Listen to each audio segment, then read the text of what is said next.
That boy been cheat on miss.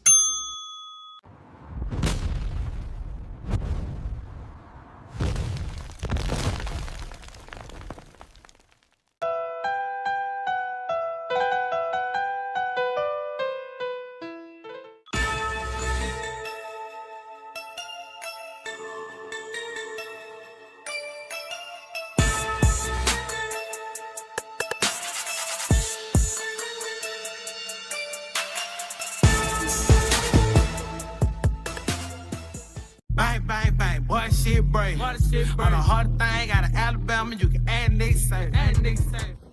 Hello everyone, it's the Black Barbie representing the Hit Squad all the way from Ohio. So please like, share, and subscribe. Yo.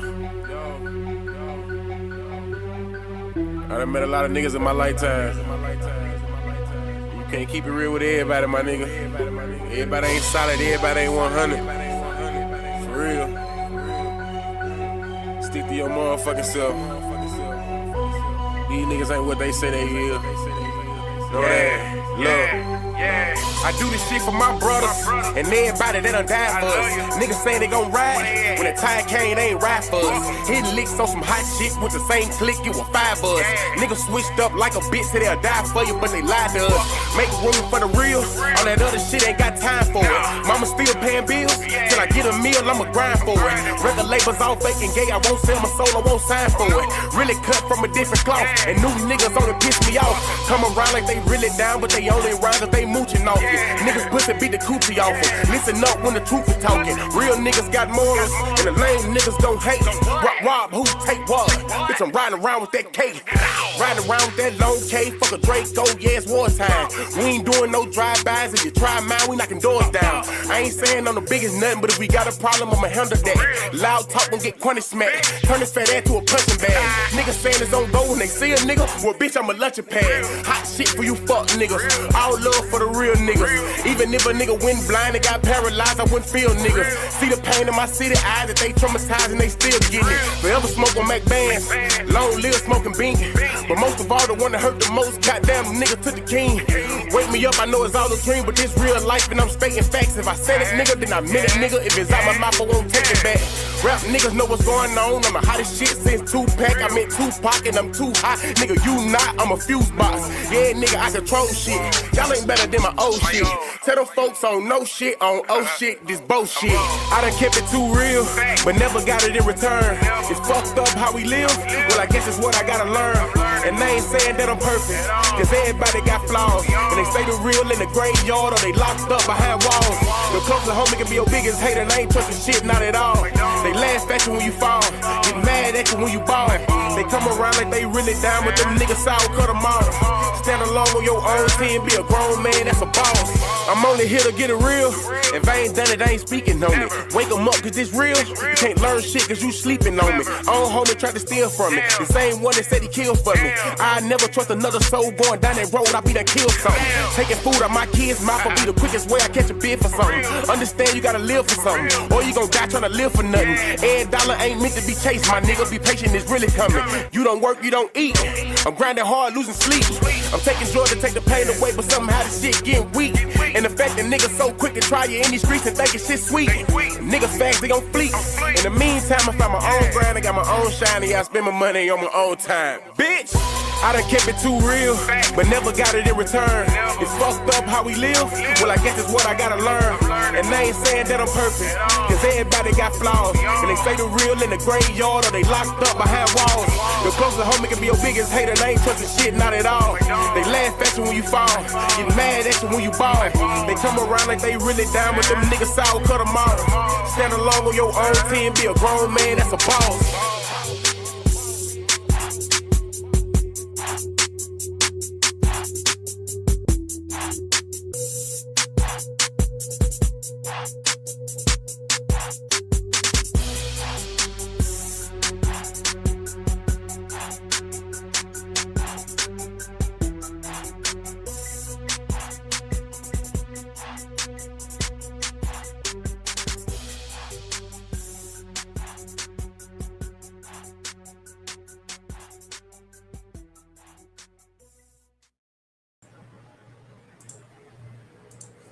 Yep. Let's get it.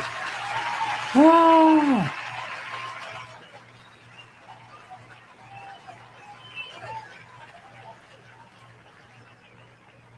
Hey, salute to y'all, man. It's your boy Hitter, man. And this is Sunday Sit Down, Just a little time we sit back and we kick it and talk about the week's events.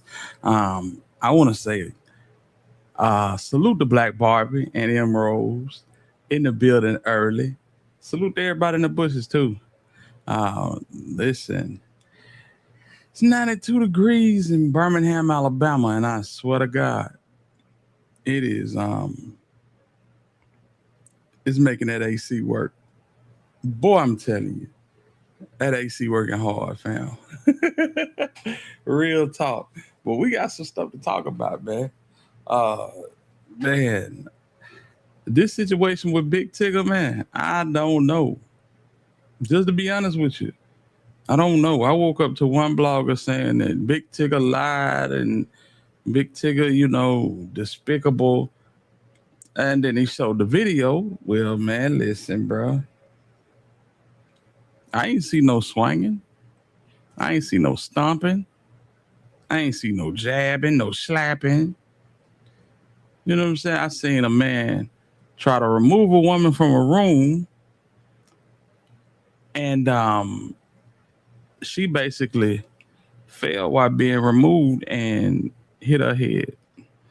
Yeah, that's gonna be a touchy one. That's gonna be a touchy one. You know what I'm saying? But we got to talk about it. And man, Honeykomb Brazy. Don't even trip. Honeykomb Brazy. Listen. Best thing for him to do is to get out from around his people and actually do some music. Can't even lie to y'all. Just do some music, home. Cause this shit is it's going from bad to worse.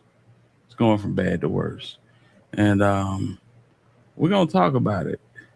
And it wouldn't be right. It wouldn't be right if I didn't, extend the olive branch to Pocketbook to get up to come on the show. She left it on red. It's weird. I think she be getting drunk and trying to talk shit when she get drunk. I don't know. Y'all check this out. Y'all check this out. Hold on. Let me move this over here. All right. That's better. Let me do this. Let me do this. All right. So who are you? I haven't done anything. I said, I ain't nobody. I'm just wondering. I'm just answering your question. Is this pocketbook, ain't it? The one and only. I said, well, okay. I just want you and Cone to squash the beef. I ain't mean no harm. And I ain't gonna lie, I'd love to ask you a couple of questions live on my YouTube channel. If you ain't got, I get it. If you ain't on that, just thought I'd ask. And she didn't respond. I shared the channel to her and everything, but she did pop out and say that she gonna sue all the bloggers, and that's cool too. That's cool too. Yeah, salute the pocketbook, man. Okay, hell, boy, I tell you, we got Key in the building. Salute to you, big homie. Yeah, man. And Cartel Bo. My God, man. Cartel Bo, I hate to say it, is a clout chaser. And he is he's trying to run numbers up on the internet, man.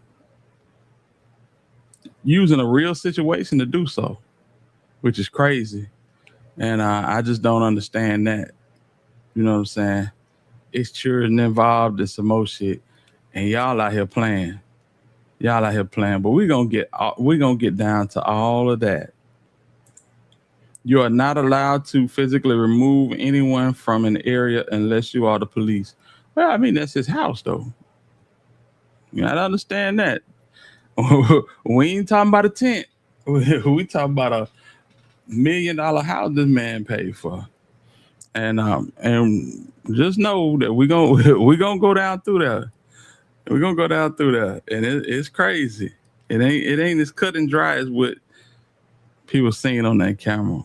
It get crazy. Real talk. Tyranny, what's going on? I see you. Salute to you. Angel, what's going on? Salute, man. Salute to everybody coming in slowly but surely on this Sunday evening, man. You know what I'm saying? I hope everybody good. You know what I'm saying? It's their house because they're married. Right. I get it. I get what you're saying. I guess we get started with that first. Let's do that. Let's get started with that first. Salute the Black Barbie for switching up the playlist. But nah, this probably gonna be first anyway. So let's get on down to it, because I'm telling you, this is a weird one. And I watched this and tried to analyze it, but I ain't gonna lie to you. Well, my old man used to say I was in cotton candy land. Yeah, I was dozing in and out of consciousness when I was watching it. So we're gonna watch it again together, man. I salute everybody that's in here taking their time to rock with the channel. Thank you for all the supporters. Thank you for those that come in and just peek through the shrubs. And salute to the hate watchers too, because it all count, man. So thank y'all for participating. And without further ado, let's get into it. Y'all hit that like button. Hey, replay squad, hype this video. When y'all come in, hype the video, man. Let's go. All right. Oh, before we even get started, I got to shout out E-Baby real quick. Hit them with that. Hey, E-Baby, salute. Thank you for the love, fam. Oh, we got Sherm in the building. Salute to you, frat. Yeah, man. We got Cold Hearted. He said he rapper playing some police games these days. 90%, 90s rappers weren't playing these games. These rappers doing nowadays. Nah, that's true. That's true. And some of these 90s rappers was cut just like some of these rappers, but they didn't have a camera in their face. You know what I'm saying? They had to have a camera crew to have a camera in their face. Nowadays, you got these niggas mentally lacking. And they can put a camera in their face anytime they want to. You know what I'm saying? That's the difference between the 90s rappers and these rappers. You know what I'm saying? I'm pretty sure that Tupac Shakur would go live damn near every day. Damn near every day, man. You know what I'm saying? That and that's a great topic to bring up, because I feel like, you know what I'm saying, that the fact that these rappers have so much access till it really ruins their image and their persona. Now, don't get it twisted. They company, they management, everybody want them to be in touch with what's going on and in touch with their fan base. But man, when I tell you, Honeykomb Brazy will pull that phone out at 5 o'clock in the morning and go live. The Sauce Walker shit. The shit that happened between Comb and Sauce Walker, that shit, y'all just see the video. That shit happened at 5 o'clock in the morning. This nigga just got up yelling in the camera. So yeah, that's the difference. I'm pretty sure it was a lot of people that would be, you know what I'm saying, our perception of it would change dramatically. You know what I'm saying? Yeah, I think Pac would be one that'll pull that phone out. Let's see. Who else y'all think will pull that phone out?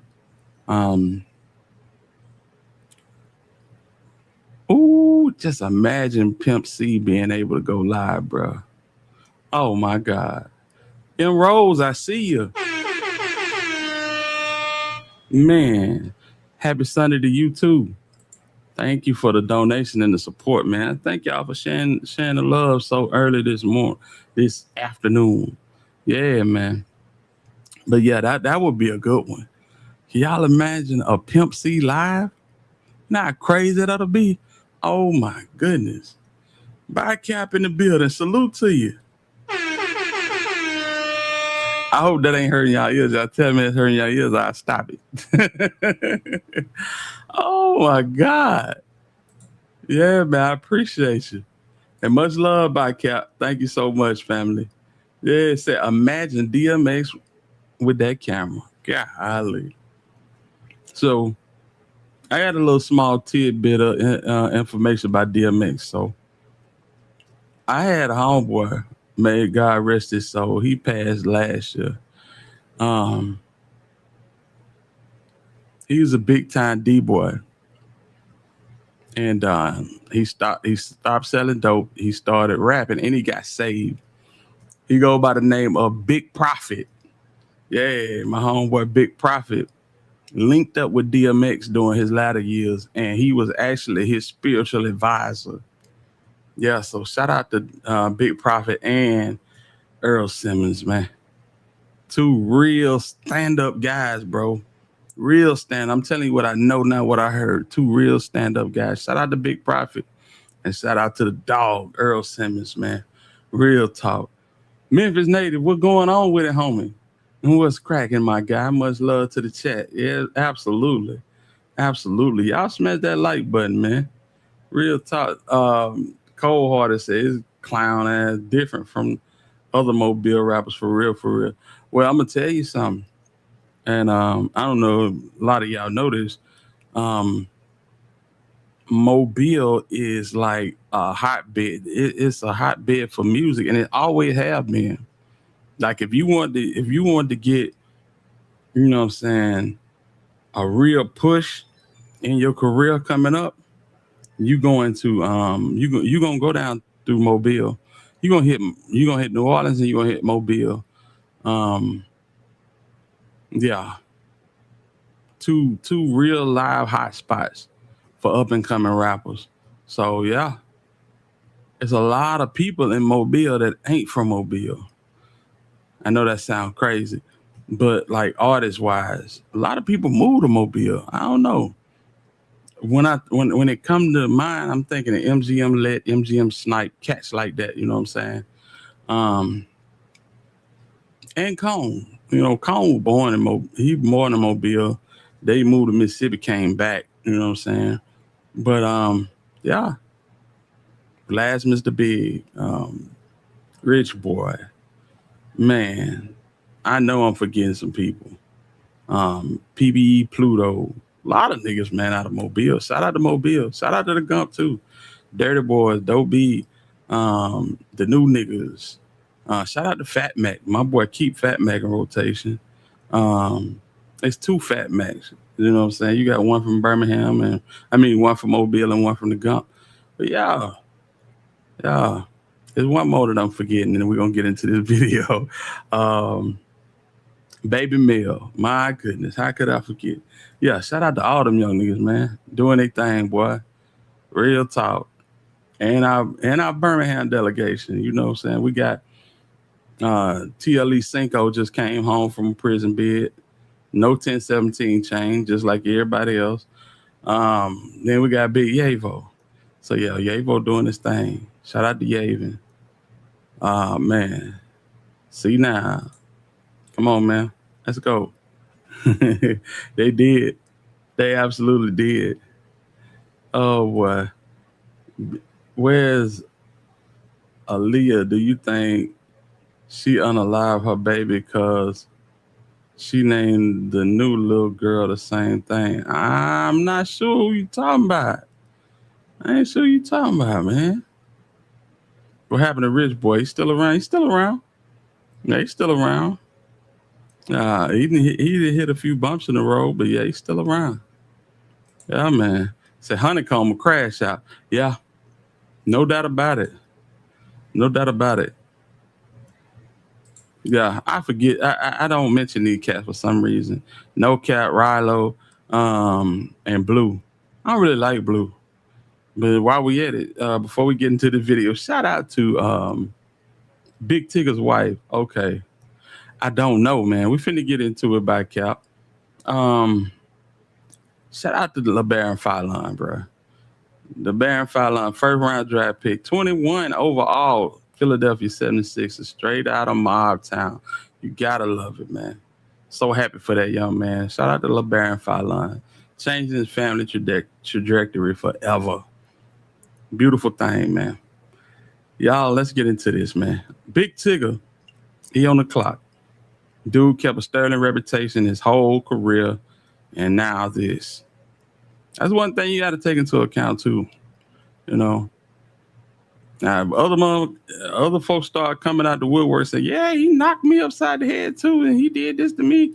You know, that's a whole nother thing. But he don't have that type of past. This lady, it's a little different. Let's get into it. Y'all hit that like button, man. Stop being afraid of that like button. It love you. And we love you.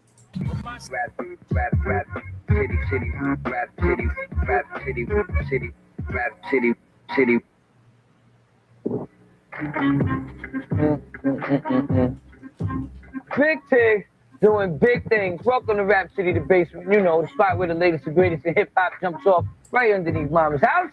It's going down. So we are currently logged into the Athena Health Portal. As you can see, HTTP, you can confirm that that is in fact real. We can now see that all the balances are paid. Let's go over here and see who account are we in. As you can see here. Hold on, yeah, I gotta show love to my dog, D Black Barbie, for the love. I appreciate you, Black Barbie. Salute to you. Much love to you. Let's get into it. Yeah, I gotta pay close attention to this, man. We are in Aaliyah's account. We can also click on Alexander or myself, but this is Aaliyah's account. Okay, now let's go back over here. See billings, payment methods. You can see where I paid are directly related to the fact that he knew I was pregnant and influenced me to have the child, even though he knew I didn't want it. He even says, Alicia, I don't want to beef with you or put additional strain on you. Okay. I think them text messages, I don't know if that's from her first marriage or this marriage right here. Y'all know. Y'all know. Tigger corny as hell. I'm trying to be down. I'm trying to be down ass nigga. Yeah. For real. And yo, I'm gonna keep it a buck with you. Listen to the commentary, gang. The commentary is coming from a person that's from the same background as Tigger. So it's gonna be on a slant. You're just gonna have to differentiate for yourself. You know what I'm saying? Let's go. This is yours. I'm leaving, so take a picture. No, take a picture.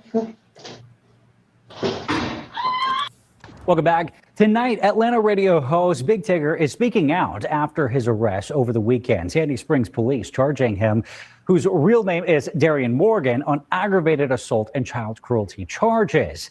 In a post on Instagram, Morgan said, quote, I unequivocally deny every allegation that has been made against me, and went on to say, because this is an active legal matter, I am limited in what I can say. What I can say is that I have complete confidence in the facts and in the legal process. I'll continue to cooperate fully and trust the truth will come to light. Fam, you know what they say, when it rain, it pours, right? A couple of weeks ago, a woman that I know personally, Leah Gordon, did an outstanding piece on the Atlanta radio host Big Tigger and his wife and the disappearance of her daughter.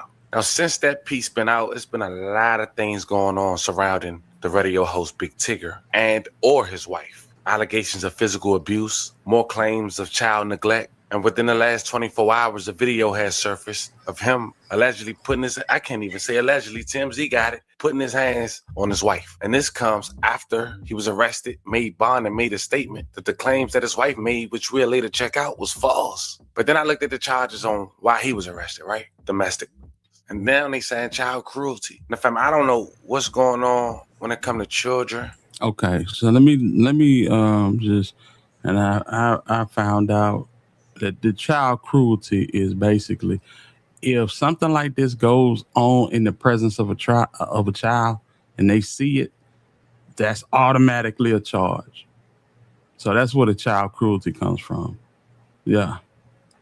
and this couple, but it's beginning to be too many quote unquote coincidence that each time this couple keep getting into the public light in a negative manner, a child is involved. And the more I look into this story, to send that video and realizing I had to bring it to you guys' attention, I had to remind myself, I'm only good as my company. If I celebrate and marry someone with a specific behavior, why should I expect them to change when I marry them? Unless I'm with it, right? Well, that's for you to decide. Because after doing my research, man, I found out so much more that I fear that if I keep doing research, I'd be in this rabbit hole and it'll take me days to bring it to you guys' attention. So in this video, we're going to do it a little different. I'm going over this information with you guys. Because fam, I'm seeing videos on YouTube that's not even being talked about from this same woman, Big Tigger's wife, who we'll later identify, calling out another man trying to convince her to have another child. And this comes after the allegations just 5 years prior, before that situation, leaving her child in the car while she go to a casino, and the disappearance of her child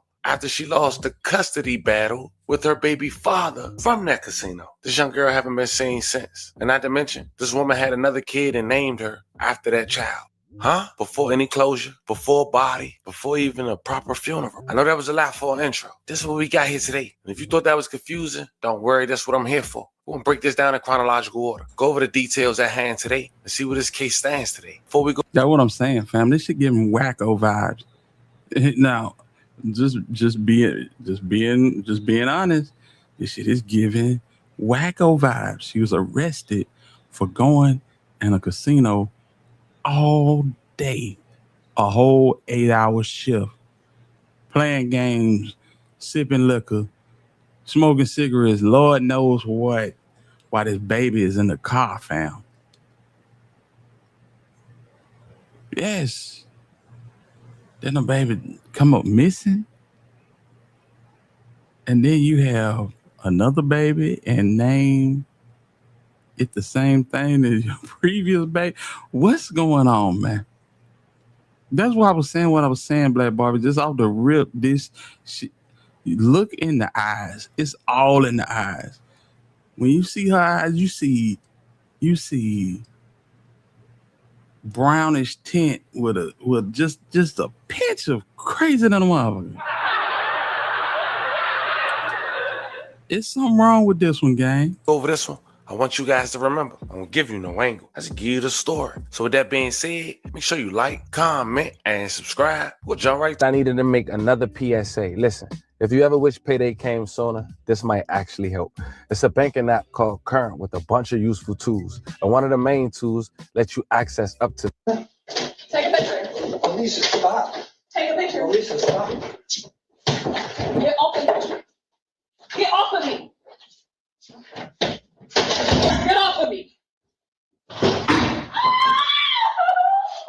The newly surveillance footage that was obtained. What y'all think about that, man? It looked like she was, you know what I'm saying, making all of this happen. And I don't know what they dealing with. I don't know what the whole situation is. You know, you got a grainy camera, then TMZ want their credit, so they're gonna put a logo on it. And so yeah, they got their own watermark over it. So it's a lot you gotta decipher. And then you put a mirror in there and it's like, what the hell really going on, man? I mean, you can't really tell. It looked like he was trying to remove her. Oh, okay. There you go, Black Barbie. Johnny on the spot with it. Let's go. We're going to watch this one over again. Off of me. Get off of me.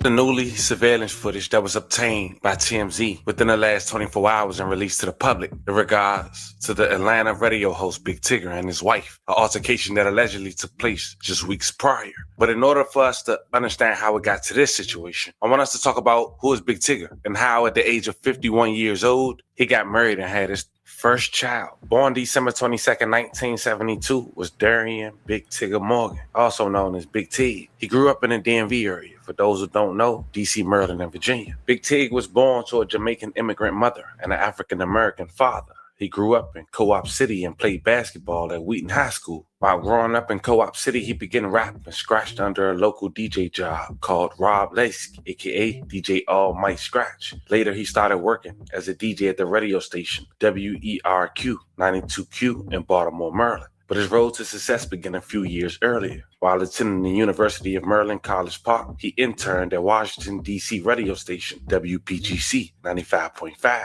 At WPGC, Morgan worked alongside popular host ABD and was promptly recognized for his ambition and charisma. His college internship evolved into a flourishing career, and then came BET in the early 2000s. Nah, Big Tigger definitely not broke. Big Tigger definitely got a couple of dollars. Yeah. But yeah, man. Said Chocolate said she blamed him. Well, I mean, shit. I mean, I guess so. You can blame a lot of men for choosing wrong. You know what I'm saying? But I tell you, Chocolate, if a woman choose wrong and we blame them for choosing wrong, y'all think that shit is crazy as hell. You know what I'm saying? But yeah, he chose wrong. I'm gonna tell you somebody who, when I see this and I see the person that Tigger had become, he is putting me in the mind of Livingston Allen. For y'all that don't know who Livingston Allen is, that is DJ Academics. We're gonna get into that a little bit later. Ak is dating Daphne Joy. Yeah. 50 Cent baby mom, Puff Daddy's ex-concubine. Yeah. Now, if you talking about choosing wrong, it don't get no wronger than that, because she gonna clean his ass. I'm talking about she gonna take his ass to the cleaners. But let's go with Tig. Shout out to Tig. I like Tig. I'm gonna say this. I always thought that watching The Basement as a youngin', I felt like he was a try-hard, because, you know what I'm saying, I'm a real hip-hop head, and I came up off of Joe Clair, and even before him, Chris Thomas, if y'all know about BET Rap City. I came up off Joe Clair, man, and Big Les. So Tig just came, it looked like a try-hard, but hey, man, ain't nothing wrong with a try-hard. The try-hard got drive, you know what I'm saying? It just don't, that energy just don't convey to everybody. But yeah, let's keep going. Rap City, he was the host alongside his DJ. And from that moment on, Big Tigger was a household name. Kid Capri. What's up, Tigger? A little off today, man. Off? A little off today. Like, in case you missed the open, Mama sold a crib, yo. So, it's the basement. So where we gonna go now? I ain't get that far yet. Your mom's, man. Hey, just a brief story. Oh, man, as a youngin', I'm talking about a real youngin', I met this nigga, Kid Capri. Yes, I met Kid Capri and out of all places, Memphis, Tennessee, at the, I forget the name of the hotel, but he was staying in the same hotel as us. And me and my cousin got on the elevator, and we were going to our rooms, and he got on the elevator. My cousin trying to get me to rap. I froze up. Well, I froze up like a freeze cup. Yeah, DJ Kid Capri. Yeah, he was in Memphis for Def Jam. That's back when they were doing Def Comedy Jam at the Pyramid, before Pyramid had become at the Bass Pro Shop. Youngin', I'm talking about. We was at a family reunion. Our whole family was in the damn hotel. So yeah, that's why we was there. But shout out to DJ Kid Capri, man. Your mom, she remind me of somebody that's famous, and she remind me of somebody that could cook real good. I don't know. I can't put my finger on it though. I don't know. Well, and Chocolate, yeah, that's the dude. That's the dude. Y'all remember him from this? Martin. Martin Lawrence. Yeah, that's him. I guess later on I'll come to me. I just want to know where we're gonna go at, you know. After Rap City, Big Tigger returned to 95.5 in 2007. That's their weekday afternoon drive host from 2 to 6. WPGC and Big Tigger agreed to part ways in December 22nd, 2011. And then he returned in January of 2013. And during this same time, little did Big Tigger know that the wife he'd later marry and meet a decade later was in a custody dispute after leaving her child inside a vehicle while she gambled at Live Casino.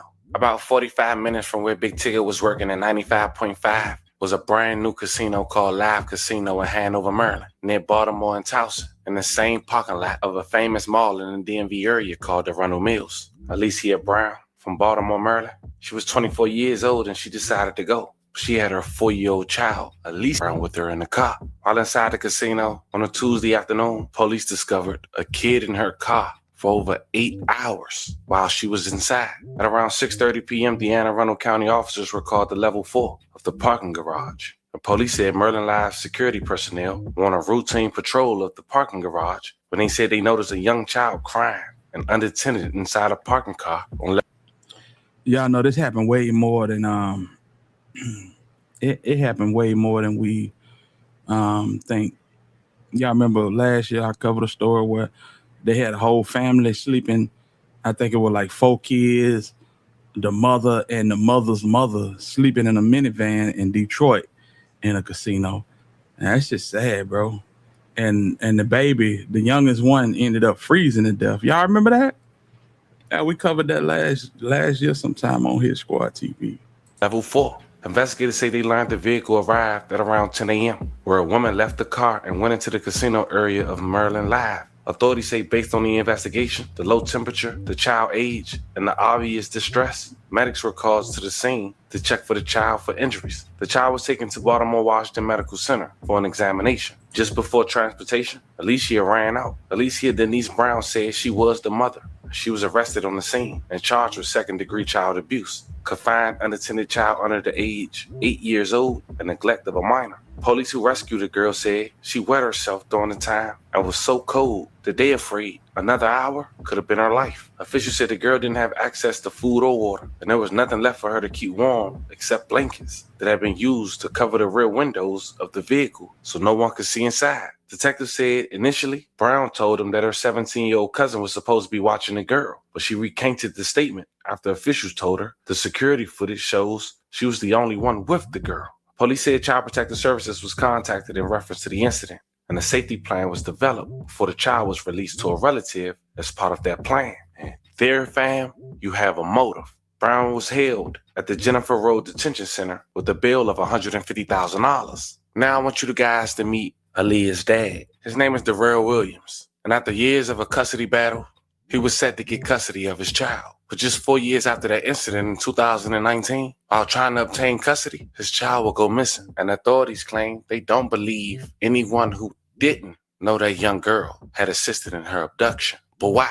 Well, looking back, we know the motive, right? May 25th, 2019, Aaliyah was at her home on the 300 block of Aaron Russell Court. A white SUV was last seen in that same area. But police say, according to her mom, she's been reported missing. But they can't find no trace of how.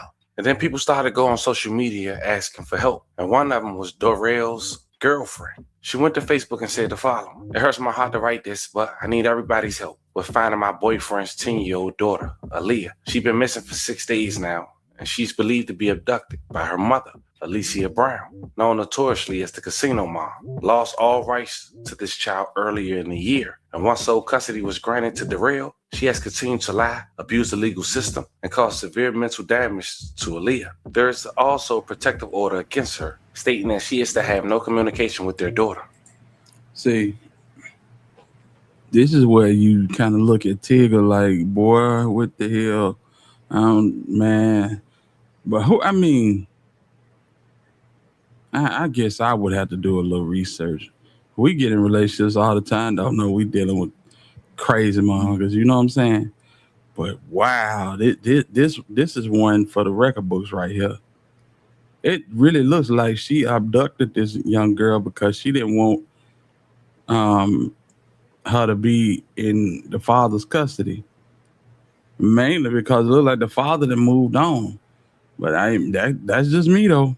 Her last known address is 13 Devon Court in Owen Mills. She is also known to drive a white BMW X5, as well as a 2015 white Mercedes G-Wagon, with a possible tag of 7DG7135. Alicia is mentally ill, and unfortunately, the courts have done nothing to stop her. She has no limit to the insane stunts she will pull to get this child back. If you see Aaliyah with anyone, especially her mother, please, please, please call the police. Share this post as much as you can, and please pray for the family. Thank you all. Now, the real girlfriend was strong with providing that statement, because out of all the information provided, we never heard the motive. But that message was written in 2019. Yet and still, the day before Aaliyah had went missing, Alicia Brown had posted the picture of the two with no comment and no title. Was it a cryptic message? Maybe we find out, or maybe we'll never know. This motherfucker look like this look like a villain off a freaking Tyler Perry movie. You can't tell me no different. This is, man, come on, man. This is the typical villain off the Tyler Perry movie. This the motherfucker that you find out with 20 minutes left in the movie that she behind everything. She been behind everything from the beginning. Real talk, man. Big Stacks, what up, man?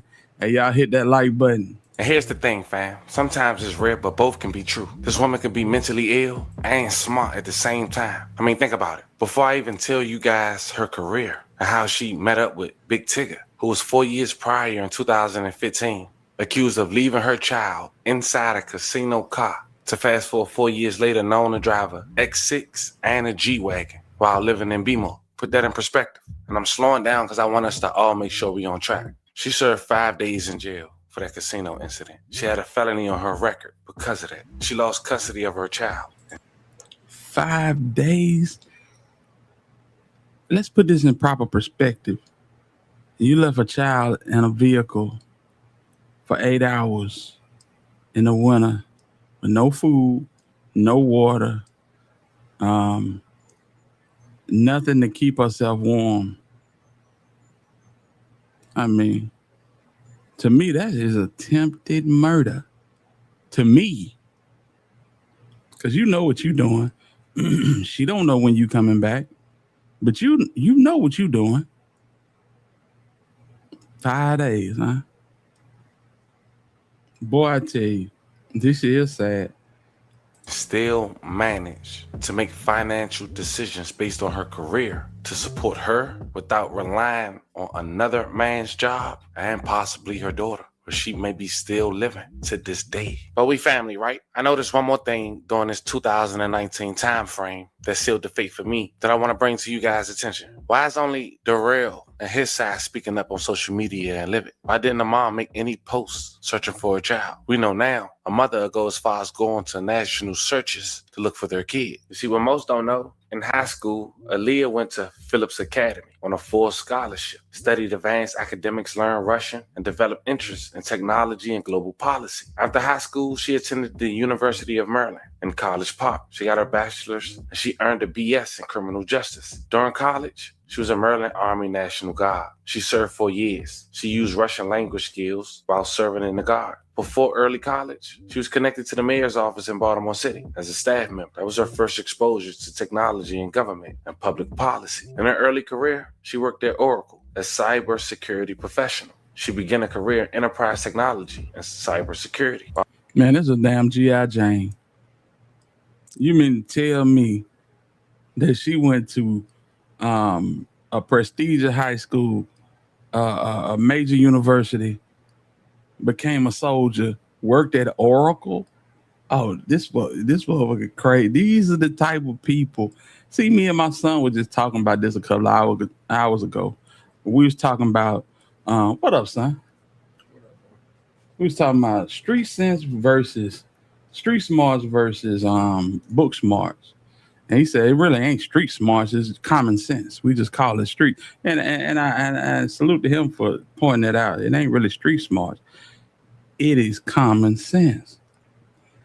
And some folks they too smart for their own good. And for that simple fact, they feel like they slicker than lotion and they're going to run it on you. They use that sheepskin and they accolades. Sheepskin meaning all of the diplomas and degrees that they done stacked up through the years. And they feel like that, you know what I'm saying, they just that advanced that they can run it on you. But this motherfucker's so smart that she crazy.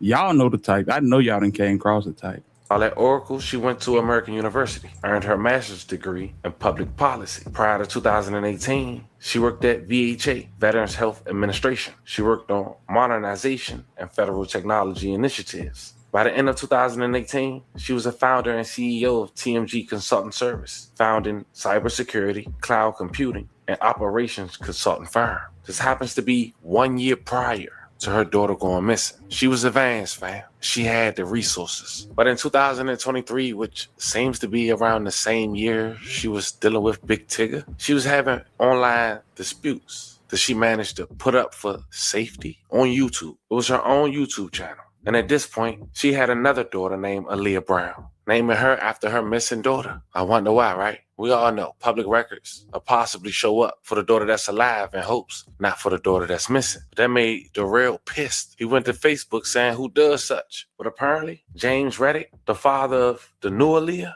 he didn't trust her. She didn't trust him. After finding out that the daughter was named after the daughter that was missing, he claimed that she was missing, the second daughter. And in return, Alicia Brown went to YouTube showing claims that she's not, like the health insurance and proof that James asked her to have a baby. And this is key because either she manipulated Big Tigger or he's very much aware of all this going on, especially finding out that you'll marry this lady and get her pregnant for your first child at 52, just 1 year later after this incident. Check out what she said on YouTube. Perfect. She found a perfect one, man.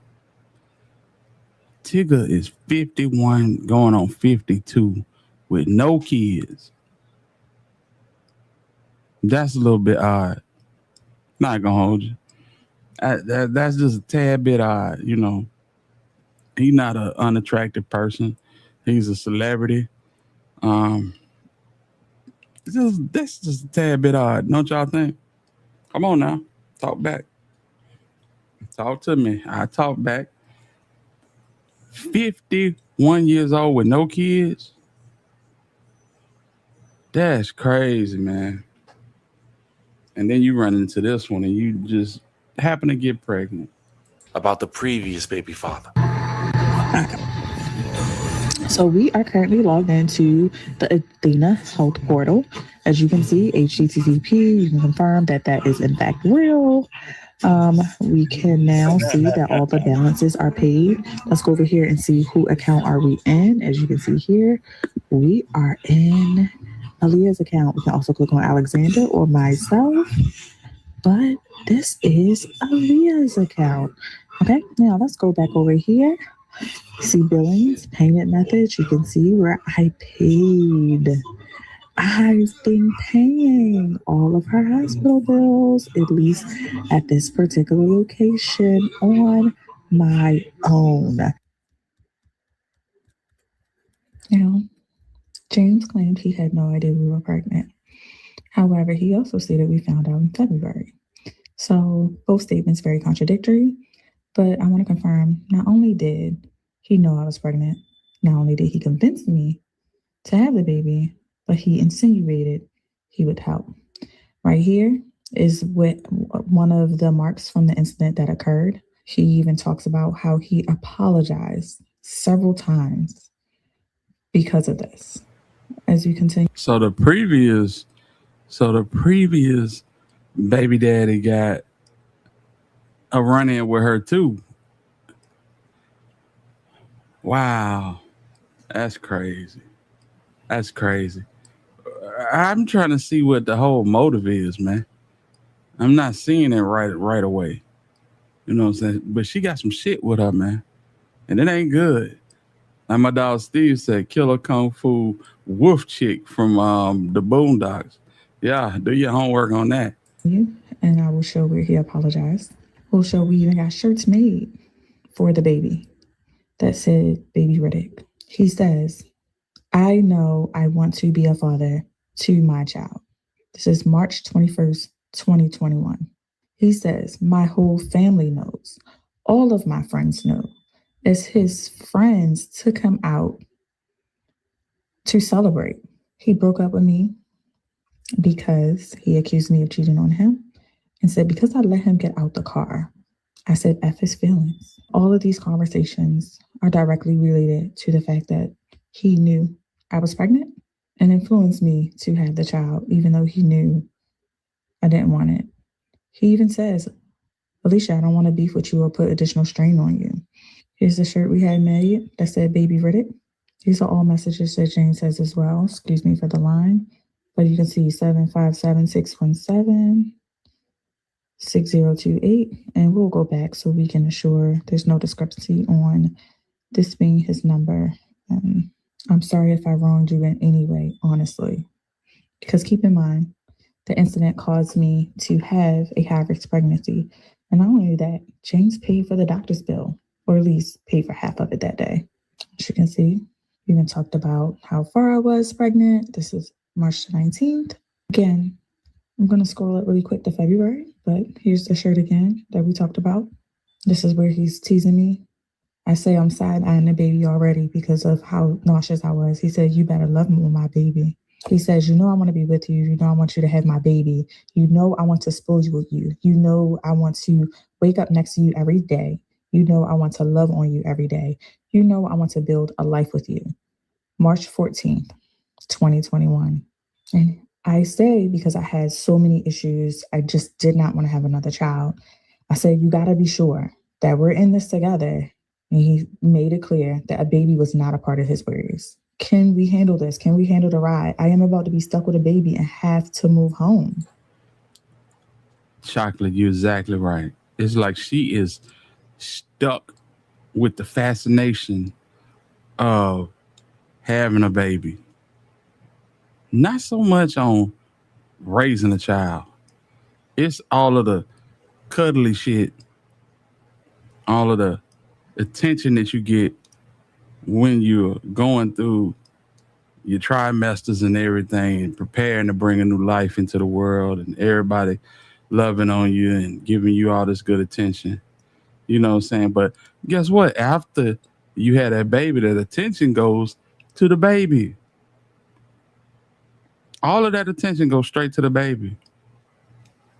I think she might be fascinated with the front end and not so much with the back end.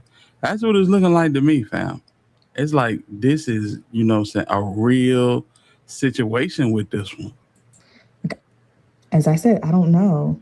I just think it's making a big mistake. Was me deciding to have a baby a mistake? Do we need to slow down? Should we still move in together? I'm all over the place. We even talk about the baby shower. So I want to be very, very clear. This is a case of I didn't want to have a child. James did. This is James' number.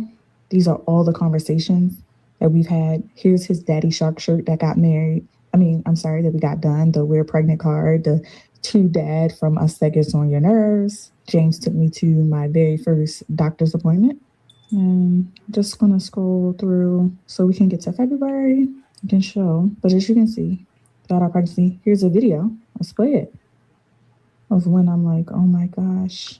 I'm showing like, why am I so big? And he's like, oh, that thing is getting out of hand. As you can see, we talked a lot. There was nothing that was hidden from him, especially us having a child together. And I'm sorry, but there's no way in the world I took time to fabricate all of these messages as he's claiming that everything else was fabricated. Here's us shopping for baby stuff, the baby pillow. They took him. Listen, I'm not even gonna cap you down. Yeah, you probably did fabricate this shit. I know some crazy females, and they crazy enough to do this whole cushy, lovey-dovey ass text exchange. All of it. All of this shit don't look like nothing but, how can I say this? A love fest for her. all of the shirts and shit before the baby even get here, and the onesies and shit. I know females that have done that ain't had not now sniff of a baby, but they out here making onesies and got nicknames and all this shit on the onesies. Hey man, y'all can say what y'all want to say, man, but I done seen it. I done seen it, family. Tequila, what's going on? Yes, sir. Your boy One Hit a Quitter is in the building. Sunday, sit down. I hope you good, man. Man, this motherfucker ain't sniff no baby, man. Up here making onesies and goddamn registries at Baby Depot and putting shit on Amazon. And man, look at all this shit that's in this text message. This shit look like one person talking to themselves. Man, come on, man. I ain't crazy. I know I might sound like it, but I ain't crazy shit. Out to celebrate him having a baby. I said, what are they celebrating? He said, me possibly being a father. And that's because I had not made the decision of whether or not I wanted to have a baby yet. We even talked about all of the traveling that I did and how he didn't want me traveling so much with the baby, but now I have no choice. We found pictures of people showing off their kids and talked about just things that we would do. Sorry, guys. We talked a lot, so I'm still trying to get to February. And if it would be easier, I will also print these off. But I just want to show the contradictions to Mr. Riddick stating that he was not aware. I'm sorry if you guys actually hear the baby in the background. You see, I am showing that my belly is surely getting big. I said, my family's, oh my God, you big. And he said, how is it possible at 1 month? And I said, I have no idea. Oh, I'm sorry if you guys hear the baby. Trying to get to February was actually You see this shit? Now you talking about your op. Y'all at odds right now. But you still gushing over all of this shit, man. You know, how is it possible at 1 month? Now, you ain't got no females in your family? Like, for real. You know, female. Man, listen. Lord have mercy. Let's think logically now and think about this shit. God, I'm getting mad. I'm getting mad, bro. I'm getting mad looking at this shit, man. Hey, Cinematic Ken, what it do, man? J Real, what's going on, man? Emerald said, I've been listening. I was driving, just parked, and Lord have mercy. I'm telling you, something ain't right with this one, man. Something is not right with this one, man. She in there creating a situation. That's what I'm saying, fam. That's what I'm saying. It's too much damn texting for me. Ain't no way a dude doing all this texting. Absolutely. Come on, man. Let's think. Let's think, man. Come on, man. Oh, Lord have mercy. the week of Valentine's Day that we found out that I was pregnant. And see here, February 26th, we're talking about it now. 6 weeks pregnant. He even says, man, you like 3 days pregnant. After I say how tired I am. And then it says, I talk about all of the good things about you. Sorry, this is taking so long. I didn't realize we talked so much. He says, here we are, February 25th. You know I want you to have my baby. You know I want to be with you. I said, you must be feeling all the pregnancy symptoms as well. Because James was definitely way more emotional. He talks about how he want to be involved in parent-teacher meetings, how he want to be involved in the doctor visits. He claims don't have it if he wants to have access to me on a sexual level, but co-parenting level. Because I say, as long as for whatever reason we decide not to be together, you understand that you are not obligated to my business. You don't get to have access to me, just the child. And I'm not going to want access to you. I know how to let go. He makes it clear, if we have this baby and it don't work, but I want us to work out, I don't want that to be us. He begs of me. I did not. Come on, man. This shit is not. This is a two-way conversation between one individual, man. I'm sorry, man. This motherfucker is crazy. Crazy. Too smart for their own good, man. Too smart for their own good. You got all that sheepskin. You got the diploma from the prestigious private high school, the major University of Maryland. You know what I'm saying? You don't work the best jobs. Your ass cannot keep a good friendship, and you probably can't keep a good man. And that drive motherfucker to doing shit like this. I done seen it before, man. Matter of fact, I done seen it quite a few times. Thank God ain't none of that shit was involving me. But I done seen it, man. She just up in this bitch yapping and capping, just yapping and capping. Ah, damn. Want to have a baby. Although I don't regret it. Wasn't ready to have a baby. He even says, you can have the baby and give it to me. I said, I feel like I'm stuck. You have the baby. I'll be the weekend mom. I tell him like how it's draining, my financial concerns, having to get up at night, dealing with the stroller, the car seat, my body changes. He says, I understand all of that. And I understand how you look at those items from your point of view with us trying to move to a different city and build a business at the same time and what it's going to do to your body. That's why I want you to know that I really want to be with me, you to be with me long term, because I want to be in my child's life day in and day out, not just on the weekends. This is February 25th. Look at yourself and ask yourself, have you hit the like button? If not, hit the like button. This is a damn diary. This is a diary, y'all. This ain't nothing but a diary, fam. I'm going to click the back button so everyone can see. James, these are all the messages we just went through. So as you can see, fam, that was never brought to no one intention. But we talking about two kids, the same name, having somewhat the same problem. Yet and still, she go finds Big Tigger. And the same year that she put this on YouTube, fam, it's the same year she get married to Big Tigger and get pregnant again. I can't make this up. Look, 2023, they shared a photo of her being pregnant in 2023 and also said they was married. Do you think Big Tigger knew or no? Now, fast forward 3 years later, May of 2026, Alicia went to the internet, showing bruises on her face, alleging it was from Big Tigger, alleging that the couple had a dispute over text messages that escalated physically. He allegedly shoved her, caused her head injury that required hospital stitches. I ain't gonna lie, that's an ugly ass wound. I know y'all done seen it on IG. That shit like a Nation of Islam logo, the half moon, and yeah, it's ugly. It's ugly as hell. And then she goes on IG Live or Facebook Live, whichever one. And she shows it, starts crying, shows it again, and starts crying again. I don't know, man. I don't know. Man, y'all hit that like button. What's wrong, man? What's wrong, fam? Content not good enough to hit the like button, but it's good enough to watch. That's weird, man. There's a tens of hate in there, man. Don't do that. Don't do that to yourself, man.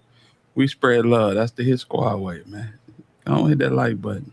When she showed this graphic video that you guys see on the screen, of course, I got to blur it out for YouTube safety. Big Tigger went to V103 and made this statement.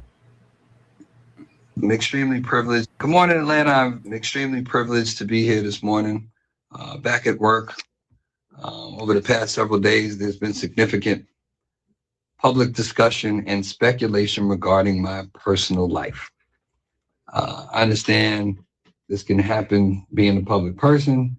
I've been doing radio now 32 years and television for 29. I appreciate first and foremost the support and concern that so many people have shown. I want to say categorically, these allegations and accusations that have been circulating about me are false, untrue, not happening, didn't happen. Additionally, it's important to clarify that Francesca and I have never been anything more than friends and respected colleagues. I'd like to apologize to you, Francesca, for the impact of these last few days or this last week. I hope you accept my apology. Out of respect for everyone involved. Francesca is his co-host on V103. No, we used to jam V103 a lot when we used to go to the OG Chevy Rider. Says, Hit Squad fam, salute to you guys. Hey, man, salute the OG Chevy Rider, man. Good to see you in the chat, big homie. I've asked for grace, privacy, and restraint as my family navigates this difficult moment. For more than 30 years, I've had the privilege of serving this in many communities through music, entertainment, and connection.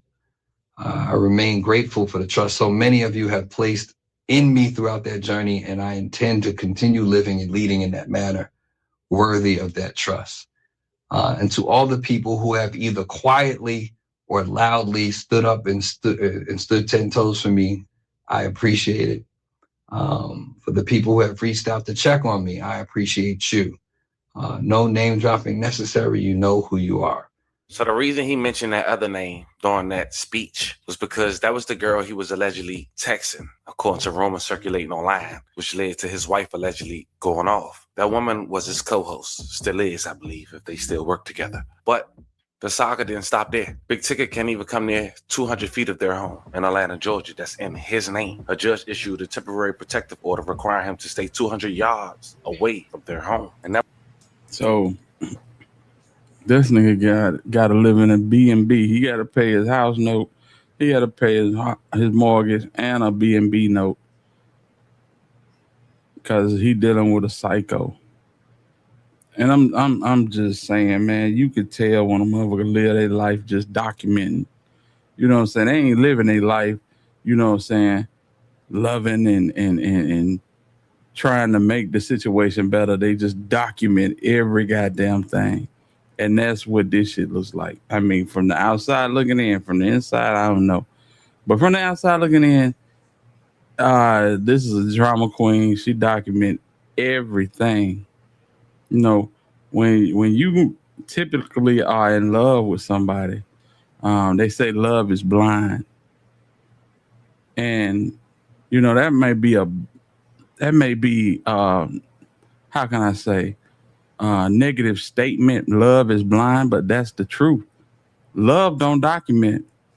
Love don't keep scope. This a document motherfucker right here. It's always an ulterior motive, a contingency plan. Something got her wheels turning in the background all the time. I'm just saying, fam. It was on June 24th, 4 days after he was arrested and charged with aggravated assault and third-degree cruelty to children. The child count tied to the fact that the couple's young son was home during the alleged incident. The irony, right? 2 days after that restraining order, TMZ released the footage. This girl's smart. Take a picture. Take a picture. Alicia, stop. Take a picture. Alicia, stop. Get off of me. Get off of me. Get off of me.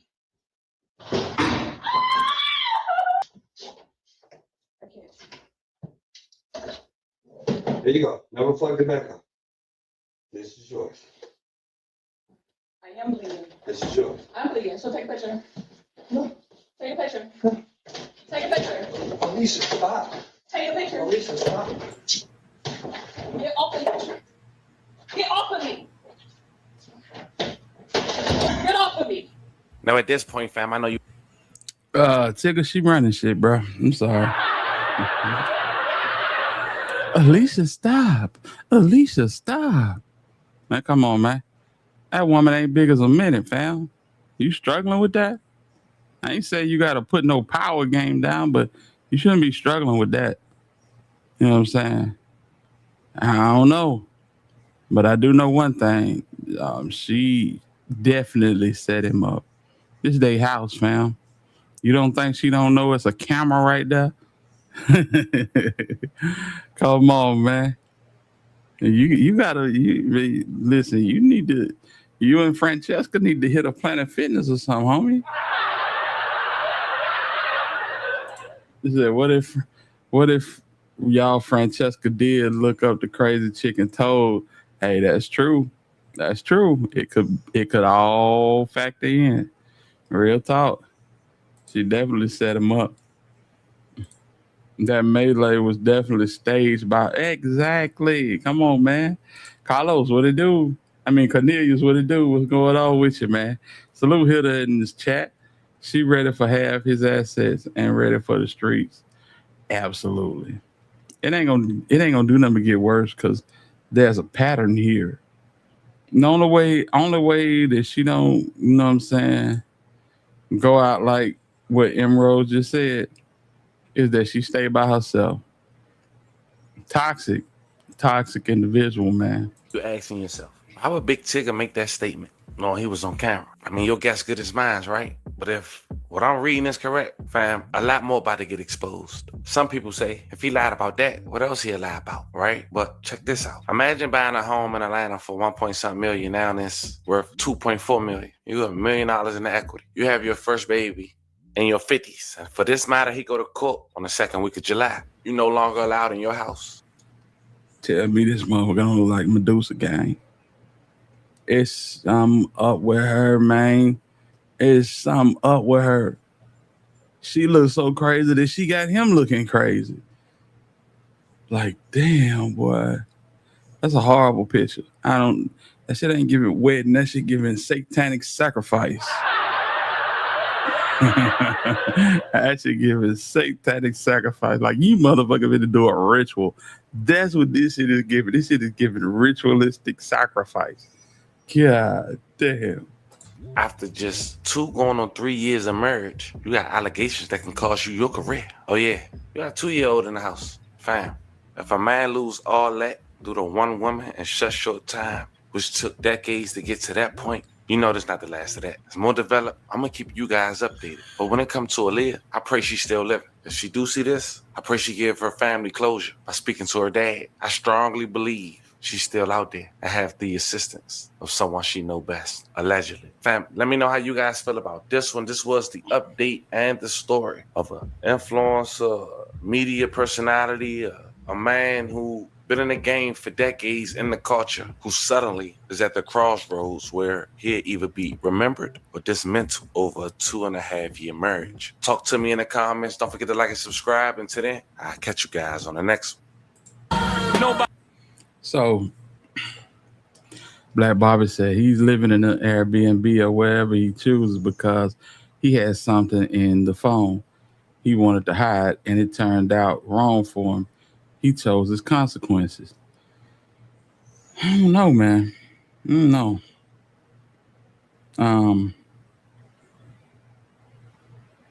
I don't know what to say about that one. I really don't. Because it is documented. She went up there and cut the food at the job, too.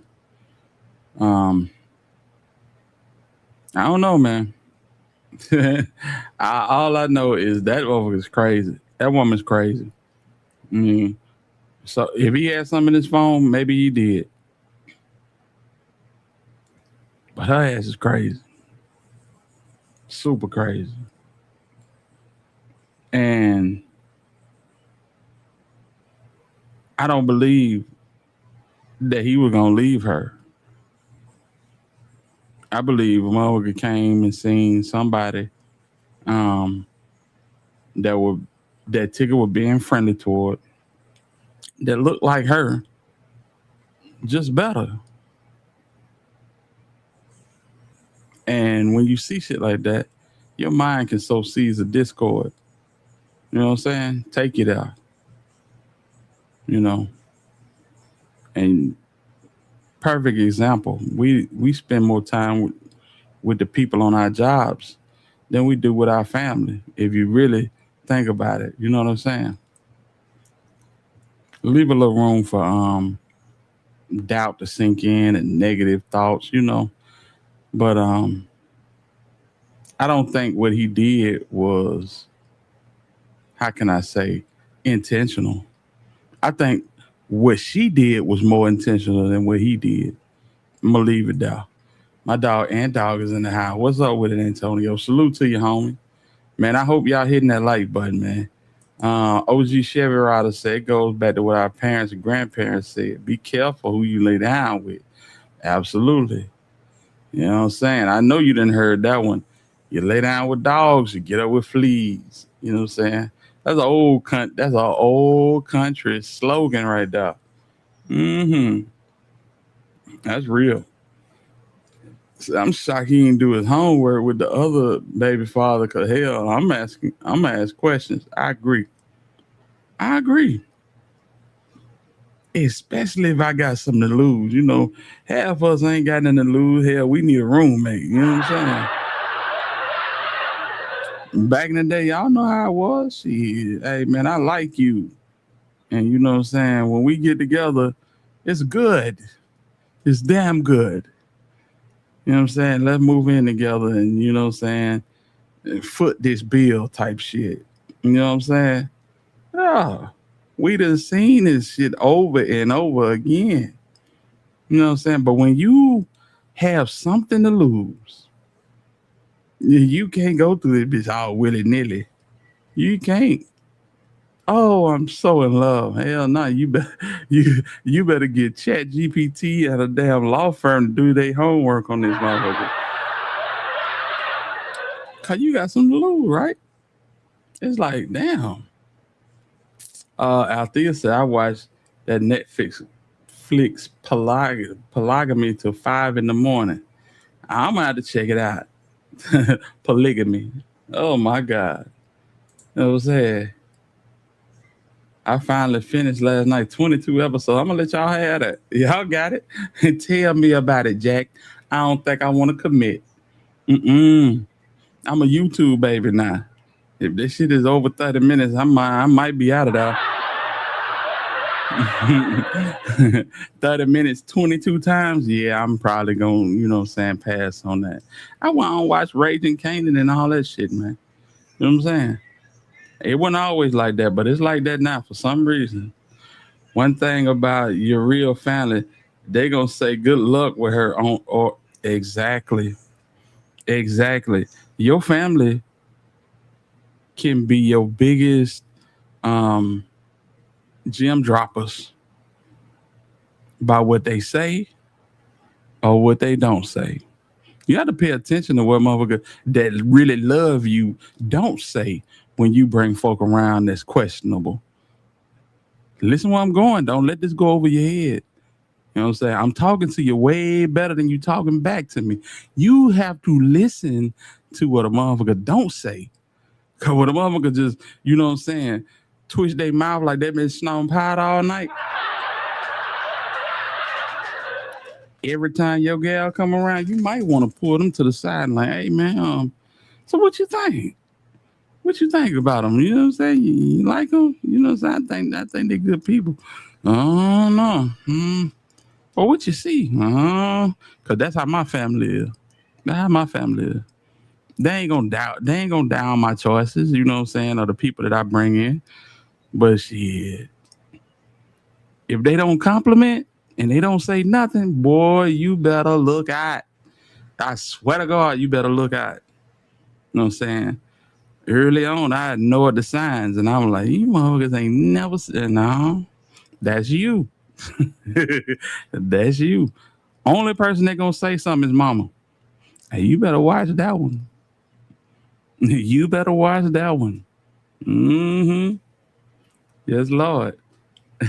Well, she does seem to be mentally unstable, but a smart one. And I've seen that.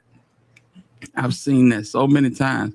These motherfuckers will bury themselves in a book thinking that the book smarts that they acquired through the years can hide that inadequacy that they have as a person mentally.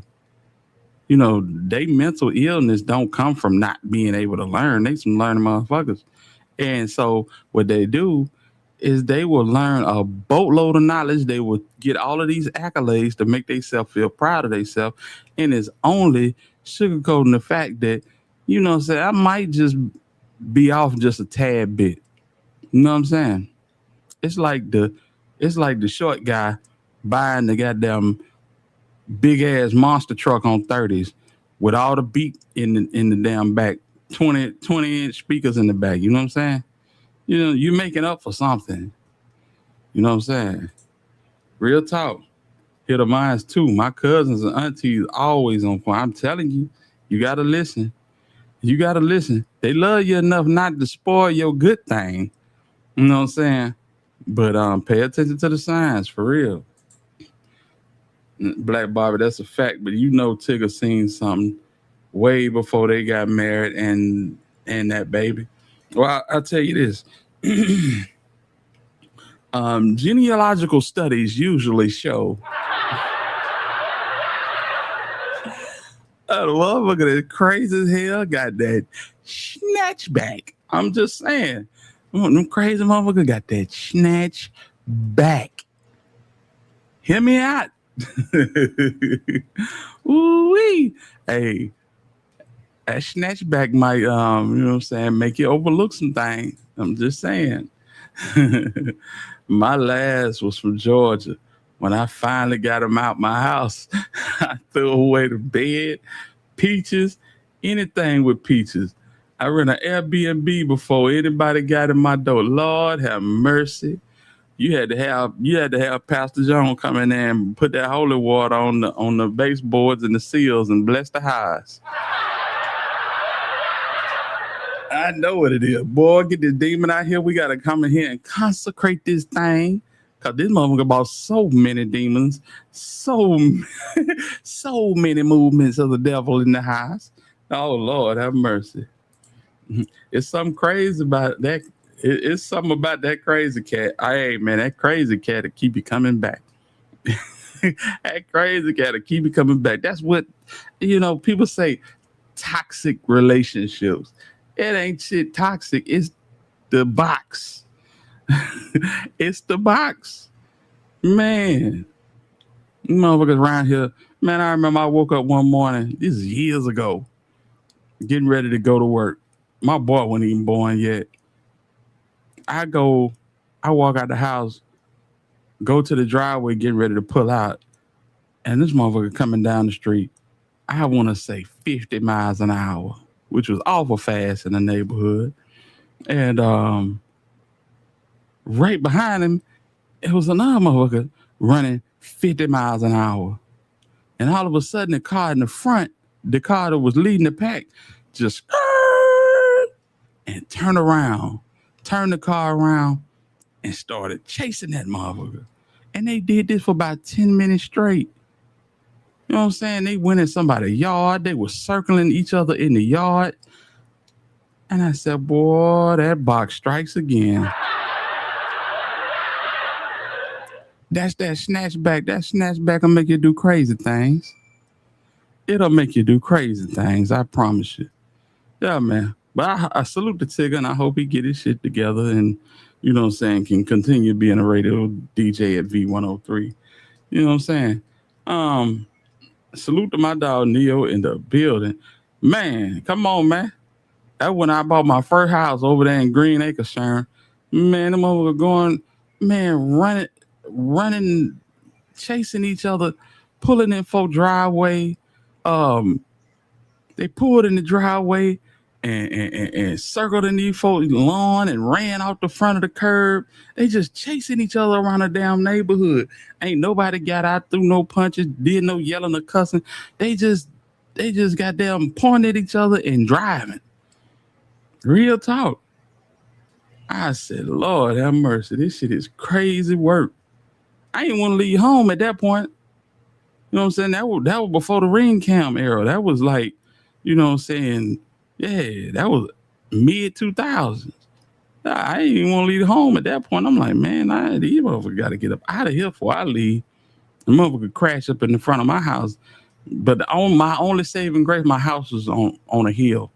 You know what I'm saying? Which didn't help me when I had to cut grass. That shit was a bitch. But anyway, yeah, man. Shout out to Big Tigger, man. Get it together, man. Cause that boy, I'm leading to say that, you know, it don't look like it's no type of warmth in that house.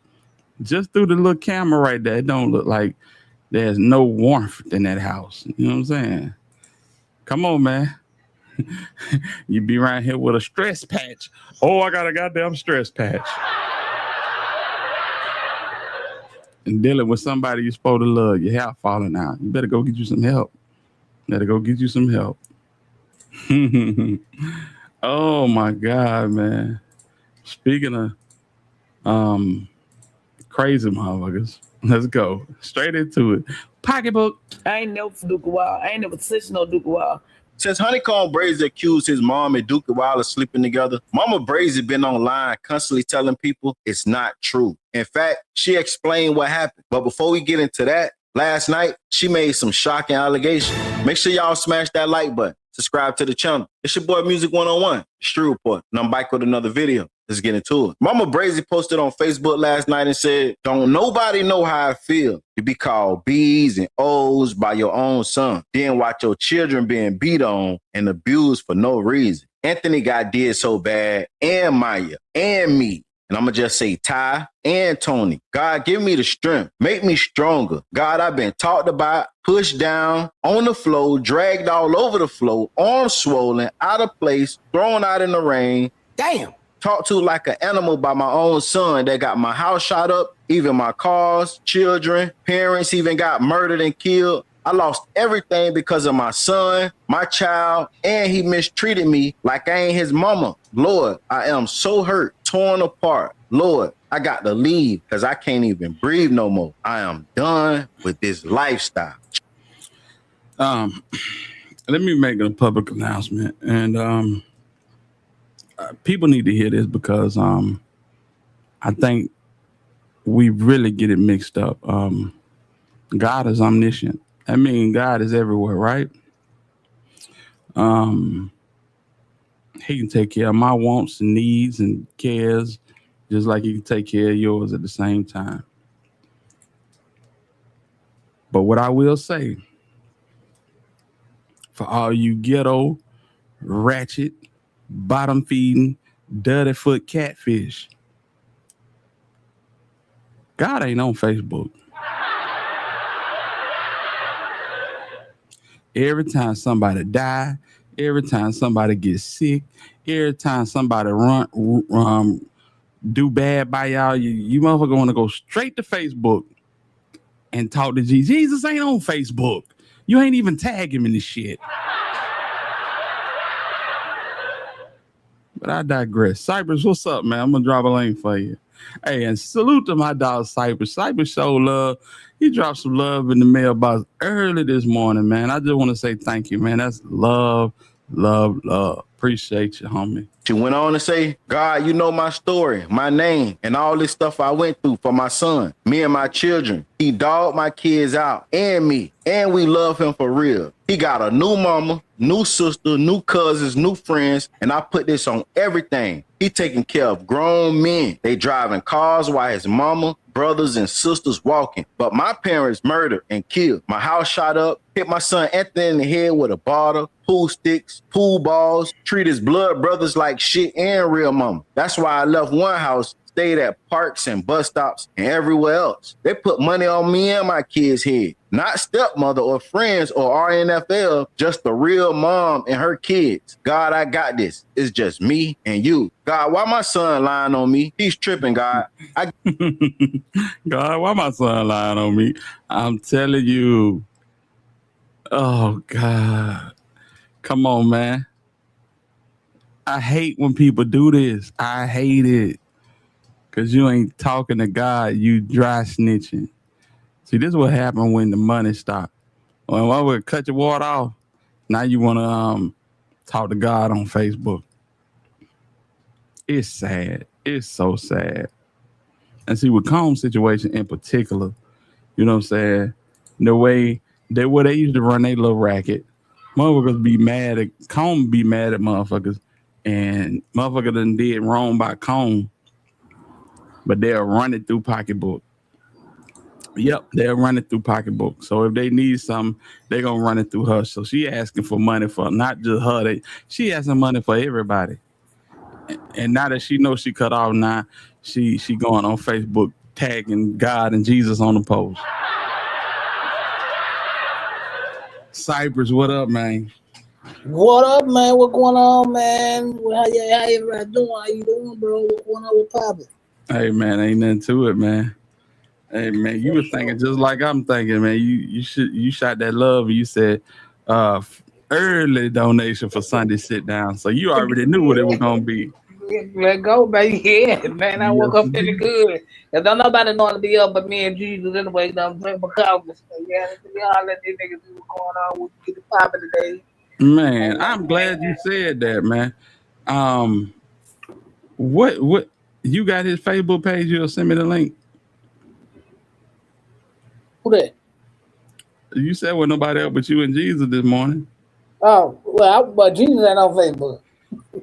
My point exactly. Let's go. Gave Dookie Wild his diamond chain I found in his pants pocket washing their clothes. I told B Nice weeks ago I found Dookie Wild diamond chain with the DM on it. I know Dookie Wild like that. Ain't true. I know Dookie Wild hurt on my son Lamiron. I ain't do nothing like that. I patched up little Larry head and cleaned it because his wife busted his head with an iron. I ain't never looked at no kids like that. Dookie Wild like my own son, Jesus.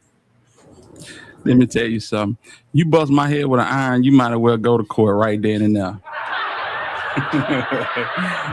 You bust my head with an iron, you can't sleep. Your ass ain't safe. You bust my head with a damn iron. Who did that? That's what she just said. Little Larry got his head. She had to clean little Larry's head because the wife busted with an iron. Man, you throw an iron at me and hit me in the head, you might as well goddamn high security. Man, hey, I'm turning the go van right then and there.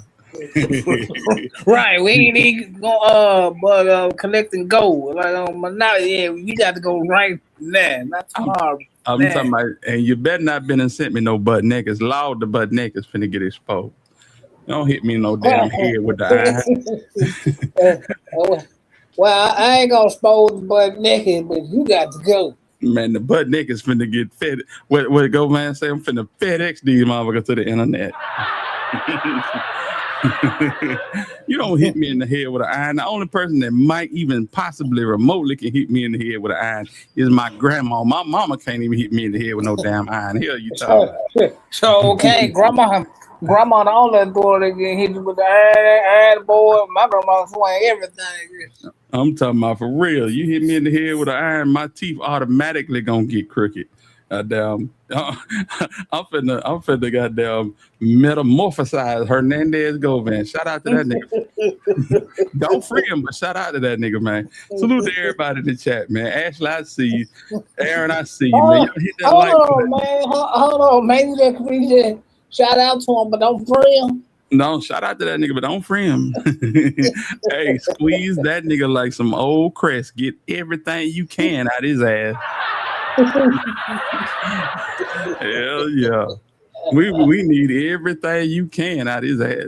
No, ain't no books. You ain't finna write no books. You ain't doing now. Tell them everything you would have told these niggas on the podcast. We need all of it.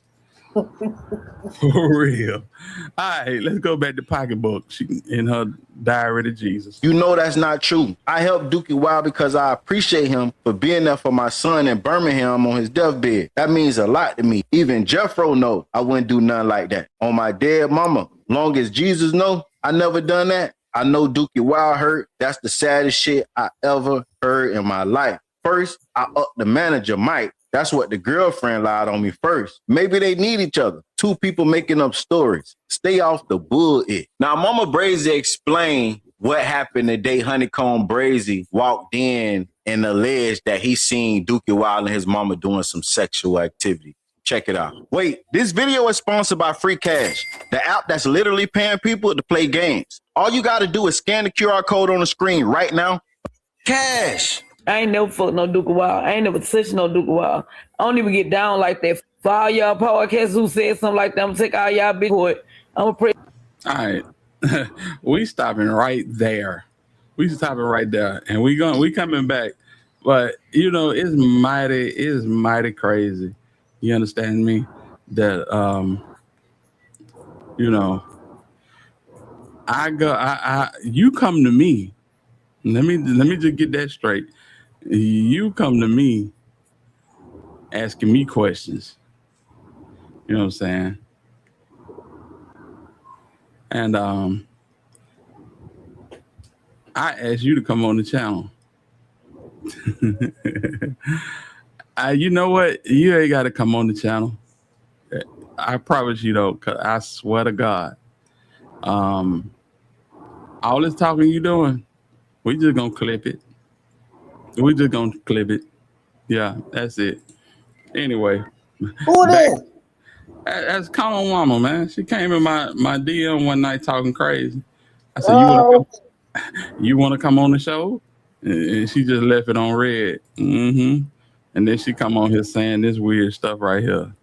It's free cash. I ain't never put no Duke Wild. I ain't never touched no Duke Wild. I don't even get down like that. For all y'all podcasts who said something like that, I'm gonna take all y'all big court. I'm gonna press charges on all y'all for harassment communication and lying on my name, lying on me. I'm gonna take Mike to court because they self-managing.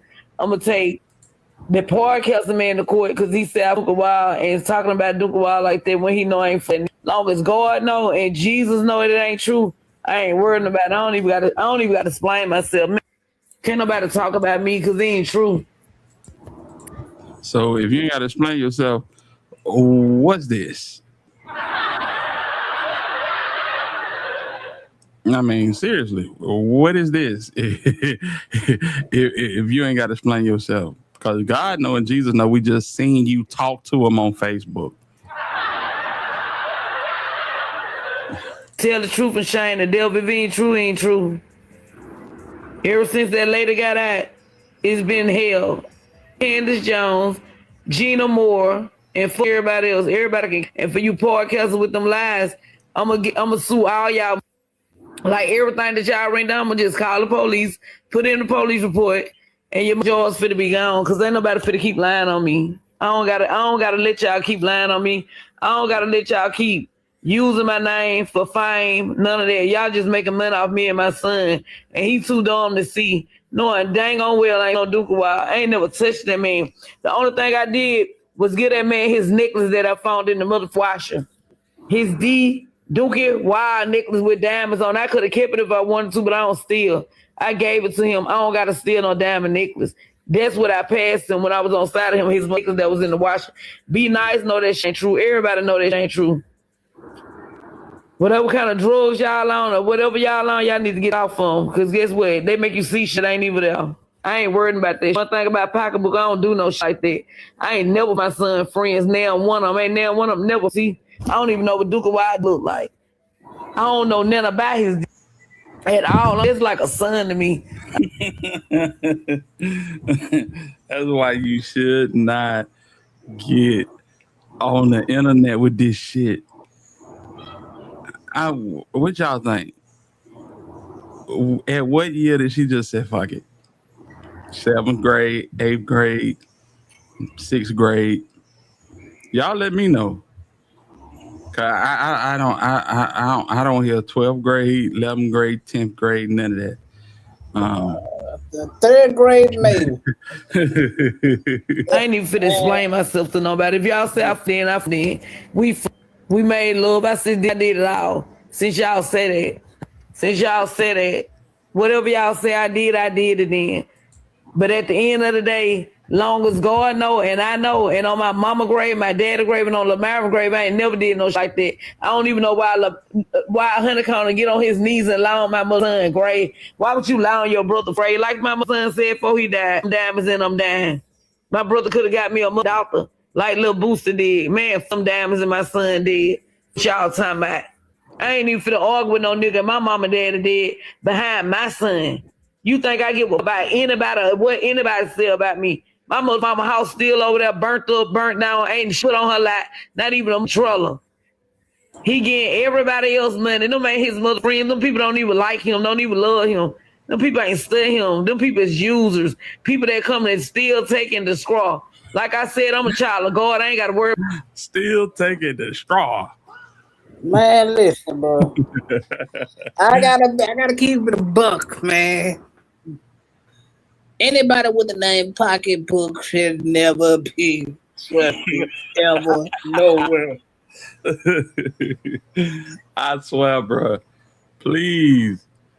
I mean, nobody paid attention to this. No, nobody with the name Pocketbook should ever be trusted ever. Ever. Because you might have a long history of going in them. You said what she did? Man, she need to cut down her goddamn bread. About my son, I'm gonna pray for him. I know I ain't from motherfucker. Why? I know I ain't did no like that. I don't gotta explain myself, but I do know my son 1, 2, 3, 4, 5, 6 in his mother's house, and all of them was hollering like he had a big ass and everything. Guess what? They were just fake hollering for that money. And I can name every last one of them. I ain't never had sex in my son's house. I don't do no shit like that. I don't get down like that. So y'all can say what y'all want to say as long as I know and God know I'm good. I got Jesus over here. This is something y'all don't have. And one thing about T, I got a good heart and my heart is pure. And my God is a forgiving God, so I don't have to worry about my son. I pray for him. That's a rosary. That's set aside for the Catholic faith. Yeah, she playing with God all the way around, man. That's the shit that the mob be fucking with that shit in the Cartel, man. You playing, lady. This is wild, bro. I can't even say what I really want to say, but y'all get the hit. Yeah, for real. When people you playing, lady. Yeah, big time. Yeah, bad. I pray for him. Ever since that lady got out, she ain't do nothing but whoop up some voodoo and some witchcraft. Now, I don't know. Now, Cone got another woman that he called Mama too. Now, I don't know where she come from. Shan, I see you. Salute to you. I don't know where she come from, but she got her ish together. She living good. She driving good. She taking trips. And basically, her and Pocketbook be going back and forth over the internet. And it looked like since all of this stuff that went down, Cone gravitating toward her. And so basically what Pocketbook saying, she didn't came and put a root on the nigga and burning candles and some more shit. Y'all know what it is if y'all know about that type of thing. You know what I'm saying? Hey, they find Pocketbook ass floating. We know why. Because you playing with the wrong shit, lady. Exactly. I mean, if bro ain't do nothing for you, you wouldn't be in that house right there. You'd be in the spot in Mobile that got shot up like umpteen times. But you in Houston. Right, and I ain't really, you know what I'm saying, grateful for none of it, you know. But go ahead. She weird, bro. Like, how you know what this man thing look like and the girl just holler for some money? Like, what mama said weird shit look good? Yeah. See, that's another part of it. And I had a homeboy like this, you know what I'm saying? How can I say this? And shout out to him. I ain't gonna call his name, but she was always in the mix. You know what I'm saying? Mama stick her head out. Everybody's supposed to stand at attention. You know what I'm saying? But my homie, his house was the hood house. You know, everybody had that house on the block where, you know what I'm saying, you go over there, everything went. You know what I'm saying? Yes, sir. You know what I'm saying? One of them type women run the house that say, I'd rather you smoke your weed in here than out there. You know what I'm saying? Because, I don't want you to get into no trouble. Whole time, y'all passing her to God too. You know what I'm saying? So, that's this type of situation right here. And, you know, don't play a saint when, you locked in like on some entourage shit. Don't play saint now. That lady put something on him, and that's all to it. And whatever she put on him is real strong. And whatever the managers done put on him, lighting candles and shit, lighting incense and shit, closing motherfucking doors, putting shit to wonders and flies all in them, falling behind the people. Man, some voodoo doors, some witchcraft. One thing about T, I got God. Ain't nobody gonna be able to do nothing to me. I'm anointed by God. Can't nobody touch me. Duke, why I know that in his heart, he ain't never did nothing like that. I know that boy hurt like a. I know how he feel. He feel betrayed by his own mother, brother, by his own. That man sent over my son on his dying bed when he wasn't even in the world, when he was on life support. If anything, I owe everything to that mother man and his mother mama. I would do that too, especially if I can take two roads. I can be a dope mule for Rollo, or I could lock in with Brazy, and Brazy finna blow up. He just got signed. Which one you gonna do? I'm locking in with Brazy because Rollo can't rap to save his life. Well, Rollo wasn't rapping at the time. Rollo was moving dope, and so you gonna be a dope mule for Rollo, or you gonna goddamn take the rap route? And so yeah, if a nigga get banged up, salute the Donkey Wild. But shit, it's a reason why we even know that shit happened. If you gonna bandage this man up and care for him and treat him back to health, why you gotta record it? Man, listen, it's a motive behind everything. Yeah, because they want the world to know. Right. And you can sit up there and say that Donkey Wild was betrayed, whatever the hell that is. Donkey Wild been playing the long game. And because he played the long game, he where he is right now on all these platforms, telling everything that he know about Rollo and Honeykomb. This was his whole MO, to build his own motion up so that he could do something on his own. Without these stories, it couldn't happen. So just keep that in mind. Cause nigga, you grassroots down here, niggas wasn't bumping Donkey Wild down here. Niggas don't listen. Niggas never said put that Donkey Wild on. Not even on the north where he from. Niggas ain't talking about bumping no damn Donkey Wild. Let's get that clear. Open their doors to my mother, but them the ones you throw out and do like a mother dog. You dogging that man out and did that man wrong for no reason. And I promise to go and kill me and take all my children right now and kill me right now if I'm lying. I never touched that man. That man never even got to that man like that. I look at this man as my son. Only thing I ever did for Duke Wild is wash his clothes, fold them brown, and Tamaya pecked them. He cashed out for $20. I gave him his diamond necklace that I found that I had for mother 2 months. I don't gotta lie. I don't lie on my one thing about T. If I fuck a Wild, everybody know it. Because if I fuck a Wild, he wouldn't be going nowhere, baby. He'll be still right here with me. Every man I was with for 3 years or more. If I fuck a Wild, baby, we'll be to the top. Because I would have put my money behind him and I would have helped him out. I don't get down like that. If I fuck a Wild, he did so many TV shows. Don't you know my hair be fixed? I be riding in a new car. All the mother interviews down there, they just making money off me. They using my name to make money. My own son. Duke Wild too. All of them. I don't know if they playing them game or something. I don't know if that's the way they getting money or they playing this shit. I don't know. But I know that ain't real and ain't true. And ain't no loyalty with that. Somebody real life. That shit ain't real. I wouldn't dare do my mama like that. I wouldn't dare lie on my mama, get on my mother's and lie on my mother to the grave. Lying on Lamara like that. I ain't even give Lamara a flower for his mother's birthday. You gave my sister $200. You ain't never gave me for real. That's why that's why you ain't to the top. Because you don't believe in your mama. You don't trust your mother. You with them that don't even want to see you shine. Why would he give you some money when you ain't finna do nothing but fill the goddamn refrigerator up with Bud Light? Yeah. And shit. Going to the top, you would have put money behind. What money do you get? No, that's all I'm saying, man. That's all I'm saying. And before this, she was going at Charleston White. It's like when Charleston White don't come back for you, you know you doing something wrong.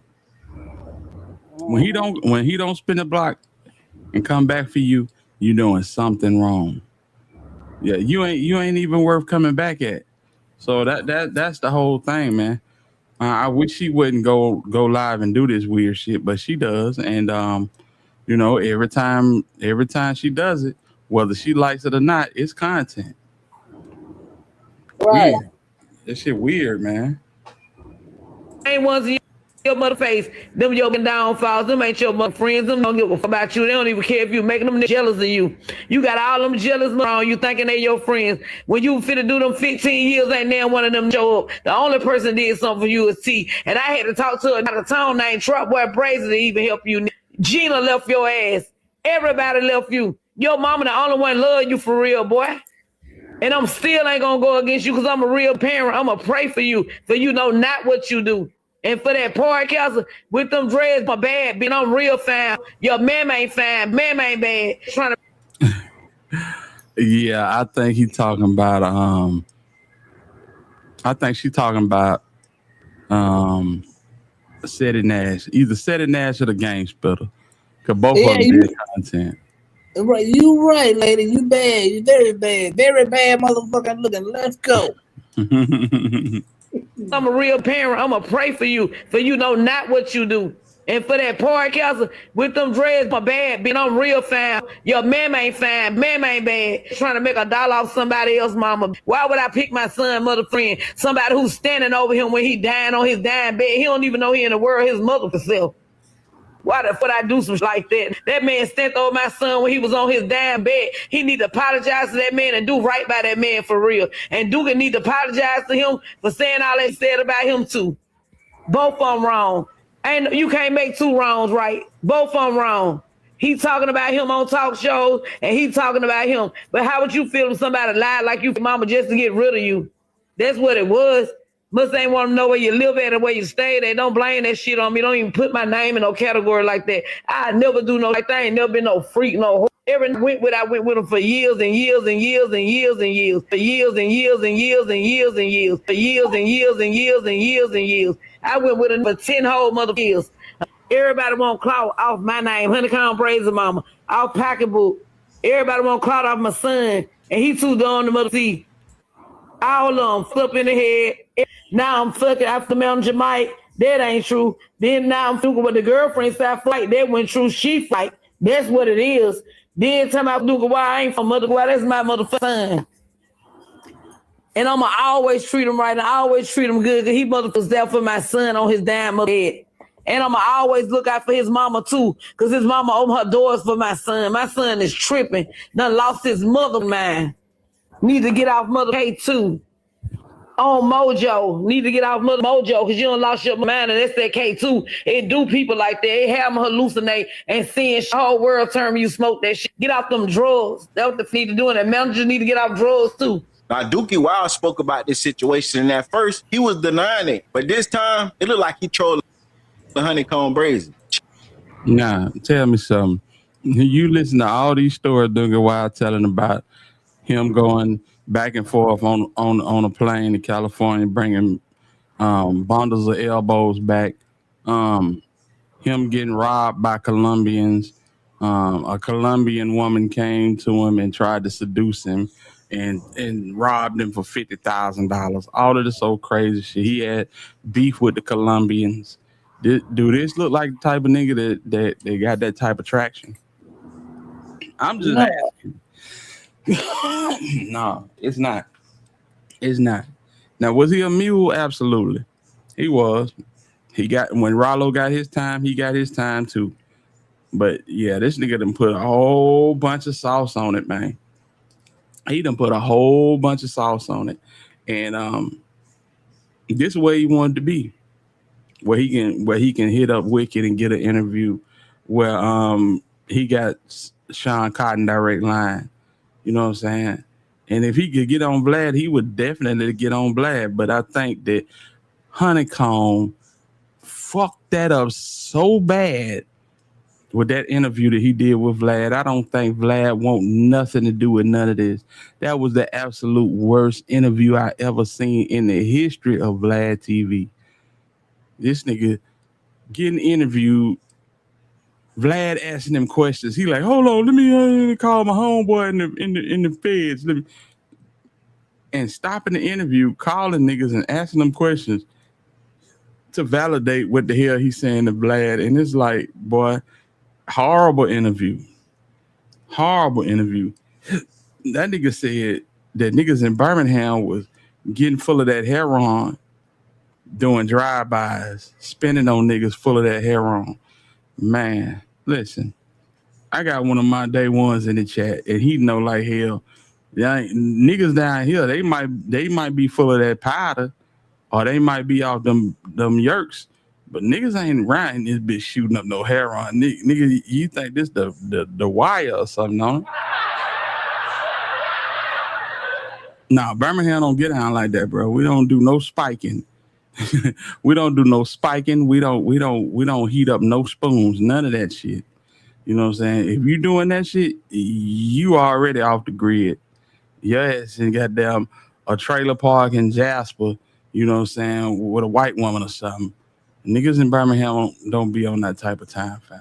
Check it out. Get in the comments and tell me what you think. Like, comment, subscribe, turn on all post notifications. It's free. Do it for me. See. I ain't but I bite her. Huh? Is bitchy for me? In my sleep. Cause he said something I ain't seen. Man, mama, you pulled my down the phone in my sleep. And I ain't know you dead wrong that, like, cause this boy really think he sees something. I'm trying to see this, really see this. At this point, I'm starting to believe this shit. Like, he's so fine with the lie. I'm starting to believe this. Like, something like, I can't recall the night. Like, I was rolling on the river. Charleston White, Brick Baby, again. Lord have mercy. Yeah, shout out to music. That ain't the last time we go into music, but shout out to music. Man, Honeykomb, Brazy, Lord have mercy. Please just make some music, my nigga. Make some music, bro, please. Yeah, man. That nigga said, yeah, them Birmingham nigga be on that heroin. No, they don't, nigga. I don't know who you been hanging with. No. Now, will they smoke some K2? Absolutely. But that's for niggas that's locked up. You know what I'm saying? Nigga get back to the street and they can get their hands on something. Yes, they gonna do something else other than K2. You know what I'm saying? If you are not incarcerated and you free will smoking K2, your ass need to be studied. Like, for real, your ass need to be examined. For real. Nigga, you free. Nigga need your close friends and family need to do a Juneteenth goddamn evaluation and let you know, nigga, you free world. You can go buy a bag if you want to. You know what I'm saying? But we not smoking no K2 outside of incarceration. You know what I'm saying? The best have done it. Whether they done it once or 10 times, niggas is. Yeah, niggas have experimented with K2, but that's because they couldn't get their hands on nothing else. You know what I'm saying? My homeboy Weezy, he tells a story about how niggas would, you know what I'm saying, soak K2 into paper, like construction paper, and get it into the feds. You know what I'm saying? One level of K2 will be one color of paper, like you might have some blue papers, and then you might have some pink papers, or you might have some, you know what I'm saying, orange papers. And that's how they differentiated the strength, you know what I'm saying, or the strands, so to speak. Yeah. But niggas ain't out here smoking no K2 in the free world. Nigga, you're dumb as hell. You need to be back in the damn system if you out here where you can get your hands on damn anything. And you still out here smoking K2. Now, Cone, I ain't gonna hold you. You giving K2. You giving K2 real easy. Like I told y'all, Honeykomb Brazy will strike up alive at 4:30 in the morning. And he be pissed off. That's K2. That's K2, family. Like when he be on these lives, you don't see him smoking nothing but a Black and Mild. You know what I'm saying? But Lord knows, he giving K2. Black and Mild ain't gonna get you to where Honeykomb be early in the morning. Real talk. Early in the morning, man. Say they lace weed these days, which is wild. Absolutely. Say them color papers, and for me, I need my raws clean. Yeah, but these they say this shit like construction paper. You know, they say hey, they got some blue shit on the yard, man. That shit fire. Yeah. Next thing you know, you hanging upside down in your cell like Batman and goddamn swinging and bust your head and bleed to death in your own damn cell, you know? Yeah, these niggas is tripping. You know what I'm saying? Have some self-respect around this bitch. Like, for real.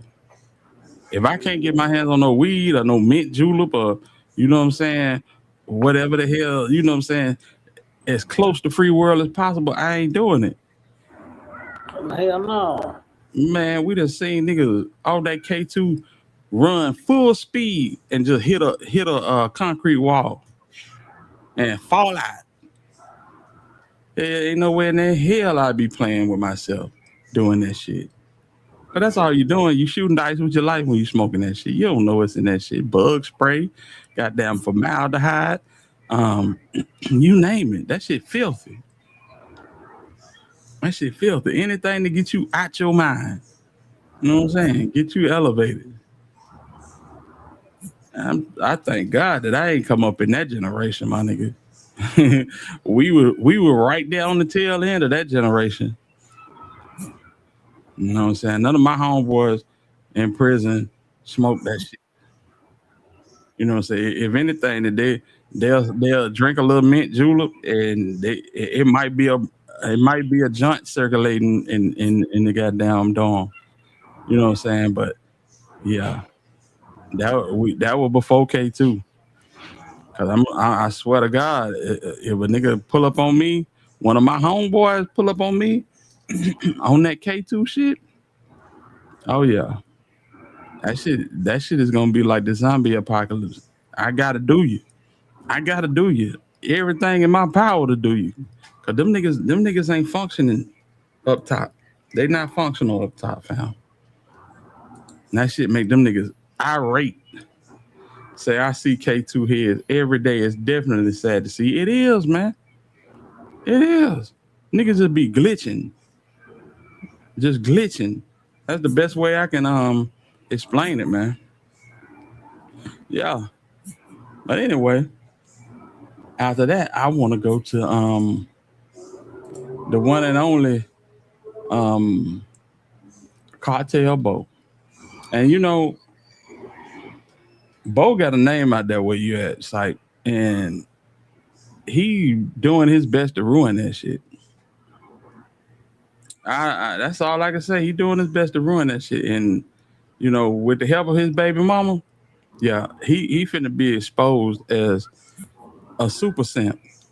A super simp. That's the only way I can explain it. And it's been so much back and forth.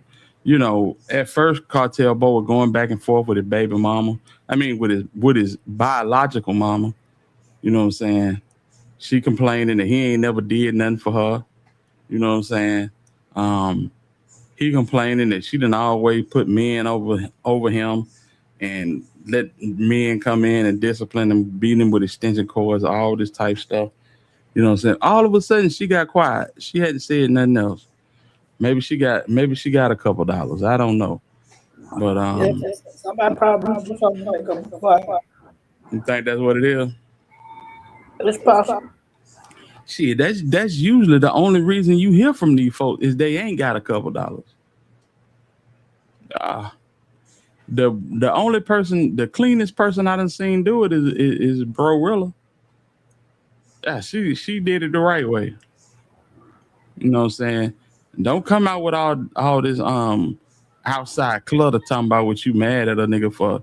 No, you mad because nigga they blew up and they ain't give you no money and you felt like you deserve money. Plain and simple.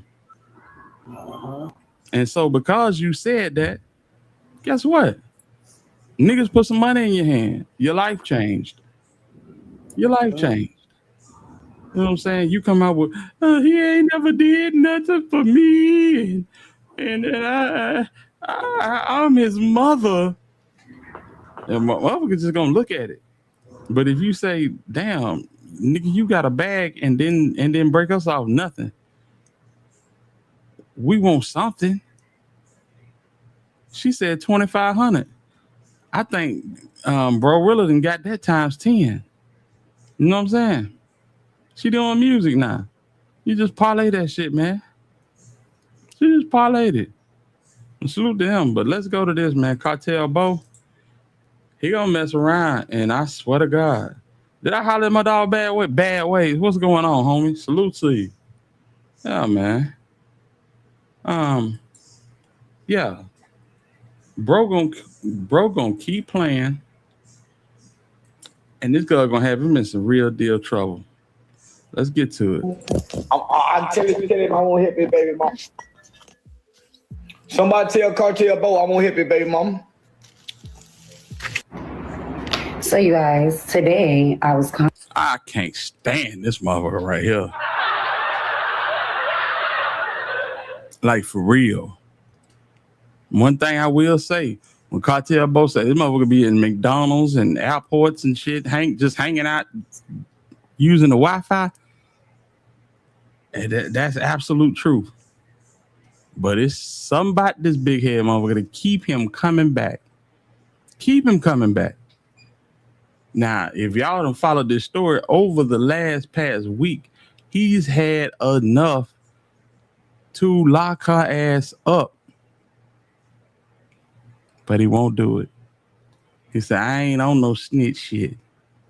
Bro, in order for you to get custody of your kids, which you did, you had to give a statement to the law. I don't want to hear that shit. Both of these motherfuckers playing in our face. Yeah. Both of them playing in our face. Yeah, what's good, family? He said, you got to watch who you have kids by. Absolutely. Absolutely. And what she doing is exposing this boy for being a big, gigantic trick. That's it. contacted to do an interview. Charleston White won line when he said he was going to help Cartel Bo baby mama. Say, I just want to let you know, Cartel Bo, I got your baby mama set up on some very nice exclusive interviews. I got one with Tasha K coming. I got a set up with a paid interview with Terrence Gangster Williams. I got another interview set up where I'm flying her to Vegas where she can be interviewed by 6 or 7 months. I'm going to give her an alley hoop, man, just to help her get her life together, my nigga. It ain't nothing against you, but you should have never said my name talking like you a real crash out. Yeah. I caught you sneak slug. Now look what kind of position God put you in. I'm for to help your baby mama get her life together. I'm not going to mistreat your kids or none of that, man. Yeah. And I'm going to show her how to monetize herself and get her story out there, kind of like 50 Cent baby mama Daphne is doing. Nigga, help her, don't hurt her. Mama say the best thing you can give your kids is to treat their mother with some respect. I hate baby daddies like you. I just dropped a video on Cartel Bo releasing video footage saying he saved his kids from being kidnapped. Come to find out, it was his baby mama. Then he... That whole post is dry snitching. He said that an Uber driver and a prostitute tried to kidnap his kids.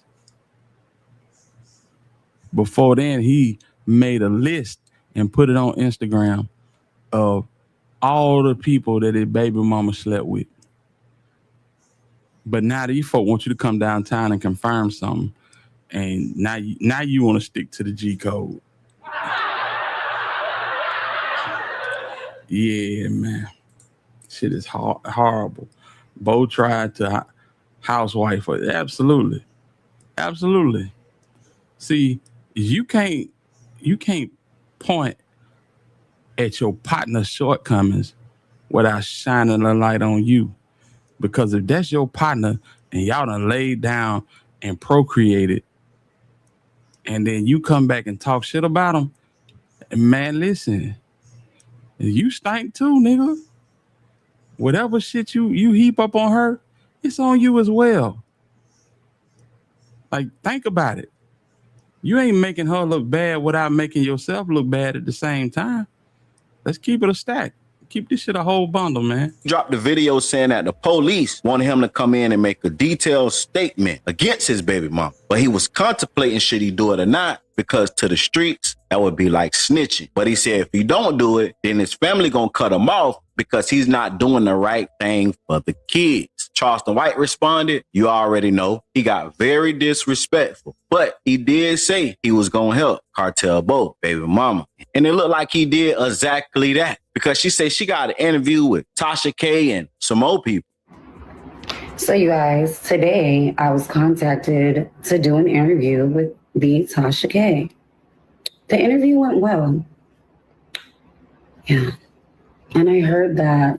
Wait, this video is sponsored by Free Cash, the app that's literally paying people to play games. All you got to do is scan the QR code on the screen right now or click the link pinned in the comments. A little birdie was contacting her too after I posted that I had an interview with her today and I needed in any way that was available to do my makeup for the interview. Yeah. I didn't reach out to them. They reached out to me. I'm not asking or begging or asking anybody who wants to do an interview. I'm gonna ask y'all one time, and I'm only doing one. Who want the interview? And interviews are not free at all. So, yeah, babe. Yeah. But anyways, I really love that for me. Yeah. I really love that for me, that I actually get to go on real platforms and talk and speak, because I'm not paying platforms to post me. Right. I don't have to pay people to promote me or help me slander someone's character or do a smear campaign on somebody else's image or name. Yeah. So tell me one thing. From one of my favorite movies in the world, Office Space. What really is it that you say you do around here? You don't do a goddamn thing. Yeah. Your whole existence is tied to Warren Brown, one Cartel Bo. This, my friend, is the worst type of clout chaser. The worst type of clout chaser. People want to interview you. You got some music coming out? You doing photo shoots? You got an acting gig? You got a 20v1? You in a reality show? You on Zeus? No, nothing. You are merely the ex of Cartel Bo. And to be perfectly honest, a great number of people don't even know who Cartel Bo is, but I digress. Yeah. Because naturally, I'm still that girl, and I'm only gonna glow up from here. Yeah, that part. It's the same female that was sleeping on her babysitter's porch because she had nowhere to live. The kids could stay in the house. She had to sleep on the porch. Maybe because she got a thing for pocketbooks. Who knows? But now you're on here popping it. Man, listen. And nobody can stop that for me, and I love that. The only one that can stop my growth and glow is me.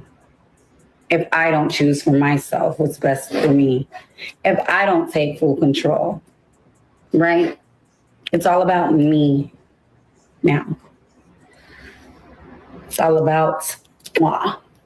And when you thought it couldn't get no worse, you know it did. Charleston White, he went in again. Check it out. Get in the comments and let me know what you think. Like, comment, subscribe, turn on all post notifications. It's free. Do it for me. Say that the Cartel Bo was talking all that shit the other day about how he'll crash out and go to jail and he the one and he ain't no snitch. And if I'm having family problems as a man, let me tell you little boy street nigga something. If I'm having family problems as a man, Bobo, you hear me?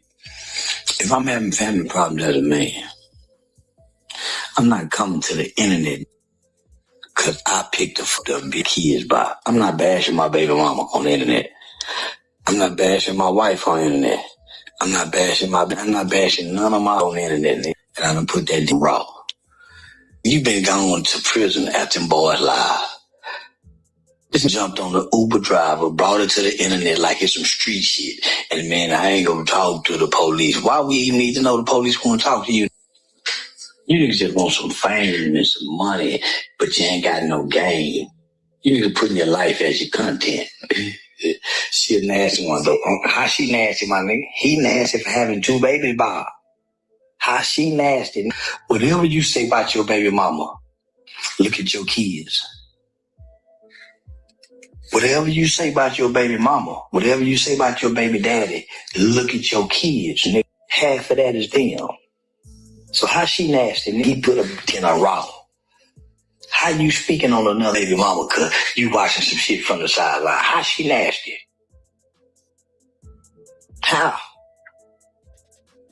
Man, you need to be talking, homie. You need to put a baby in somebody, he say nasty. Whatever you say about your children's other half, look at your kids.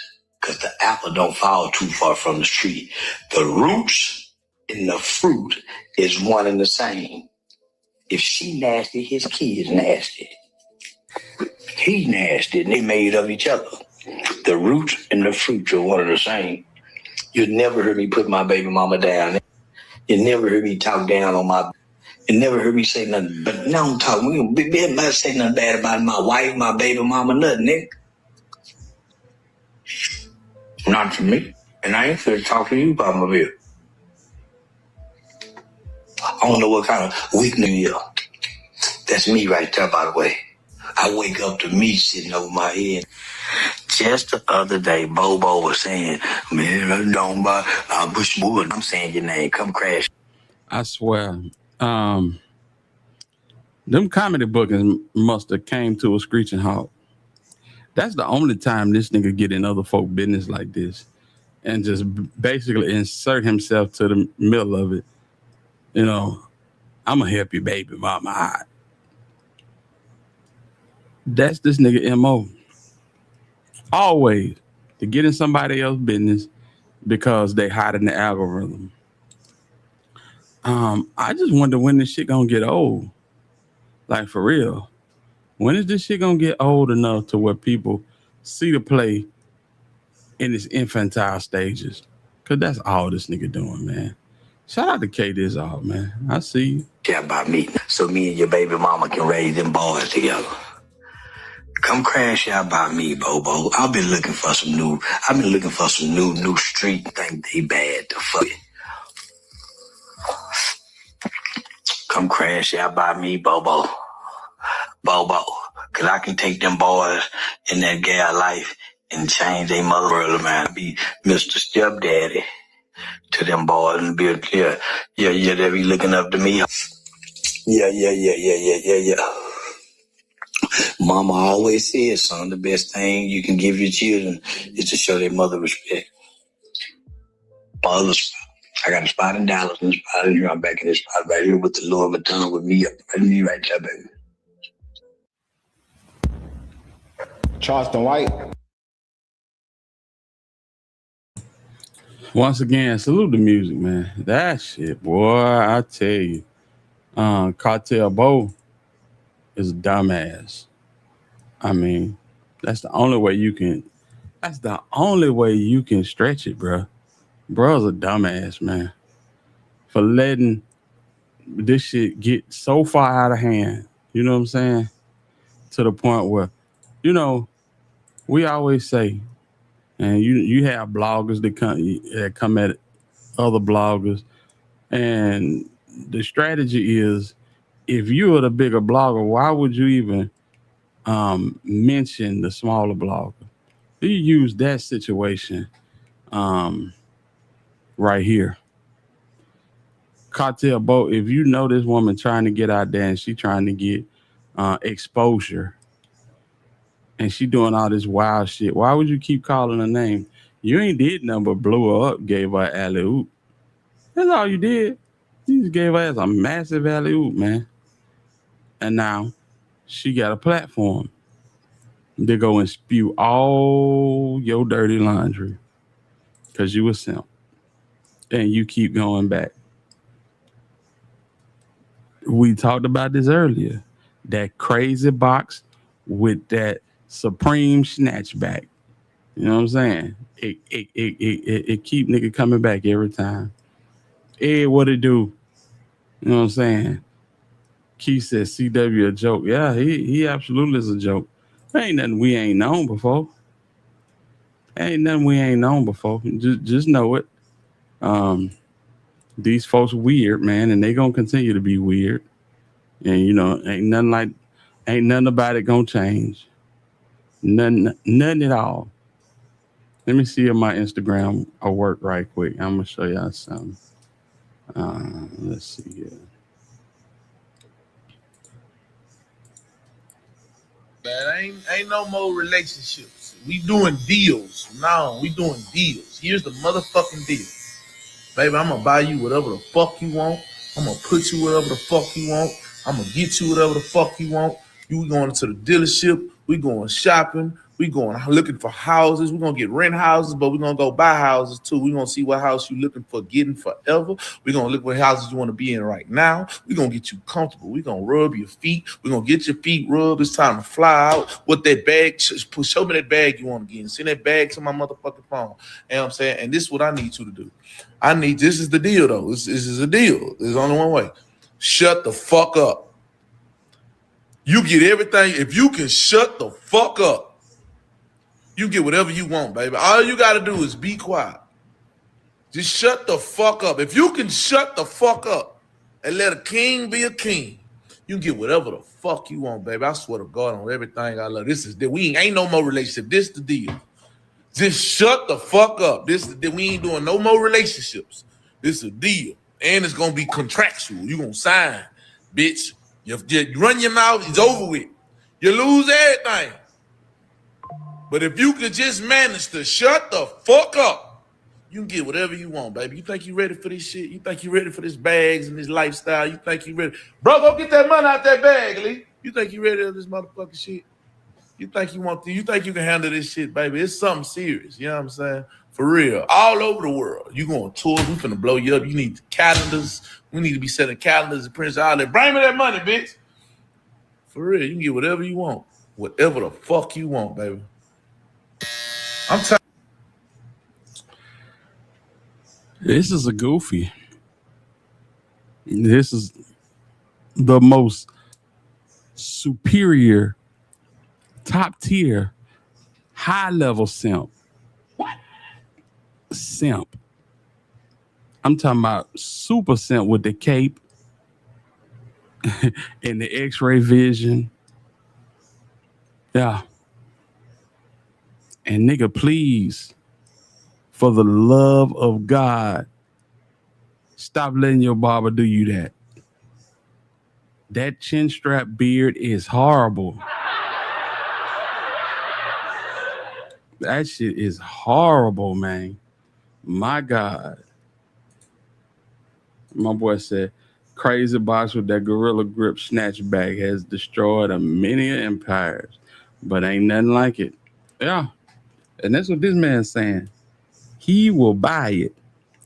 He will buy it. You just can't have no say so. You just can't have no say so. He is so low down and trifling. Yeah, let's go through here. Cause I'm gonna tell you, she low down and trifling too now. let's not get it twisted. Ain't nobody innocent in this situation. Listen to this. Hey, what's the best strip club in the gang? I need to see what's the best strip club. Why in the hell would you even be asking? You ain't had enough? Them strip clubs lead to this shit right here.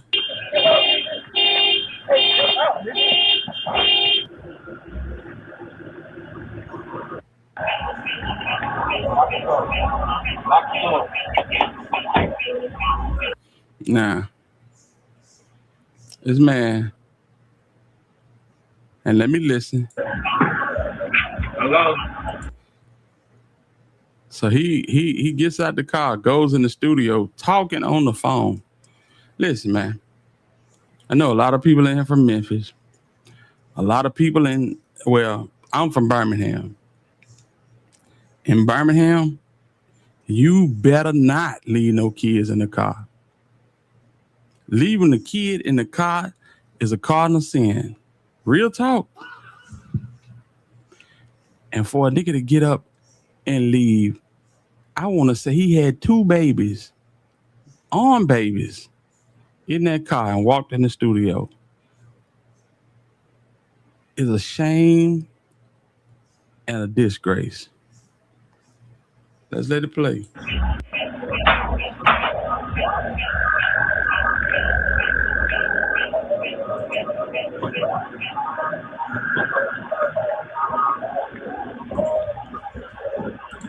Now that's her.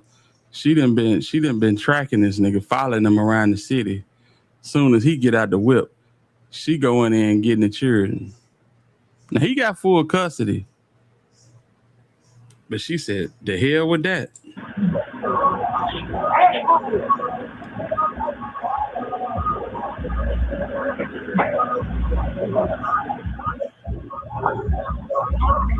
Yeah, buddy.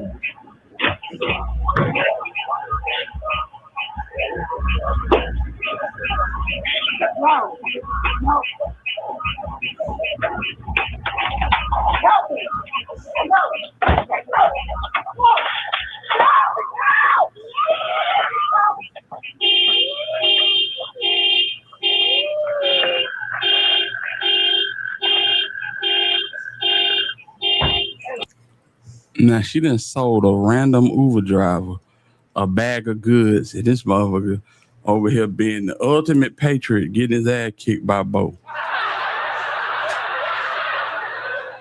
Don't even know that he transporting a damn slut bucket. Boy, I tell you, I don't know where they get these niggas from. Who cut these motherfuckers, man?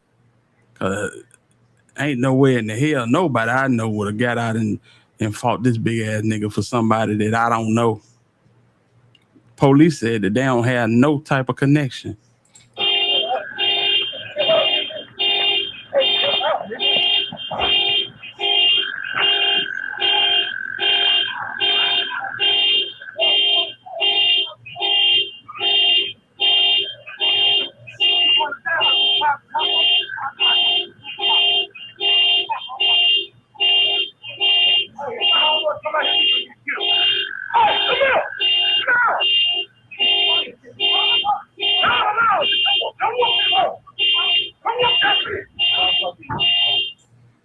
Nah, he yelling for females to come and put hands and feet on her.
Nah. Bo ain't no spring chicken. Bo about 36, 37 years old. And to be this fucking dumb is unbelievable. Beyond remedial. What they are doing is weaponizing these babies to get back at each other. I would not say this about anybody else. But I don't think they give a damn about these babies, man. They just doing this shit to spite each other. You know, if you were so If you were so worried about the babies, you wouldn't be in your barber chair talking about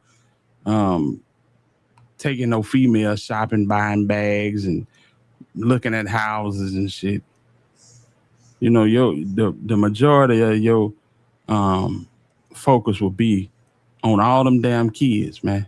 I think it's 3 of them total. And he got custody of 2. Like, niggas got their priorities all jacked up, family. All jacked up. And that's why I can't take this nigga side in this shit. I just can't. Because both of them is equal fuck-ups. Equal fuck-ups, man. This shit sad, man. Lord have mercy. Nah, I'm not going to say he's not a good father, but what I will say is that you may be a good father, but you got ulterior motives. Absolutely got ulterior motives. And I'm going to say this right here. Enough of them. Just know that this right here ain't going to be much better. Let me bring this up on the screen.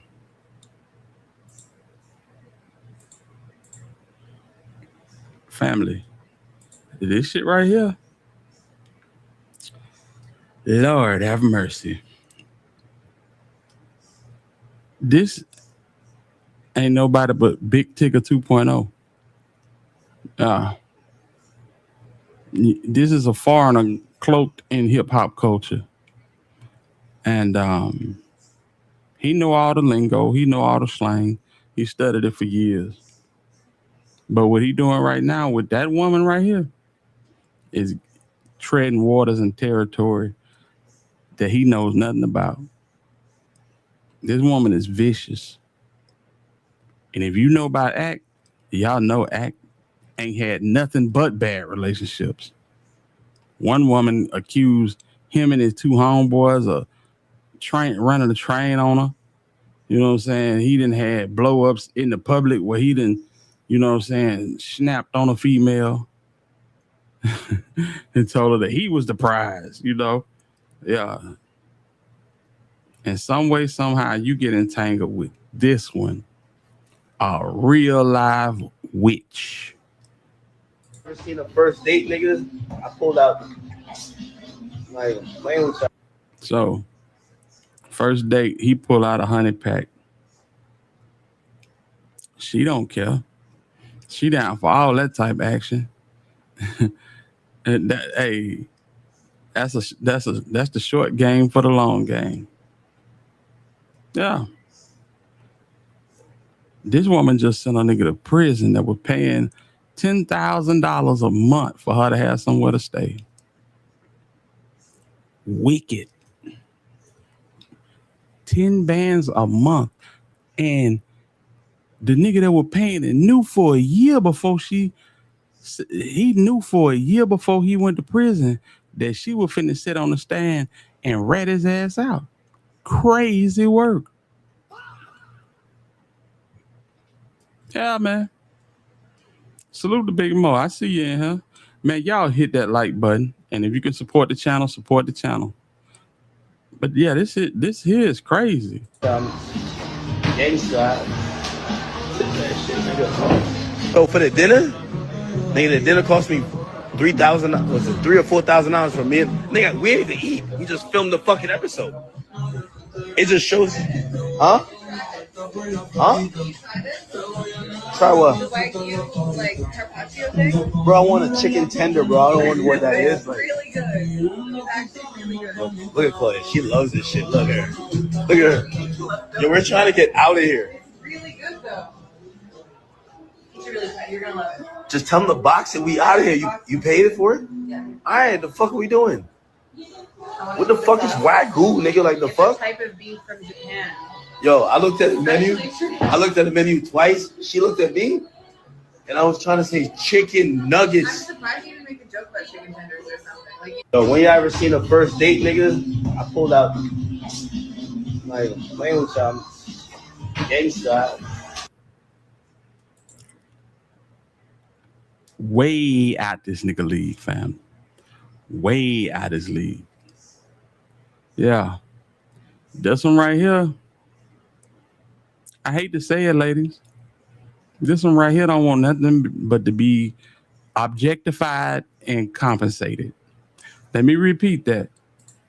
This one right here don't want to be nothing but objectified and compensated. There's no emotional attachment whatsoever. None. 50 about to be on his ass. Avengers level super simping. I agree. Yeah, I'm pretty sure. Y'all look at this. That is a lick. That right there is a Maybach sitting in your neck of the trenches with the windows rolled down and the key still in the ignition. This right here is a mansion with 25 Amazon packages on the front door and the front door open. This is a lick waiting to be had, man. This is a lick waiting to be had. Lord have mercy. Boy. And this Soda Popinski looking motherfucker right here with all the damn glass and goddamn plastic in her motherfucking chest. She ready to come in for the kill, man. Yeah.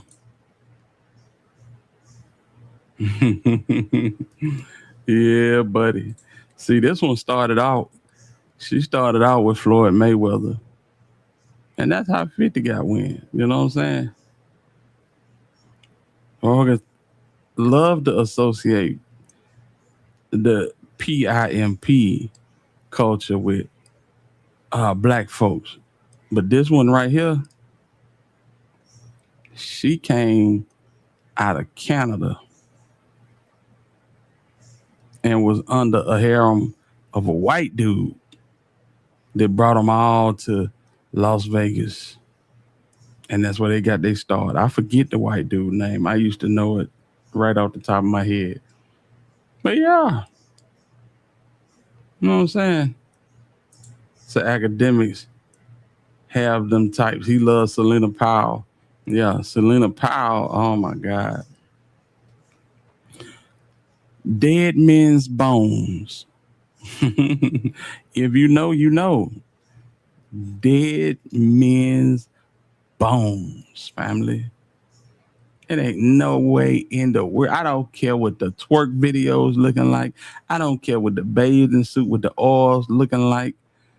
Man, listen. All of this shit ain't nothing but Tupperware. Ain't nothing but Tupperware, man. You might as well get out the Swedish meatballs and the sherbet and the parfait. This ain't nothing but fucking a Tupperware party.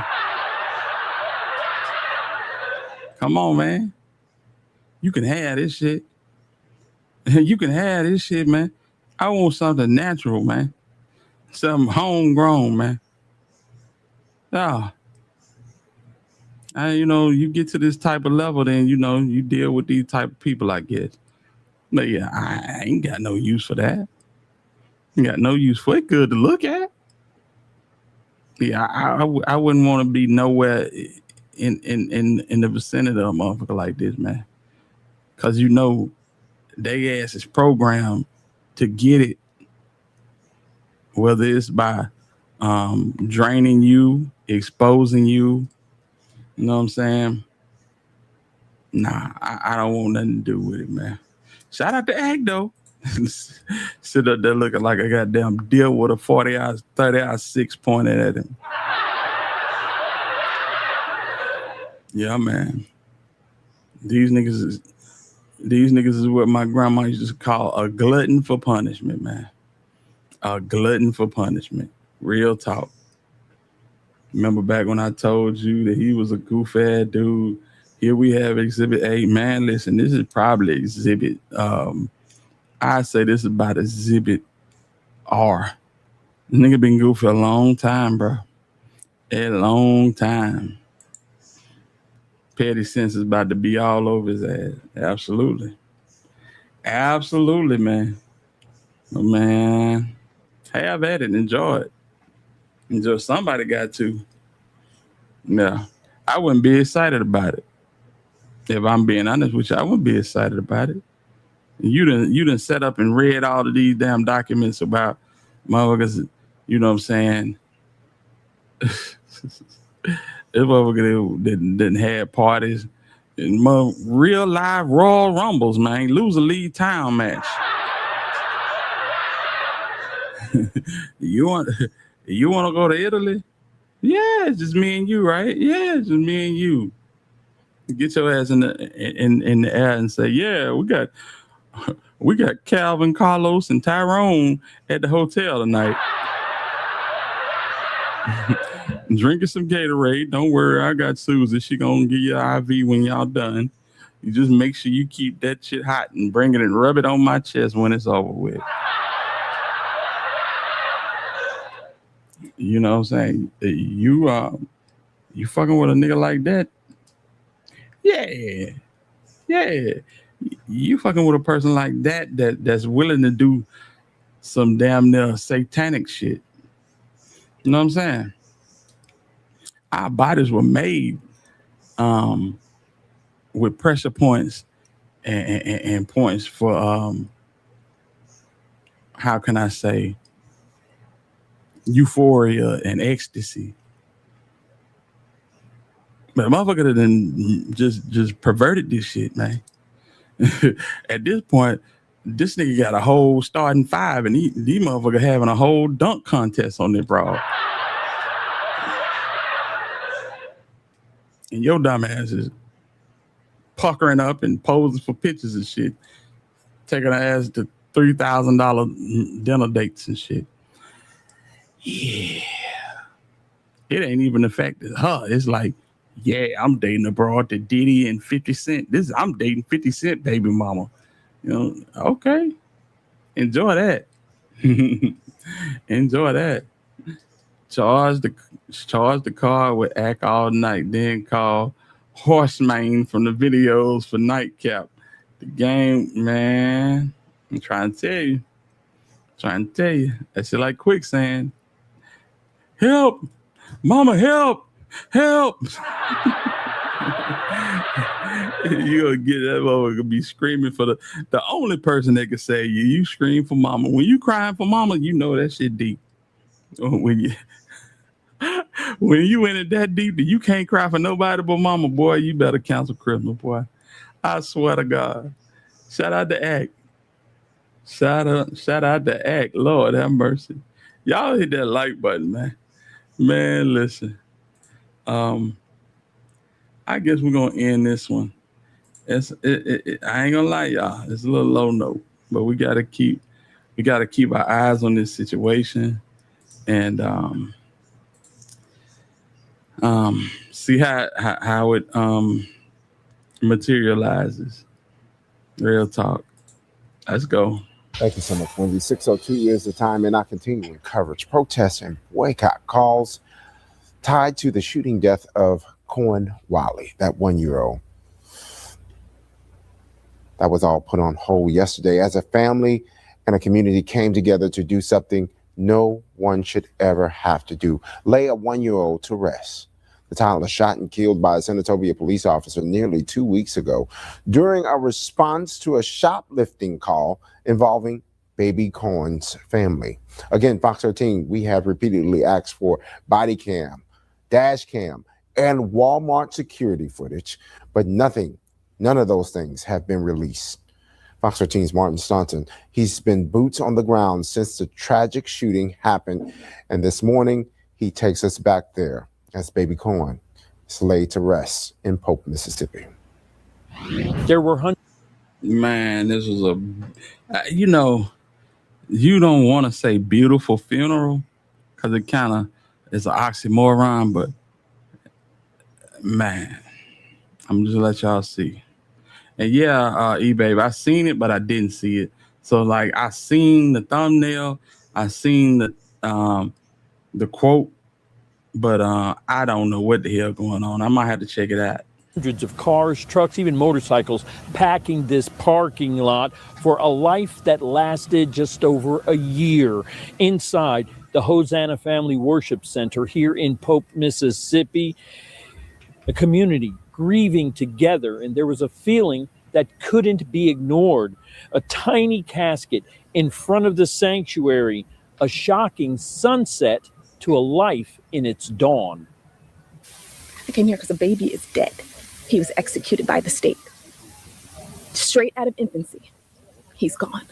That sentiment was carried by many into the Hosanna Family Worship Center Saturday afternoon. On this day of baby Cohen's funeral, the protests paused, but the pain did not. You know, this is something that has become so normalized in the society when it is absolutely wrong to be shooting into an occupied vehicle that a child is known to be in. Baby Cohen's tiny casket was loaded onto this horse-drawn carriage by children, his parents riding on the top as it left the church, heading to his final resting place a short distance away. Strangers attending the funeral say the sight... If y'all ain't know it was a baby in that box, y'all swear this was a damn prom. And that ain't a joke. That ain't a joke. But you look at these babies sitting up here, man. This shit look like they going to prom, man. Like real talk. I hate it for them. I hate it for them. Listen, they did a press conference with Benjamin. Y'all know the bald head dude from. I think he from the NAACP, Benjamin Crump. And standing beside Benjamin Crump was this young man, Cohen Wiley's dad. And this man, once again, did not know the room. Everybody got on suits, dresses, blouses. My man was up there with a navy blue t-shirt, some black jogging pants, and a lighter leash hanging from his joggers.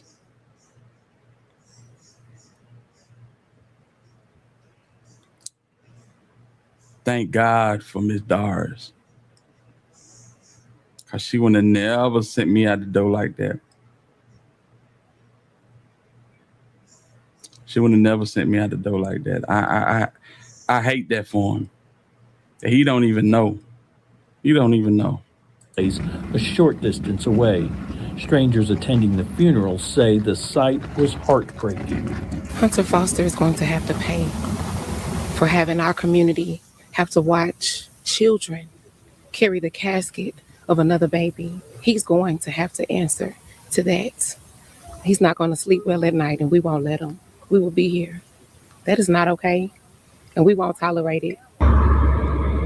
The family's attorney told those gathered this day is for grief, for burying a baby boy long before he should have been laid to rest. But he promised mourners answers and accountability for the officer who fired that fatal shot.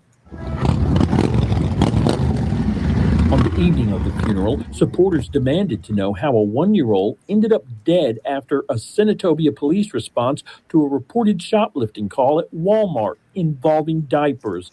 Many in attendance say that's why this funeral was about more than goodbyes. Justice should be served if the wrongdoing is done. The way it happened, it should have never happened. I don't care if it was shoplifting, it should have not happened. And we got to support each other, and if we don't come together, nothing's going to change. Organizers had planned to end this day with a vigil, but say it was canceled last minute by city leaders in Sardis, ending a celebration of life not fully lived and a final tribute on this day unrealized. I think it's heartbreaking because at the end of the day, it's about a baby. A baby lost his life. Candles left unlit, paying tribute to a young life unlived. Baby Cohen laid to rest today, and organizers of the events say that they will continue their push for justice and accountability. In Sardis, Martin Staunton, Fox 13 News. And listen, y'all, if they do get paid,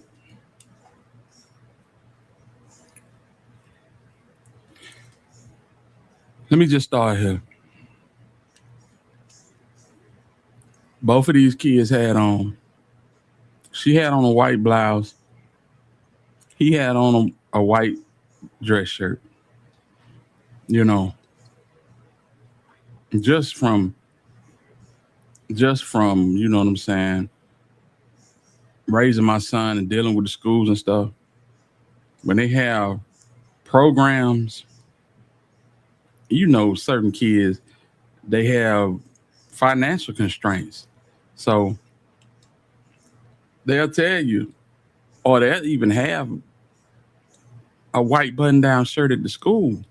You know, we dressing like this, but if you can't get this, just get a white shirt. And if you can't get a white shirt, we'll have one for you when you get to the school. And that's what I automatically thought about when I seen this young man.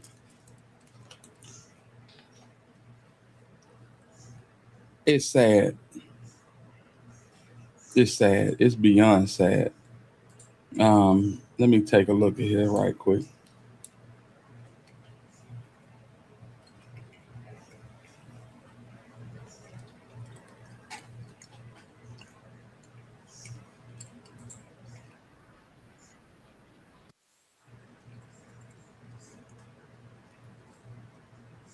Let me find this clip, man.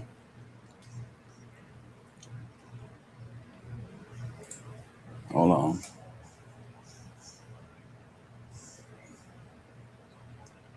And I know, you know, folks be like, damn, Hill, you coming down pretty hard. No, I do that because certain things were told to me by my mom and my dad as a kid. You know what I'm saying? One thing, son, you're a big boy, so you got to stay clean. You gotta stay clean. You gotta stay fresh. My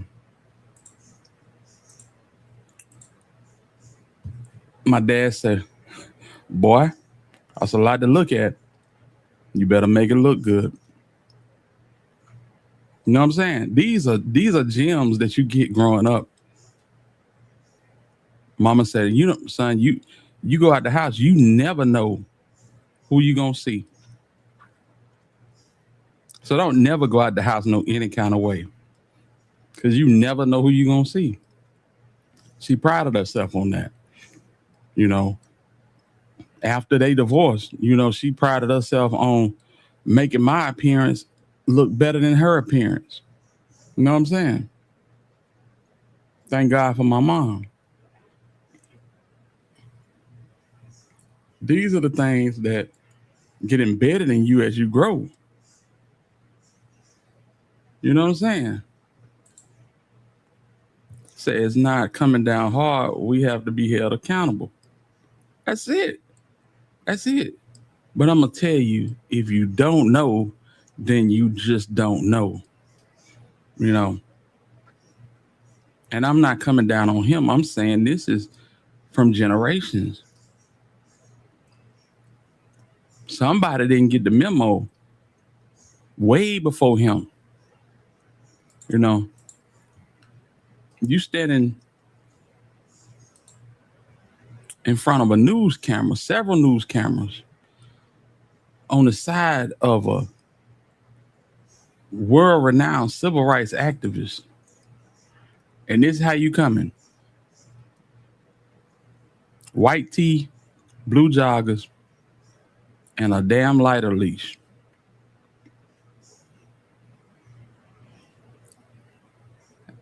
Well, here, what's wrong with a lighter leash?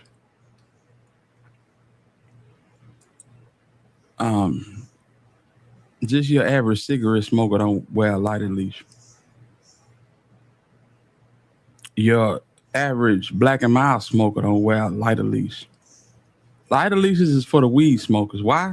Because weed smokers smoke with a company of people. And 9 times out of 10, one weed smoker would tend to walk off with another weed smoker's lighter. Well, damn, hitter. Smoking weed is damn near legal in all the 50 states. Weed be damned, y'all. It's about portraying an image. It's about portraying an image. That's all. See, an idiot would look at this picture and say, well, damn. I mean, this bottom of the barrel. This bottom of the barrel right here. So guess what? Not much compassion, because these folks just, ignorant and don't know no better. If we gotta yell and scream to the top of our lungs that our lives matter, then we gotta represent ourselves in a respectable fashion, like our lives truly matter. Does that make sense? I mean, is that hitting home for anybody? Carry yourself with a certain level of respect. You tatted up, that's cool. 90% of all young black men are tatted up. You know what I'm saying?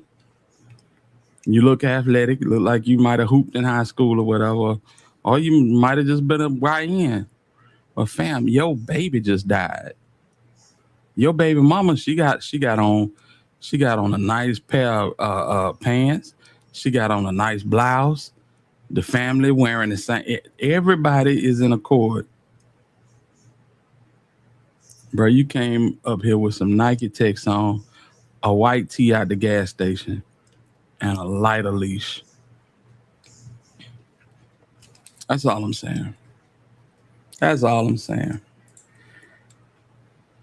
It's almost legal for 2 ounces on your person in my city too. And that's cool.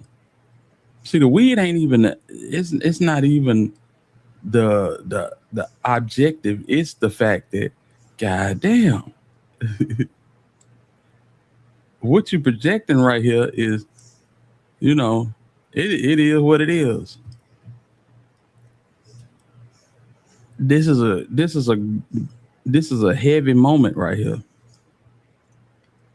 Now, if I was in a position, God forbid I ever have to experience what these people experienced, God bless their soul, but I would look some way similar to Benjamin Crump, even if I could not afford a tailor-made suit. Hell, you get a shirt and tie combo out of Burlington for $20. A pair of slacks from the Goodwill if you got to. You understand what I'm saying?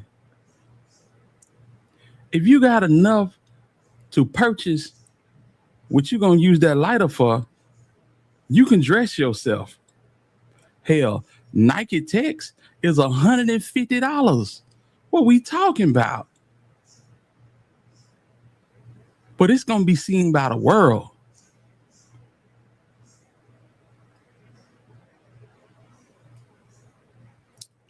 I would care a little bit more.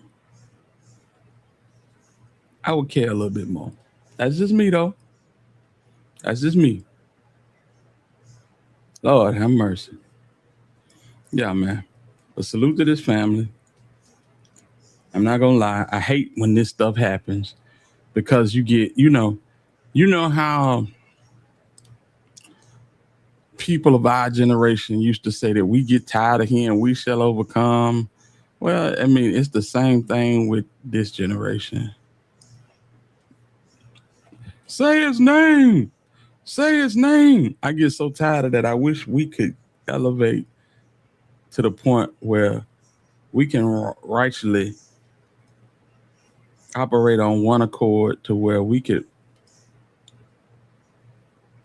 present a force that could push back against this shit instead of having to do what we do every time when our babies are struck down or wrongfully convicted. You know what I'm saying? I hate it, man. I truly hate it. Say he is too calm for me. I wouldn't let my son's nephew, uncle, or brothers go like that. I would tell his ass to change now. Absolutely.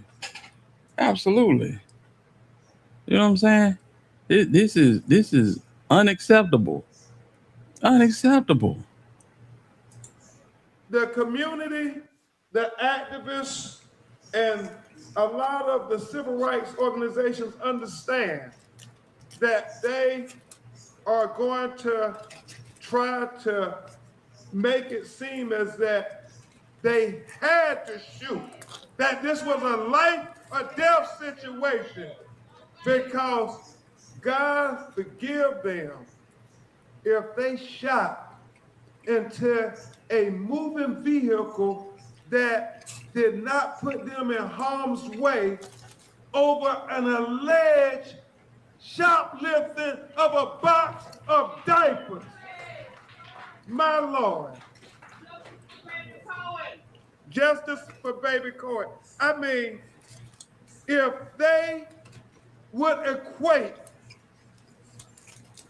an alleged shoplifting of diapers, I think Felicia said she thought they were pull-ups, that they shot into a moving vehicle because of a box of diapers. Let that sink in just for a moment.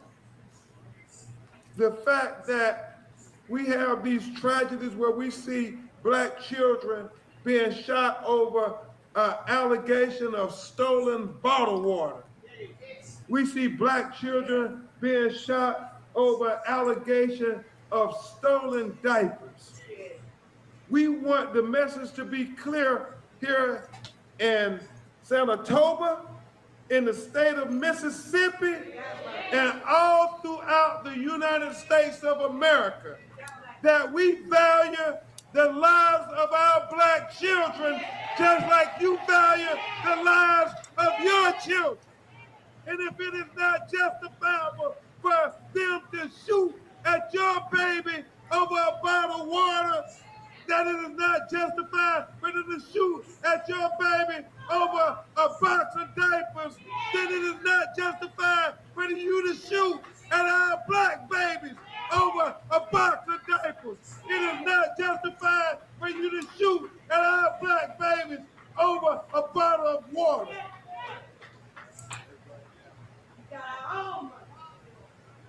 All we're asking for is equal justice. Nothing more, nothing less.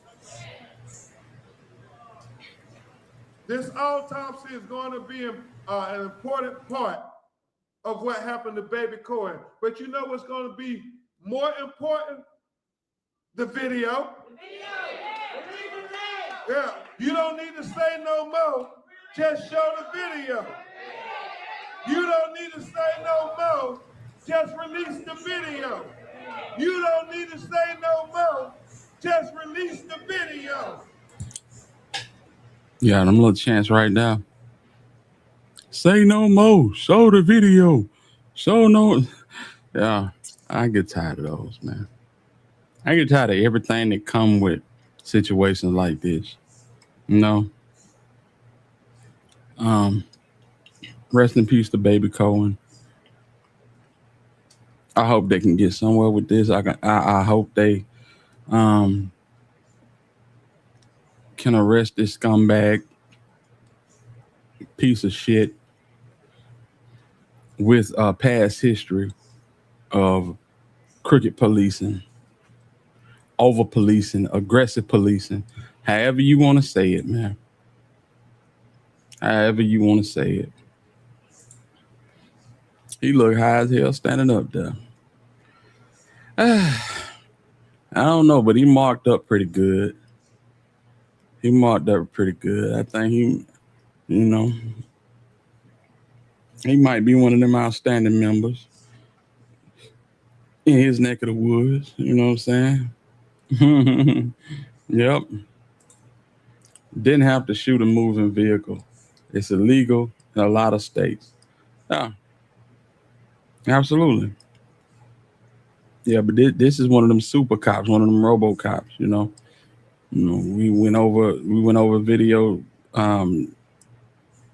last time we covered this, showing that this man had like 287 citations in 1 year period. No, yeah, absolutely. That's a citation or more every day. Oh yeah, definitely. That's the dead homies right there. I don't know if you can see one. No, you can't. Under the neck is the dead homie, and you got some over the eyebrow. It's definitely giving gang affiliation. You know what I'm saying? Yeah. My nephew, before he left, he had his homie 23 tatted on his neck. Surely did. Yeah. Hopefully they can get to the bottom of this, man. Cause you gotta weed out them type of cops. They some dirty motherfuckers, man. Dirty. You know what I'm saying? And ain't no place for that in law enforcement. I mean, we already know that law enforcement in most small cities, in most major cities, is infested with that type of bullshit rhetoric, you know. Especially the small towns. Small towns outside of major cities, oh, they be on it. They be on it. You know. They got that small man complex. Yeah. That's where the aggressive policing come from. During COVID, all that shoplifting was happening. They ain't do shit. Now they shooting over diapers at Walmart. Are they gonna get a bag from Walmart? Trust and believe it. I was saying earlier, somebody said about a lawsuit. They're gonna get a bag from Walmart. But if you don't have the wherewithal to dress yourself properly at a press conference, and somebody put $1 million in you and your baby mama lap,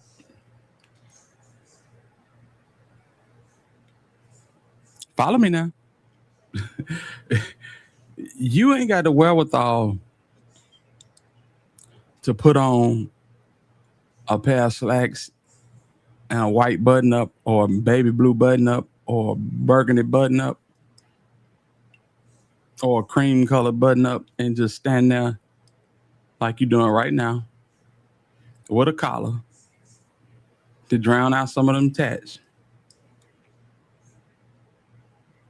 You ain't got the wherewithal to do that, and you come into this bitch with some jogging pants on, a white tee, and a lighter leash in full view.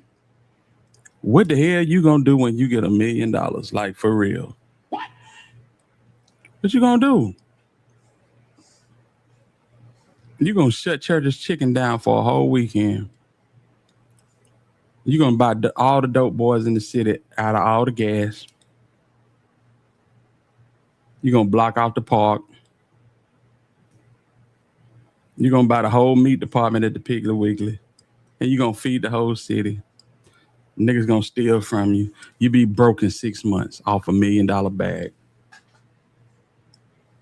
Think about it. Think about it. This shit is crazy, man. We got to do better. And if the parents ain't doing it, shit, somebody in the community got to do it. I tell y'all all the time, when I finally started getting off the bullshit and kind of, you know what I'm saying, getting my life in proper order, I started mentoring at a place in Bessemer, Alabama, downtown Bessemer. Matter of fact, we could walk out of the building where I was mentoring, and it would be the Jefferson County Jail.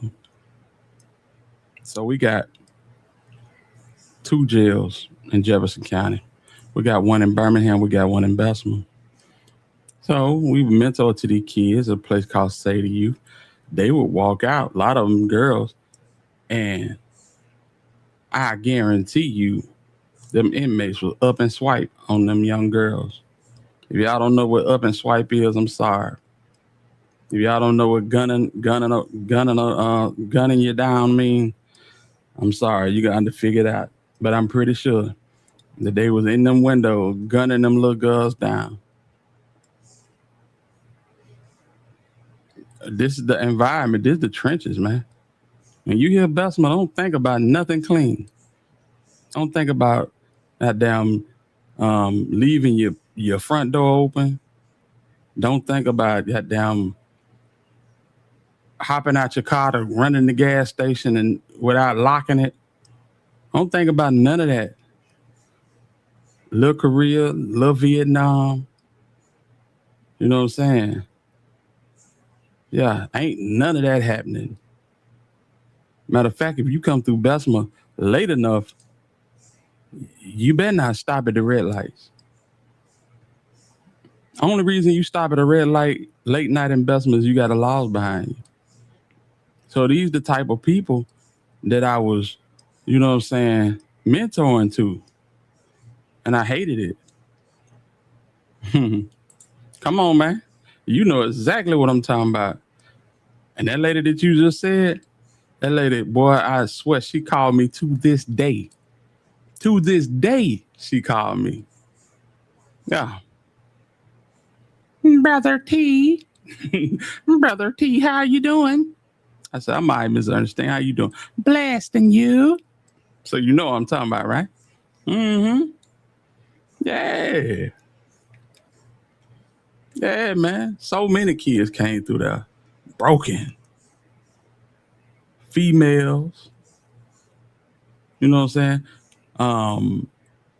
Young men. Yeah, man. I know Young T quite well. You know Chucky? Jaja, all them youngins, man. Oh, real talk. So, you know, I mentored that for years, man. Them kids became adults, man. And my boy couldn't believe it. We went to church and, you know what I'm saying, some of them kids came back for a particular Sunday that we were having at the church. And he said, bro, Pop, them folk glazing you, man. I said, no. They just showing love for the seeds that I dropped once upon a time. Before I had to put everything I had toward my son. Now he get all of that. Yeah, man. Real talk. Real talk. Yeah. Yeah, you know exactly what I'm talking about. You ask all them folk, man. And you can ask all of them folk. They know me. Mm-hmm. Yeah, man. So Pots, you know what I'm talking about when I say we walk up out of that building and all them inmates, they banging on the windows. They banging on the windows. Looking at these little girls, 13, 14. Man, it's a cold world. It's a cold world. Rest in peace to the little homie Landlord Low. He done spent many days up in that same building.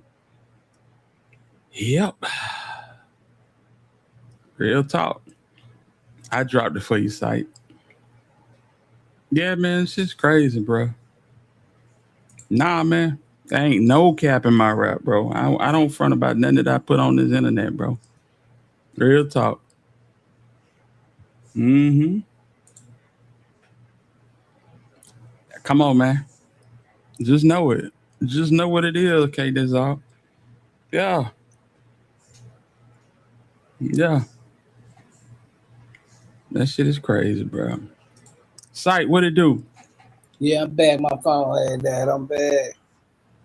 It's all good, man. What's going on with Pablo? Mm-hmm. Yeah, I remember, bro. I remember when we came in, we was live and Lalo came in and said, bro, they just killed Landlord Low. I said, ain't no damn way. That shit shook me, bro. That shit shook me. Cause I was just talking with this man and telling him to keep my nephew name alive. You know what I'm saying? My nephew had been dead almost, I'd say 6 or 7 months. But before Landlord Low. But yeah, it was a Friday night. We was on live. Me, Cypress, Mac Name Ace, and Steve. I never forget it. Yeah, I think I remember that you were like, I gotta go. I didn't leave. I just muted up and had to process that shit, bro. Cause that shit was tragic. Mm-hmm. Yeah, it is fucked up. Yeah. Oh yeah. Pete ain't never coming home. Lil Pete ain't coming home. And then my nephew, you know, is what it is. But yeah, Peter ain't never coming home. Lil Petey, he ain't coming home. Messing around with Damien. You know, but all of them ran in the same circle. But of course, Landlord Low, he wasn't a part of that circle. He was Low from the cutoff. You know, BGT, if you know, then you know. You put it on hold for a minute. Yeah, I had to step back and just process that shit, man. Then I hit my bro up to see if he knew it. He wasn't picking up. But yeah, that shit was crazy, man. That was a wild live right there, bro. That was a wild live. And one of his day one niggas is the one that got convicted for it, man. What time out for his on the live? Yes, sir. Mm-hmm. Well, I ain't gonna act like I'm surprised, but they'll be the one to get you the one close to. Damn right. Damn right. Yeah. Let me see. I'm pull this up because it should be let's see here.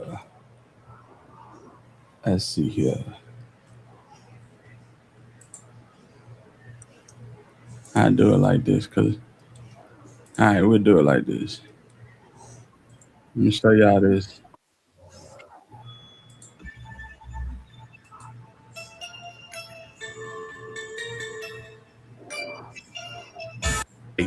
Where the boys in the hood watch shit with a hawk eye, waiting to catch you slipping to fill in your chalk line.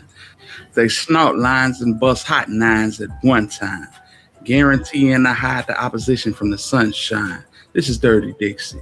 The nucleus of the whole thing is the Magic City, where these niggas play a cold game.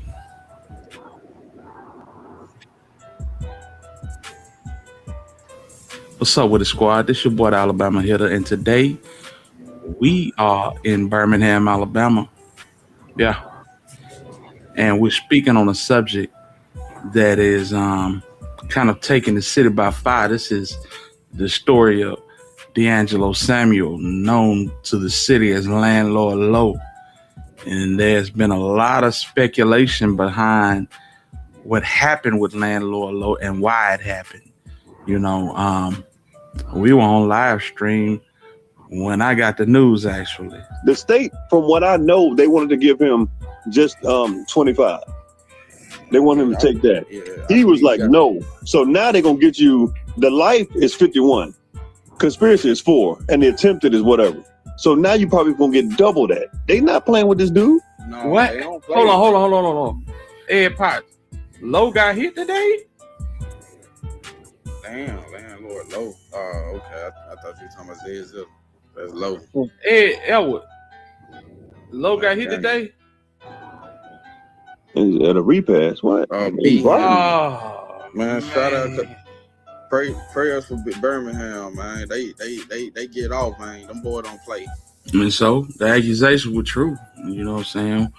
Tune into the news only to find this. Community Center in Brighton, a shooting where 2 people are confirmed dead. We have team coverage for you this afternoon. WVTM 13's Aaron Llewellyn at the scene right now with the latest. Aaron, what's going on? Yeah, Brittany Jarvis, we just talked to Henry Irby with the Jefferson County Sheriff's Office, and like you said, he tells us that 2 men are dead here after a shooting here at the Brighton Community Center. So what we know right now is that this call came out around 2:18, and it was reported of 2 people shot. And when Jefferson County deputies got here, they found 2 adult men. Those men were pronounced dead here at the scene. And right now, there are no suspects. And when we talked to some people out here earlier, they told us that they were inside of the community center cooking, and they heard those shots fired, and they ran inside of a closet to duck and cover. No one has been arrested in connection to the shooting just yet. This is surveillance video shared by Brighton City Council member Jerome McMullen. Yeah, this was a big juke type situation. They was at a repass. That's at a repass, and this nigga came up, his homeboy. It show you how wild this shit is. The dude that you see him run into the car, he was friends with Landlord Low. Not only was he friends with Landlord Low, the dude that was talking to Landlord Low when he ran up was his own uncle, and he gunned both of them down.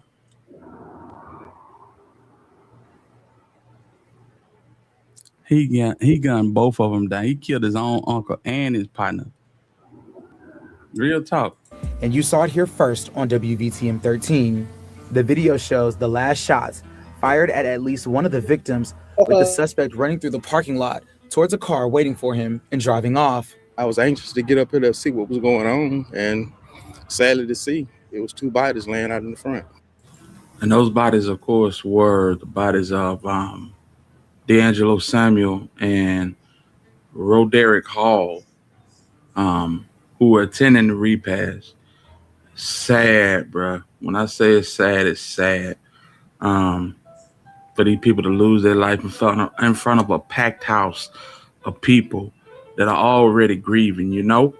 But when the word broke, a lot of people had a lot of things to say. A lot of people had a lot of... Look at K Carbon.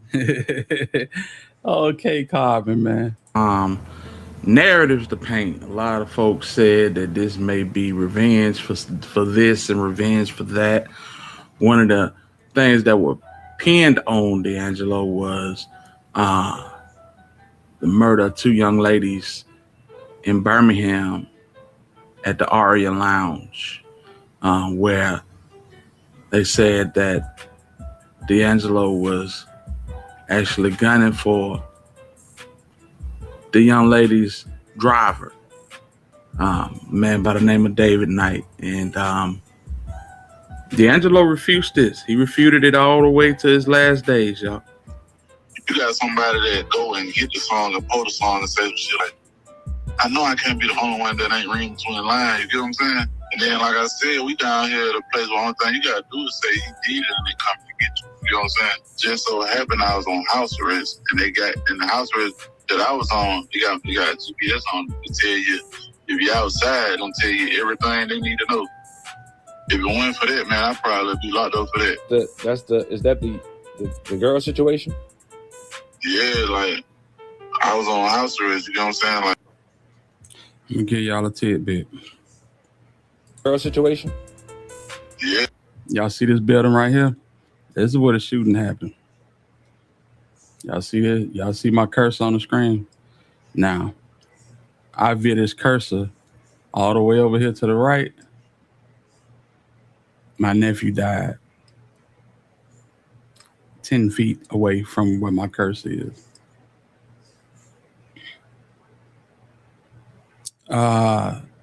Yeah. It was retaliation.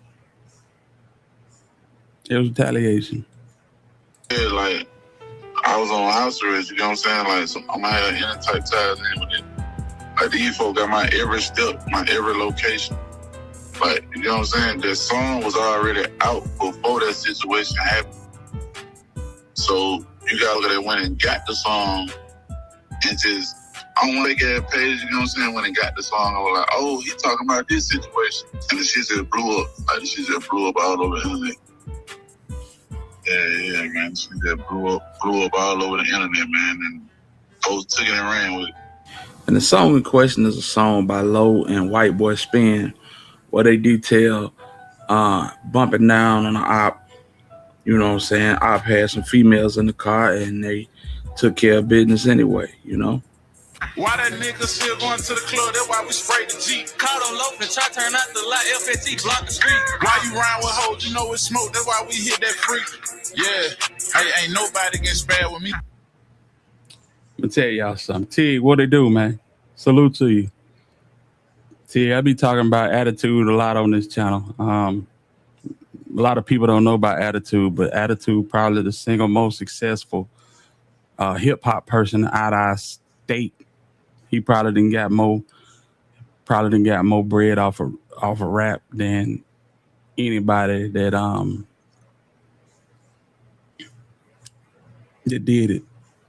Salute to you, Tig. But yeah, this is Low.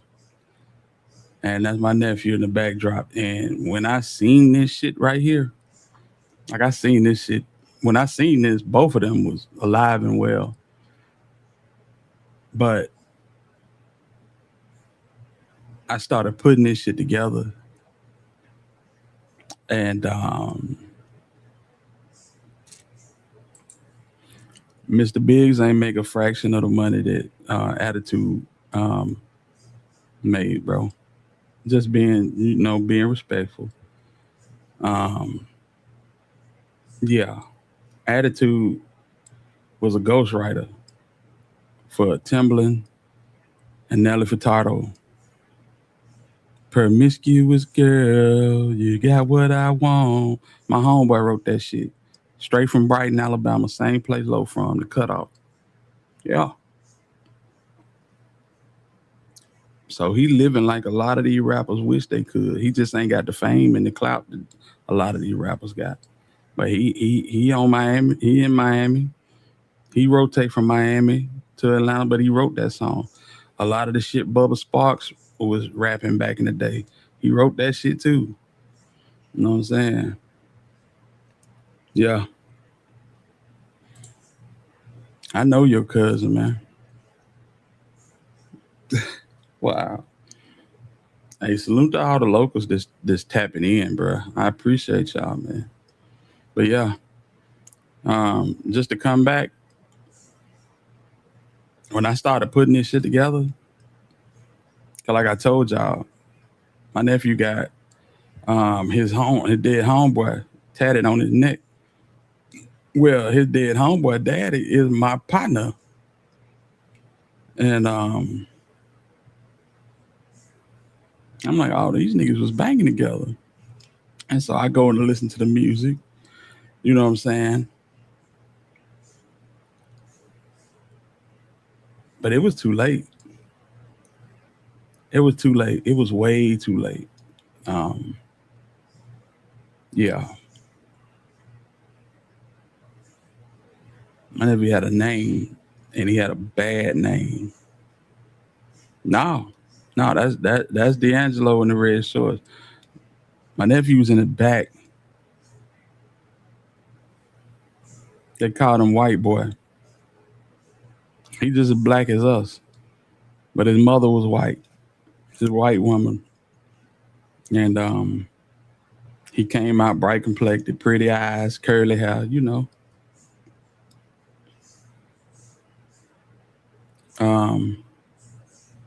Bullied.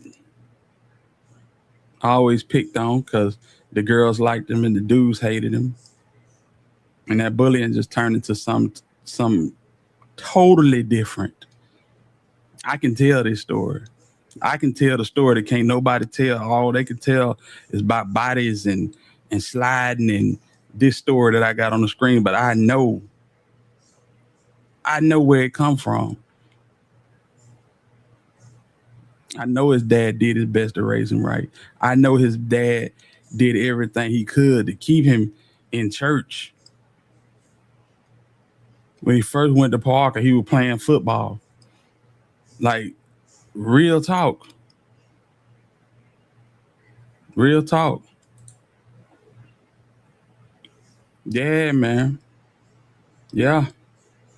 But this situation right here, see, you hear about situations in the city and you like, God damn, these young niggas is crazy. And then you hear, well, shit. When you realize what the hell all the smoke is tied to. That shit was scary. And I done did my dirt. My boy said he used to be in the Smithfield projects. You know what I'm saying? Some of my homies from Smithfield was Shay Taylor, Kerry and Doghead. You know what I'm saying? Yeah. Oh, man. You went to Parker, so you must have been from Collegeville, huh? North Birmingham, Collegeville area? You found Heights, four-way, Michael. Let me see who I knew in Found Heights in the four-way. I think them Skanes boys was on the four-way. Yeah. Derek and Cedric and all them niggas, man. Yeah. Shout out to Found Heights, Evergreen. Yeah, the bottom. The bottom, nigga. What? Let's talk about it. But okay. I see you, Mizell. Real talk. But this shit scared the hell out of me, y'all. This shit scared the hell out of me when I figured it out. Yeah. Why that nigga still going to the club? That's why we sprayed the G. Caught him loafing, try to turn out the light. FFT block the street. Why you rhyme with hoes? You know it's smoke. That's why we hit that freak. Yeah. Ain't nobody getting spared with me. And unfortunately, White Boy Spin lost his life on December 2nd, 2023. Prayers and condolences to the family of Nigel Riddick Robertson. A year later, Landlord Lowe would lose his life on December 13th, 2024.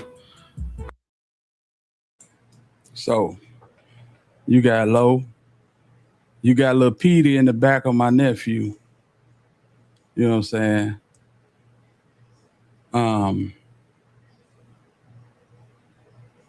Probably 3 weeks before my nephew ended up leaving here. Yeah. Prayers and condolences to the Samuels family. But what this looks like, it's not an op bumping down. This is a situation where the people that got revenge were the closest in the circle. I just stayed up and time, man. I'm trying to maintain that. I got a lot of loot right now. Then a couple niggas time, man. They really ain't the same. I got problems in the crew right now. Tonight, we are learning a Fairfield man is now behind bars accused in the deadly double shooting at a funeral repast in Brighton just over a week ago. Court documents say James Abercrombie III faces several charges, including capital murder of 2 or more victims. Investigators believe he is the man in this surveillance video who opened fire in front of the Brighton Community Center last Friday, killing D'Angelo Samuel and Roderick Hall. Friends of the victims telling WVTM 13 the community center was packed with people as they and the men killed were there for Samuel's uncle's repast. Abercrombie is now being held at the Jefferson County Jail without bond. Now here's where it gets sticky, squad. JD Abercrombie is none other than Landlord JD. Yeah, you're part of the empire along with Landlord Lowe. Or should I say once was a part of the empire. See, This where the shit get real tricky. Well, nigga, day one, you know what I'm saying? You don't match with a random nigga. You don't match clothes and shoes with a nigga that y'all ain't cool with. You know what I'm saying? That shit wild. As you can see right here, Lolo and JD, they damn near got the same fit on. Twinning, you know? When you pop out like that, you know what I'm saying, it's a bond. There's something deeper than just, it's my homeboy, you know? And somewhere a situation went wrong, you know. Lo got hit, I think on Halloween. And fam, yo, this is crazy. Lo popped out after he got hit around Halloween and said, nigga can't fade me face to face. My supposed to be dog got this shit tatted on him, shoot me in the back of the head. Ain't no op shot me. Ain't no nigga hopped out and shot me. Ain't no nigga looked at this shit face to face and shot me, my nigga. Waited till I turned my back and shot me for some chump change. Some shit he could have asked for, but I'm highly favored. Ain't too many surviving them. And here to tell it. In and out the hospital in a few hours. I'm back outside. Hard body. I'm the one that started this ape-ish. Go get a refund. Hope they kept their receipts. And the cold part about all of this, man, and man, it just keep turning for the worse. Allegedly, the streets are saying that buddy that was outside of the repass with landlord Low, there's actually three. It's Low little brother and Roderick Hall, or Roderick Hall. And Roderick Hall just so happens allegedly to be the uncle of landlord JD. So in coming to get that money for landlord Low, JD done knocked off Low and his own uncle. Prayers and condolences to the family of Roderick Hall. Peace and blessings to y'all. He absolutely did not deserve that. And we praying for y'all. Keep your head up. Fam, peace and blessings to landlord Low's little brother. When this all happened, he fell down and he slid under the truck. Playing dead until everything was over. He's the only one spared during this horrific ordeal. Man, we got to do better, y'all. You know, the money is cool, but whatever bread that little bro collected to go get Low gonna have to be wasted on attorneys, man. And this is a message to my city as a whole. You know what I'm saying? I don't care what you doing out here. To all my YNs, from 420 to Double G to ATG to H2K and everybody in between, TSMG, the list goes on and on and on, bro. Y'all got to think about what y'all doing. Y'all killing off y'all future. You know what I'm saying? This is a whole trap set up to trick y'all off the streets. From Grace Hill to Elmwood to Atmore, Kilby, Draper, Limestone, and all parts in between. Miss Ivy is building a state-of-the-art prison in Elmore County. She's waiting for y'all with open arms, fam. It's time to start thinking, fam. It's time to start thinking. Too many people have been lost in this senseless violence. Too many people have been put away for the rest of their life. You understand what I'm saying? I'm talking to the city, man. Y'all gotta wake up. Y'all gotta wake up, fam. Rest in peace to all the fallen soldiers. And free the real. Rest in peace to Markesia Atkins and Shavita Willis. We gotta wake up, Birmingham. Let's get it. I don't choose no sides in this. You know what I'm saying? So, with that being said, rest in peace to White Boy Spin, STK Spin. Rest in. I told y'all the story about STK Spin. STK Spin made a song and was basically mentioning my nephew in it, and I just wanted to tell him to be safe, and he didn't respond. And I hit my bro up. I said, "Hey man, you ever heard of this young dude named STK Spin?" And he said, "Yeah." "You ain't never heard of him?" I said, "Nah, I just heard of him."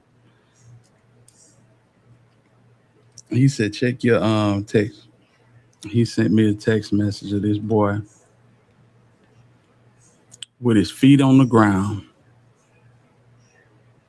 where his feet in the car, his back on the step panel, and his head on the pavement. Slaughtered.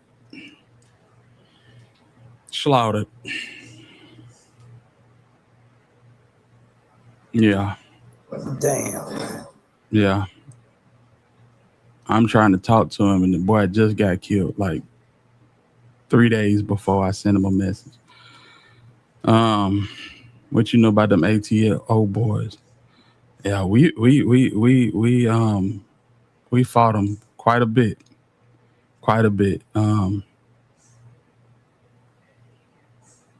Only one I can remember in particular by name was a young nigga named Baby Low. You know, I got kicked out of my high school and had to go to Phillips. And I know about 3 people by name from Phillips. I befriended a dude by the name of P. Roney. Cool ass dude. But he was opposition. I want to say P. Roney was from Southtown Projects. And a dude named Corey Denson, rest in peace to Corey Denson. And P. Roney tried to recruit me hard as hell, bro. I just wouldn't go. I wouldn't go. Yeah, that's my nigga, bro. You know what I'm saying? One of them niggas that if you, and I don't usually fuck with niggas that I ain't seen in a long time, but that's one nigga that I could pick right up where we left off at. Yeah. Yeah, salute to P. Roney. Whatever you doing, wherever you at in life, bro, salute to you, man. Your cousin was on the case with Baby Low, man. Ah, damn. Yeah, that boy, he was wild. He was a wild boy, wild young boy. You know what I'm saying? At the time, I think he was out of. I want to say Vice Hill. He went out of Fountain Heights. But yeah, I know all them niggas, man.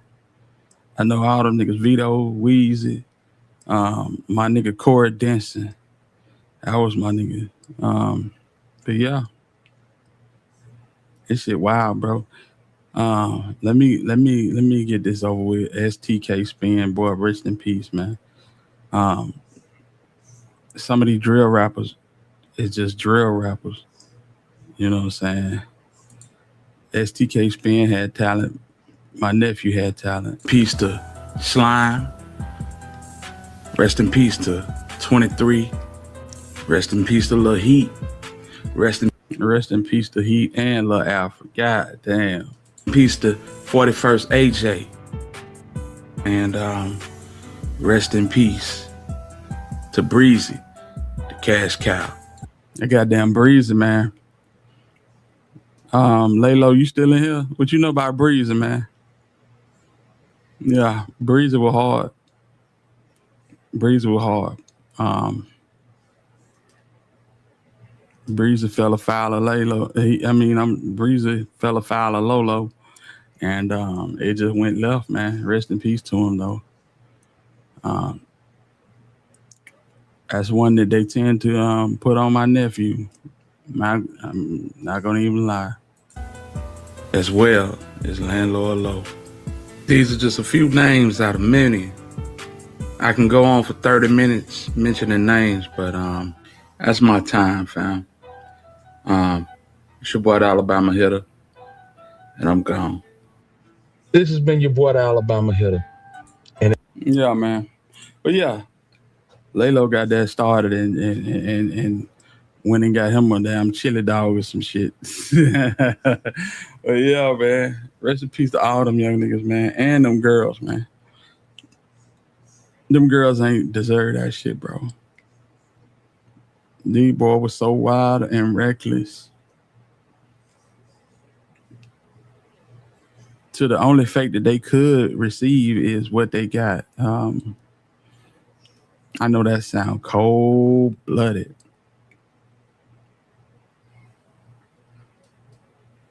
Damn, boy. I tell you. You talking about the niggas, right? Yeah. Yeah. Well, they doing something to women they deserve, but that's what the fuck they get. Yeah. And you know, it wasn't intended for them. They were just in the car with the wrong person. Yeah, they were just in the car with the wrong person.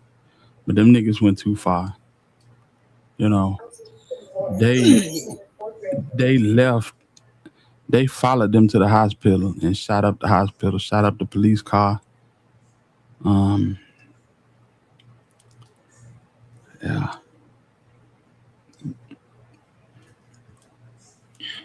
Yeah, buddy, that shit crazy, man. Say I enjoyed you. I enjoyed you, bro. I missed the city. Yeah, man. A lot of them cats that you mentioned, bro, they either gone to, you know what I'm saying, gone upstairs, or they, you know what I'm saying, doing something productive with their life, you know. I'm pretty sure P. Roney, last time I actually spoke with him, he was a working man, you know what I'm saying? He went on bullshit. And he was even cool in the middle of the bullshit, man. You know what I'm saying? That had so much clout. Man got me out of class one day. He was on me hard to join up with them niggas, but I just wouldn't do it. I wouldn't do it. For one, you know what I'm saying, I got kicked out of my school. So I always knew that I was going back to my school. You know what I'm saying? But P. Ronan was on me hard, and we never lost contact, you know what I'm saying? Until later on in life. Yeah, shout out to them niggas, man. Shout out to the Southtown Project and Central City Projects.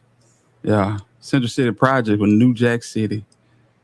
Man, when I tell you that Illerton Projects is the biggest project in the city, probably in the state. Illerton Projects was the biggest project in the state. Right across the street from Legion Field. You had Central City Projects.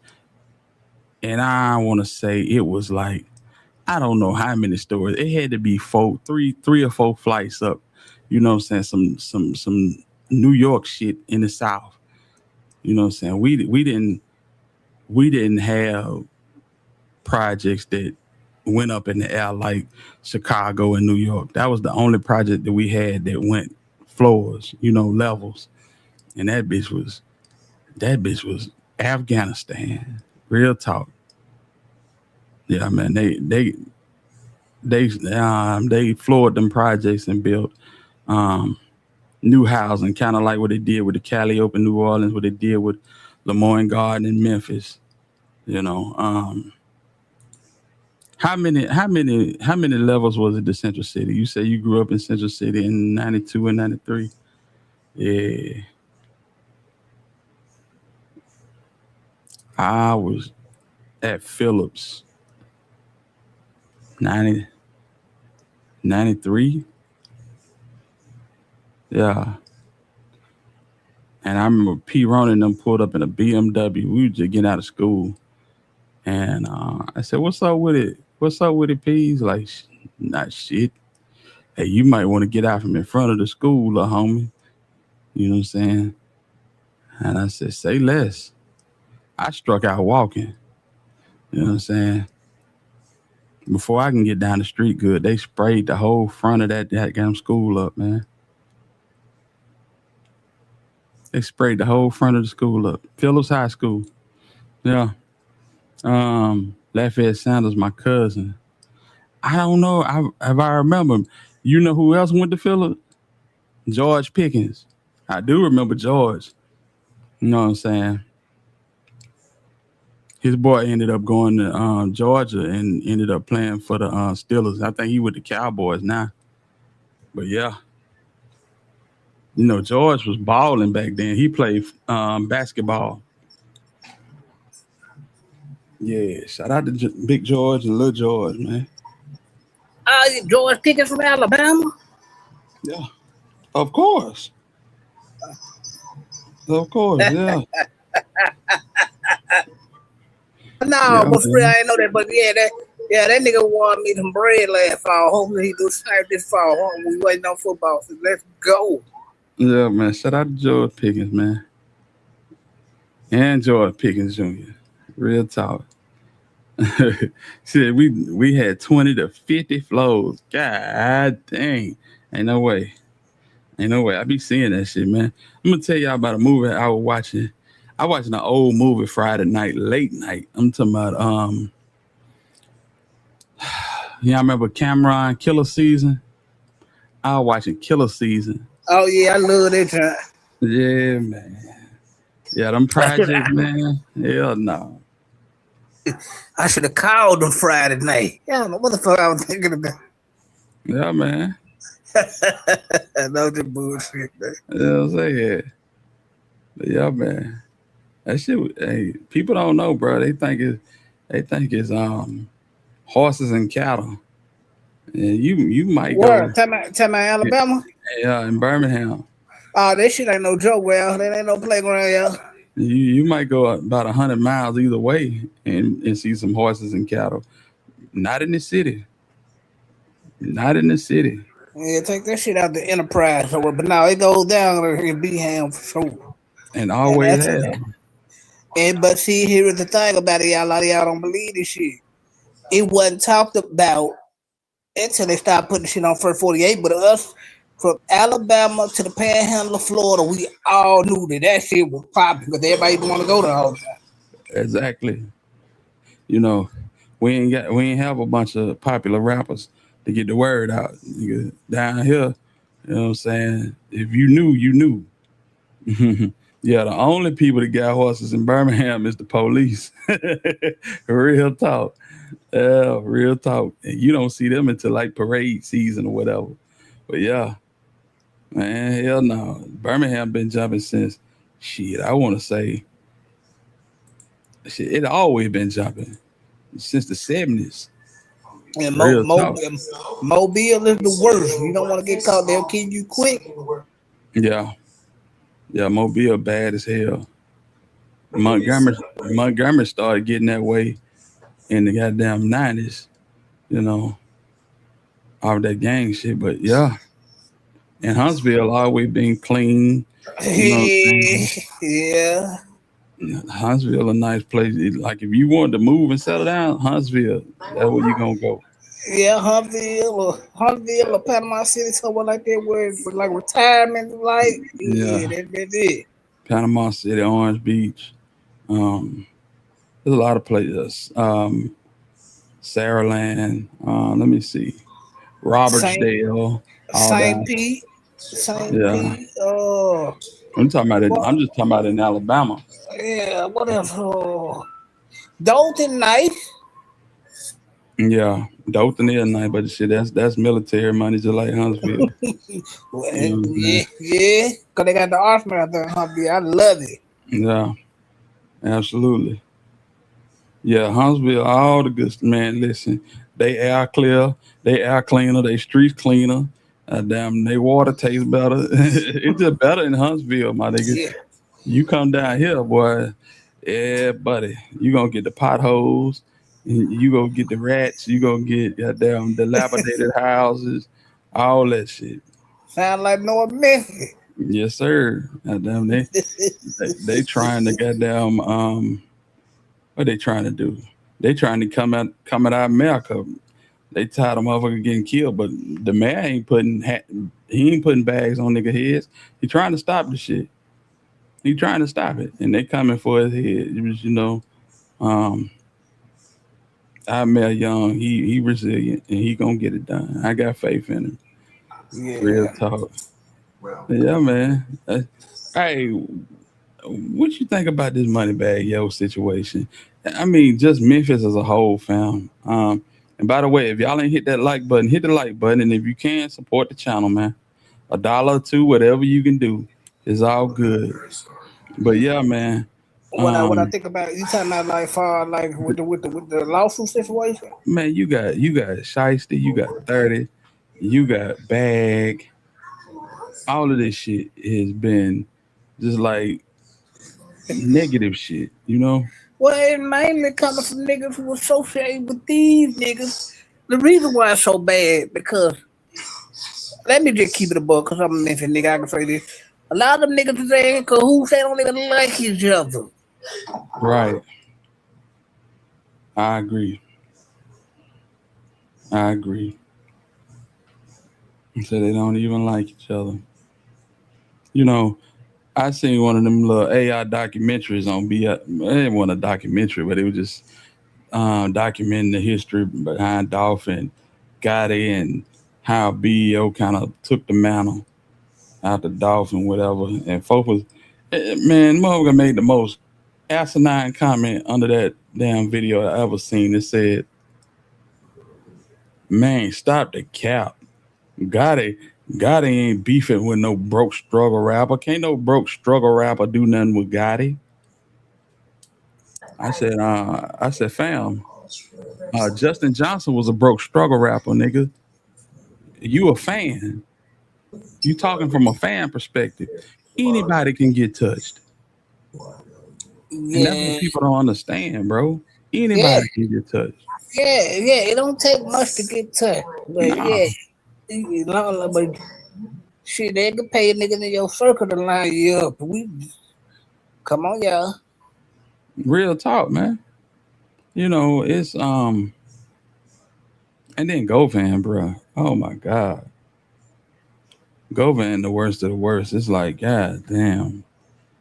And he got a lot of this shit stirred up. And I'm willing to say that this man gonna have to answer for a lot of it. The more I sit up and I think about it, I really feel like they got him on more than what they saying. I think they really gonna, you know what I'm saying? But see, what they got them profits, so they really gonna press he. They didn't want to start. They want to leave shit alone. He wants to run up, get interviews, get money. They're gonna press you to tell it, man. He basically, because he have to tell it at this point. He put himself in a Keefe D like situation, bro, where you putting yourself there. So if everybody gone, they're gonna put it square on you. So is you gonna lay down for them 50, or is you gonna bring the whole shebang down? Well, I'm leaning toward the latter. You know what I'm saying? Anissa, what's going on, loved one? Oh, hey, I appreciate you for the donation, love. Thank you so much. Yeah, this shit here is crazy, bro.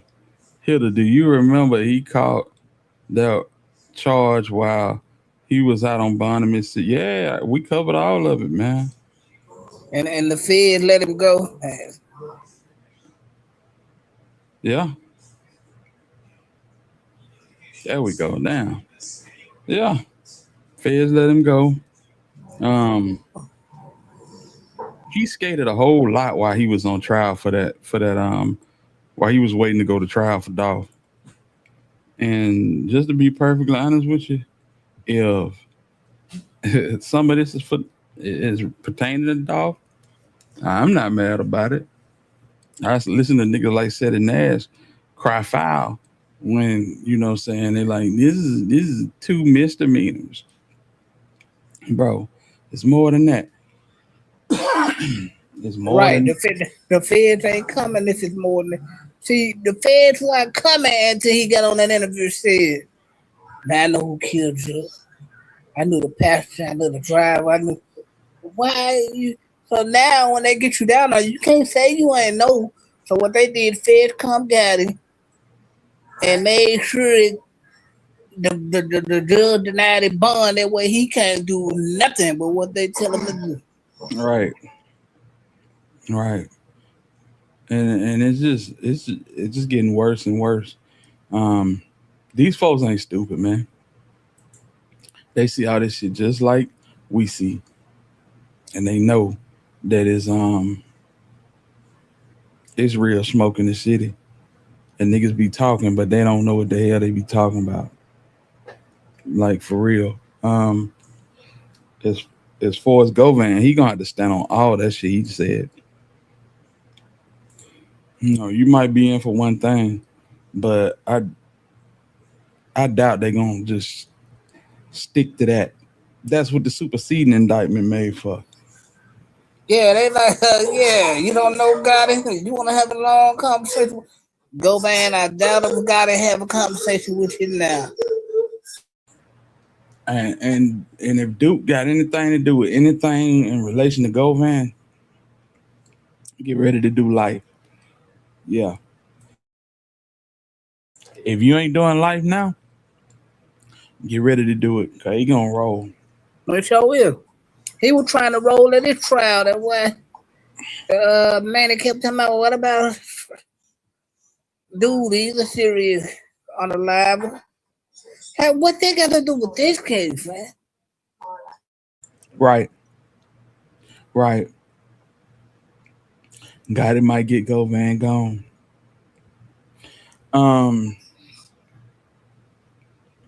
I doubt it. Reason I doubt it, Key, you know, is Vato still connected? And he probably connected it in some form of fashion, but he ain't out just in the public like that. I don't know. I don't know anybody. I don't know if anybody. He might have some connections that can reach that deep. Juk can reach that deep. But if Govan said he could be Mim, he could be Grip, and that's close enough. Well, yeah, be Mim, that's close enough. One thing that documentary said was, that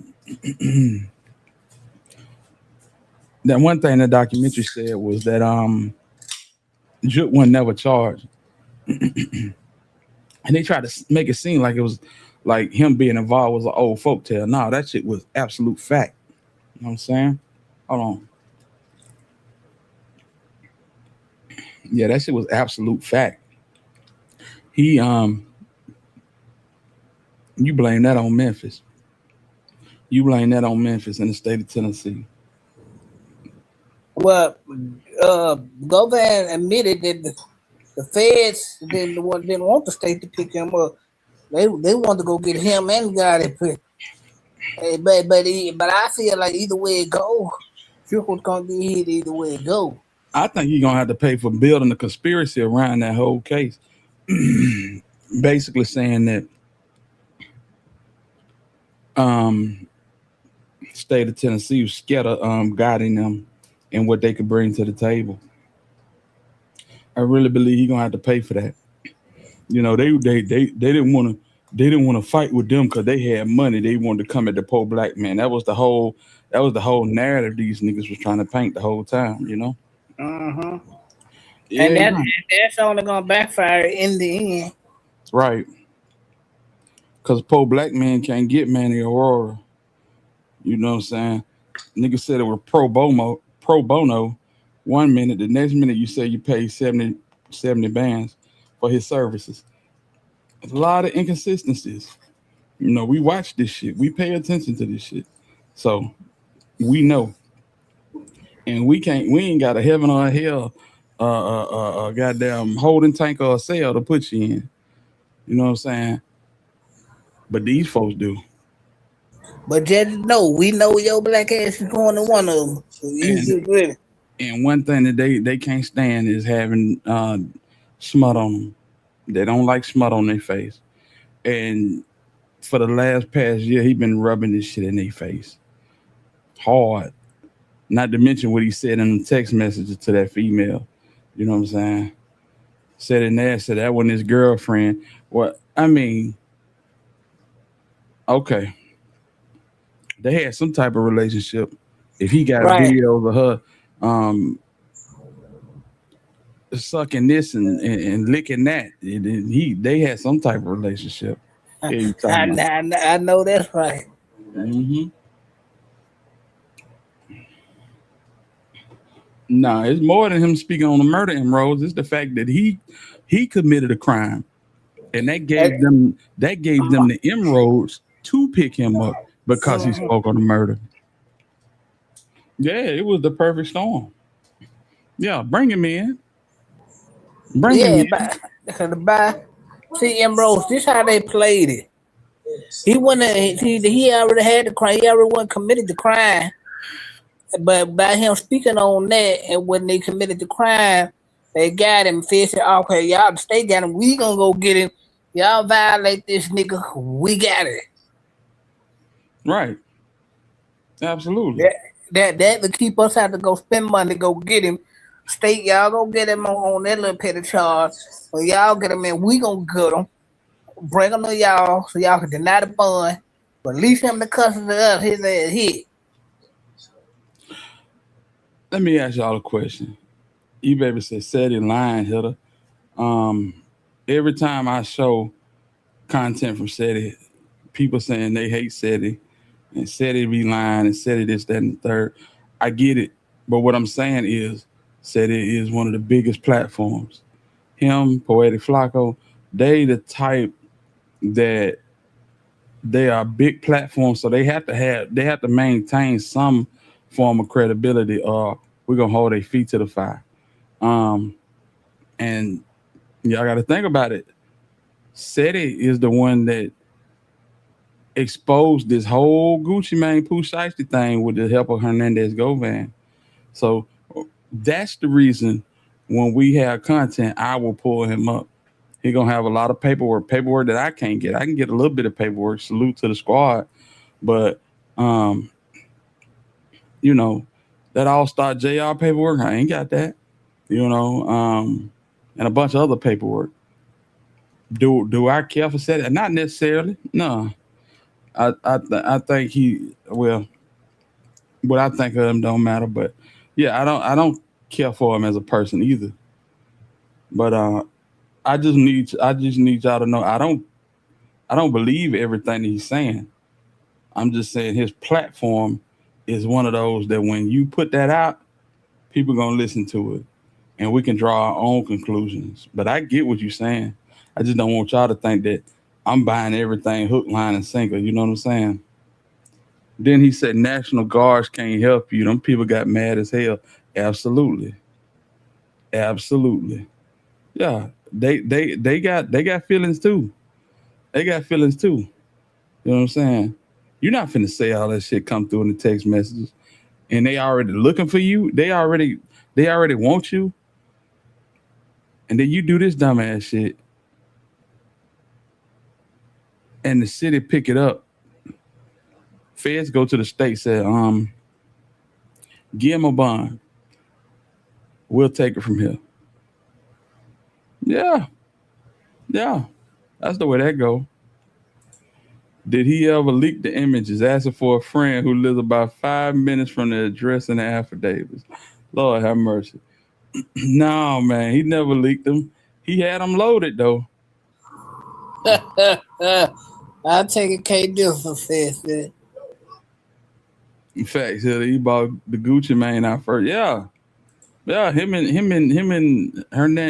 Govan, they just knew that they was sitting on a gold mine, and they was. You know what I'm saying? Said it knew word of mouth, but he didn't see no video. AK saw the video. I fully believe that. Okay, but said he was going to get Gucci jewelry back. Where they at? I get that. I get that. But you had to differentiate one from the other. One is bringing is reporting on something, and then you got a nigga that's patting himself on the back. You feel me? Yeah. You had to separate all that shit. You know, you got a nigga when they in blogger mode, and then you got a nigga when they are heralding all their accolades and what they can do. Shit. This nigga was putting West Coast Crips in the damn room at one point in time. Yeah. But the baseline story was true. Yeah, you had to watch these niggas, man. One thing you'll never get from this channel is me sitting up this bitch just pumping my chest and patting myself on the back. I was the first one to do this, and give me my credit. Nah, bruh. I'm watching this shit unfold in real time, just like y'all. We just got a space that we can talk about it. That's all. Right. That's Everybody all. always want to be first. It don't matter about being first. Just put the shit out and be, you know what I'm saying? Yeah. What you do. But you know what I'm saying? In order for niggas to have people to support, some people feel like in order to have for people to support their channel, Divine Black Rose, salute to you, sis. I hope you had a good Sunday. You know what I'm saying? In order for some people to get the support they think they need, they had to act like they hung the moon. They paid $10,000 for the paperwork. You know what I'm saying? They putting their life on the line. Motherfuckers is outside they bushes right now waiting to kick their door in or goddamn shoot through their window. And they goddamn putting everything on the line for the subscriber. Yeah. No, I'm not finna do that. I didn't hang the moon. I'm not putting my life on the line for this shit. We just dialoguing. Bringing the news, breaking the news down. That's it. That's it. And if you can't respect that, if I got to do all that other weird shit to get y'all to support, hit a like button, send a donation, do a super chat. If I do all that shit, I'm dead in the water. Because I'm not gonna do it. Not gonna do it now. Never gonna do it. You know what I'm saying? I got a conscience. You know what I'm saying? Nah, I got a conscience, man. Some of them buy followers. Never done that. Never done that. Man, listen. And this is why, you know, people talk shit. Y'all always begging and y'all always doing. Listen, bro. Let me say this. I want y'all to look at this shit. One of my favorite videos that I created, you know? And shout out to these people down here. The people that just recognize what I'm doing and want to sew into it, become a member. That shit is $2.99 a month. I mean, that's a bag of chips. That's a bag of chips. You know what I'm saying?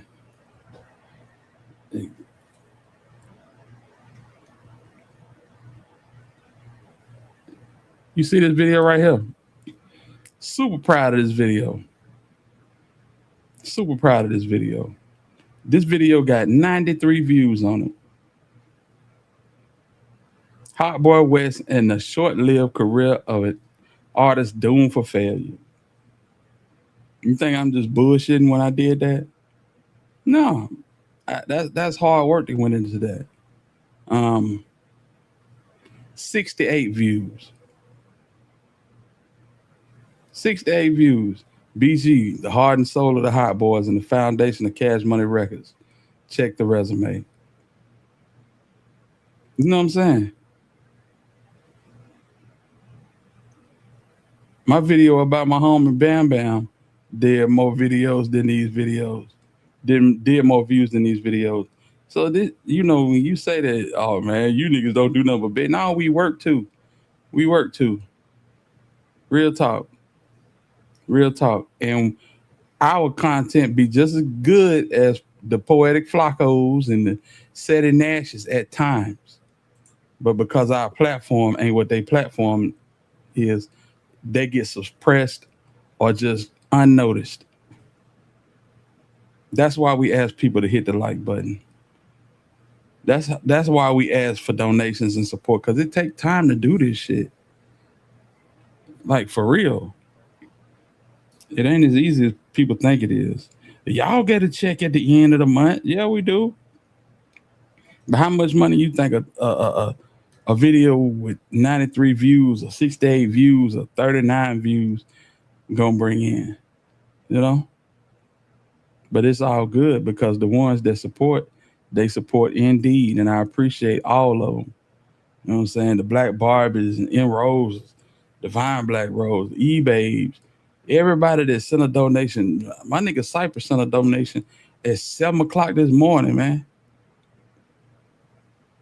I said, well, damn, that shit woke me up, and I was like, you know what? I knew I was going live today, but we got to make this one. We got to make this one hit. Yeah.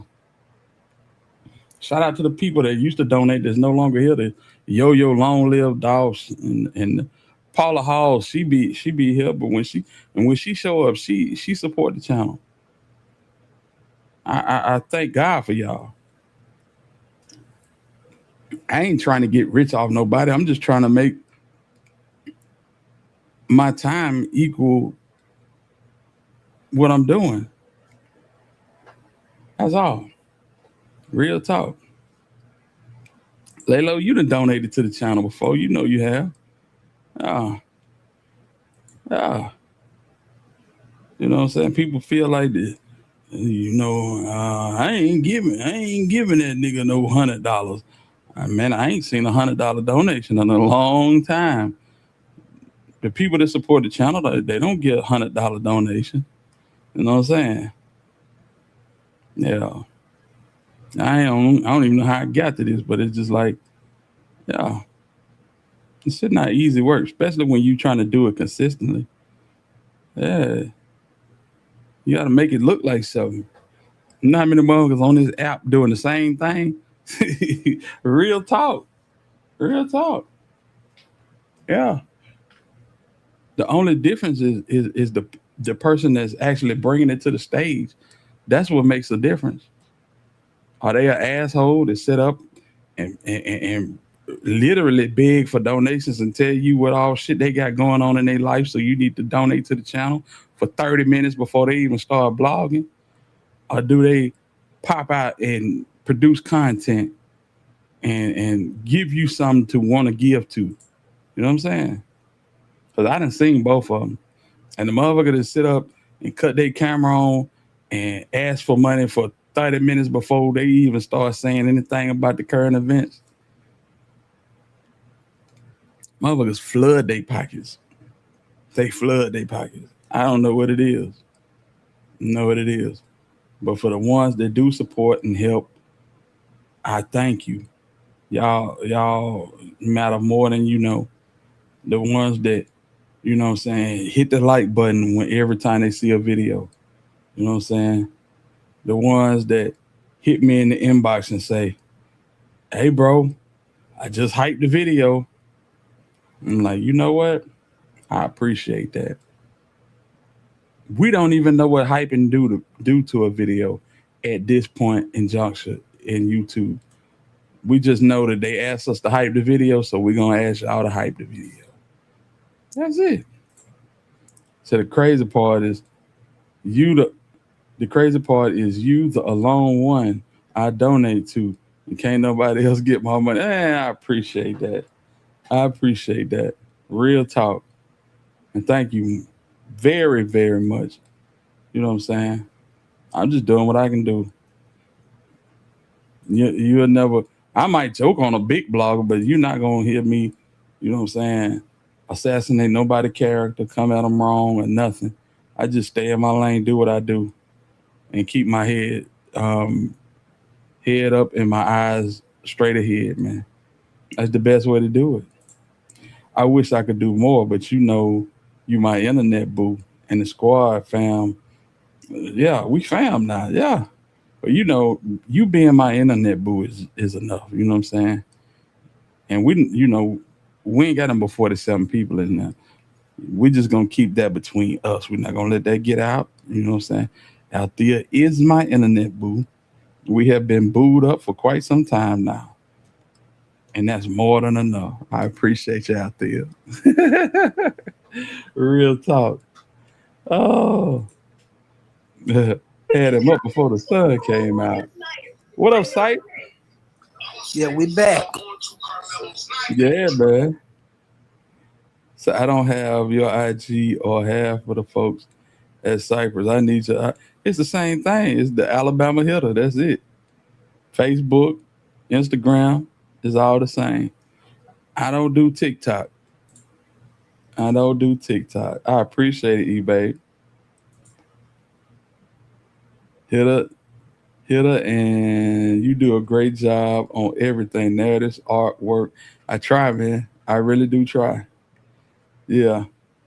I'm finna work on something for Cypress. Probably either tonight or tomorrow. And he don't even know it. I just want some more. I need him to get motivated to pop out harder and take it serious. And y'all stay on his ass too. Yeah, we love y'all too, man. Yeah, we do. For I real. thought I got you my old IG or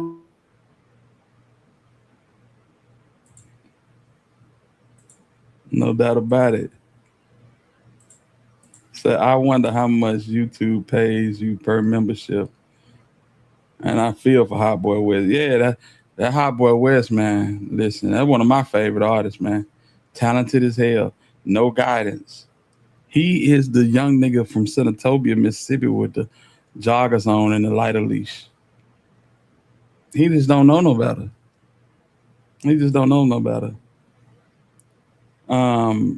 So listen, it depends on what your membership is. My membership is the base level membership. It's $2.99, and basically it's a goodwill gesture from the people that's, you know what I'm saying,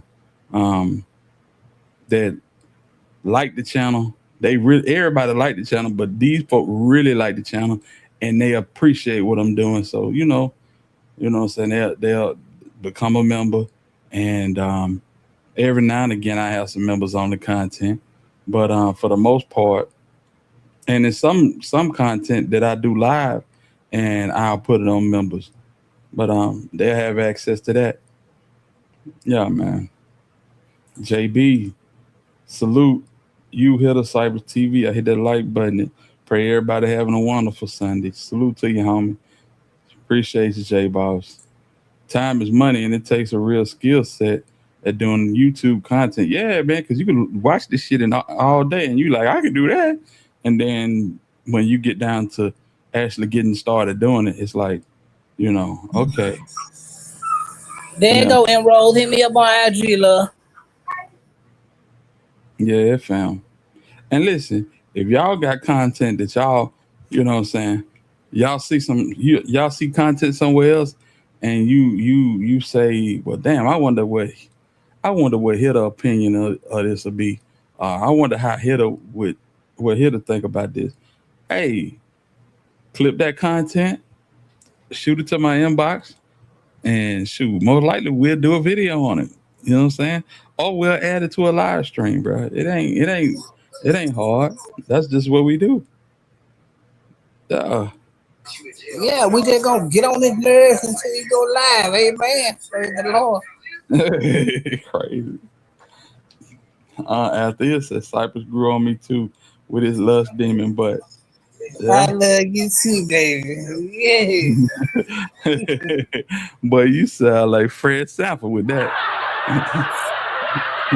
That's my uncle. Yes, sir.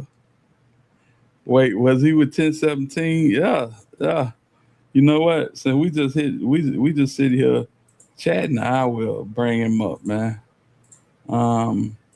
Yeah, but this is one of my favorite videos, and it didn't get no traction. Shout out to my dog T3 the Polar Bear. He said, "Bro, why is you making a video on goddamn Hot Boy West? Don't nobody know Hot Boy West." I said, "Well, shit, I just want to do a video on Hot Boy West, Polar." That nigga said, "Nah, you need to do a video on BG." Hey, I did a video on BG the next day. You see that shit got 68 views. I said, damn, both of us was wrong. Yeah, man. And I wanted to do a video on BG, Hot Boy West. He said, nah, bro, just waste your time on Hot Boy West. Do one on BG. I said, I got you. I said, P, I'm going to holler at you. I said, and when I got done with it, I dropped it in his inbox. Yeah, that shit was garbage. Well, it wasn't garbage. It just didn't get no traction. So they on now. We're going to go through this. And for those of y'all that want to go check out the BET Awards, y'all go and check it out. I ain't doing no griping. I'm going to check them out at some point too. But yeah. This is Hot Boy West right here. We'll go through this and we'll call it the evening. And that's another thing. I ain't planning on staying on this long. We 4 hours in, fam. We 4 hours in. You know what I'm saying? I mean, it's whatever. But yeah. Good content. T don't miss. Bang, bang, bang, boy, shit break. On a hard thing, out of Alabama, you can add Nick say. Check my resume, Section 8 every day. 4 chopper sticks in a Chevrolet. Pray for a better day. Highway to hell, park the cat at the heaven gate. Fuck the police, push the bitch to the pedal brake. Young nigga popping straight out of the struggle. Bitch, I'm texting my chopper from Russia. Thank you, Brady. A Waco rapper has been sentenced to 15 years in prison on multiple felony counts that include violent acts against the mothers of his children. Wesley Lewis, known by his rapper name Hot Boy West, pleaded guilty to 10 counts alleged in 6 separate indictments. According to court records, Lewis was arrested in February of 2020 after he tried to run the mother of his children off the road with 2 of his children in the car. Hit squad, what's that word?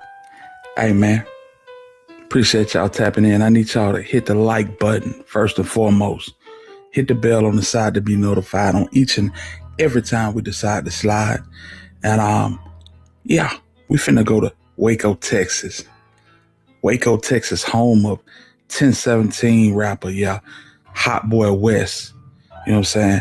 Hot Boy West was signed by Gucci Mane for his label, and we all know that Gucci Mane got an eye and an ear for talent when it comes to street rappers. Yeah, this nigga, one thing you can't deny. I mean, this nigga know talent when he see it. Now the work ethic that come behind it, salute to Cypress, man. Salute to Cypress, man. Thank you, bro. Okay, I got you. Yeah, the talent, he know talent. The work ethic that come behind it and the character of men, yeah, that's gonna be questionable. But yeah, this shit right here, he know talent, especially when it comes to some hood niggas rapping. Fujiano, Pooh Shiesty, Scar, Hot Boy West, TLE Cinco, Walk Dog. Oh yeah, he got that down packed. That's what he need to do. He need to shut down 1017 and just be a not damn. What was Juke? Yeah, one of them. He need to be one of them. A talent scout. It's funny how that shit just escaped my brain, and this shit it wouldn't even be a factor. Damn. You know what I'm talking about. And even though Waco, Texas is not exactly a hub for hip hop talent, Hot Boy West was one of A&R. Thank you. I'm running to be finna say L and N.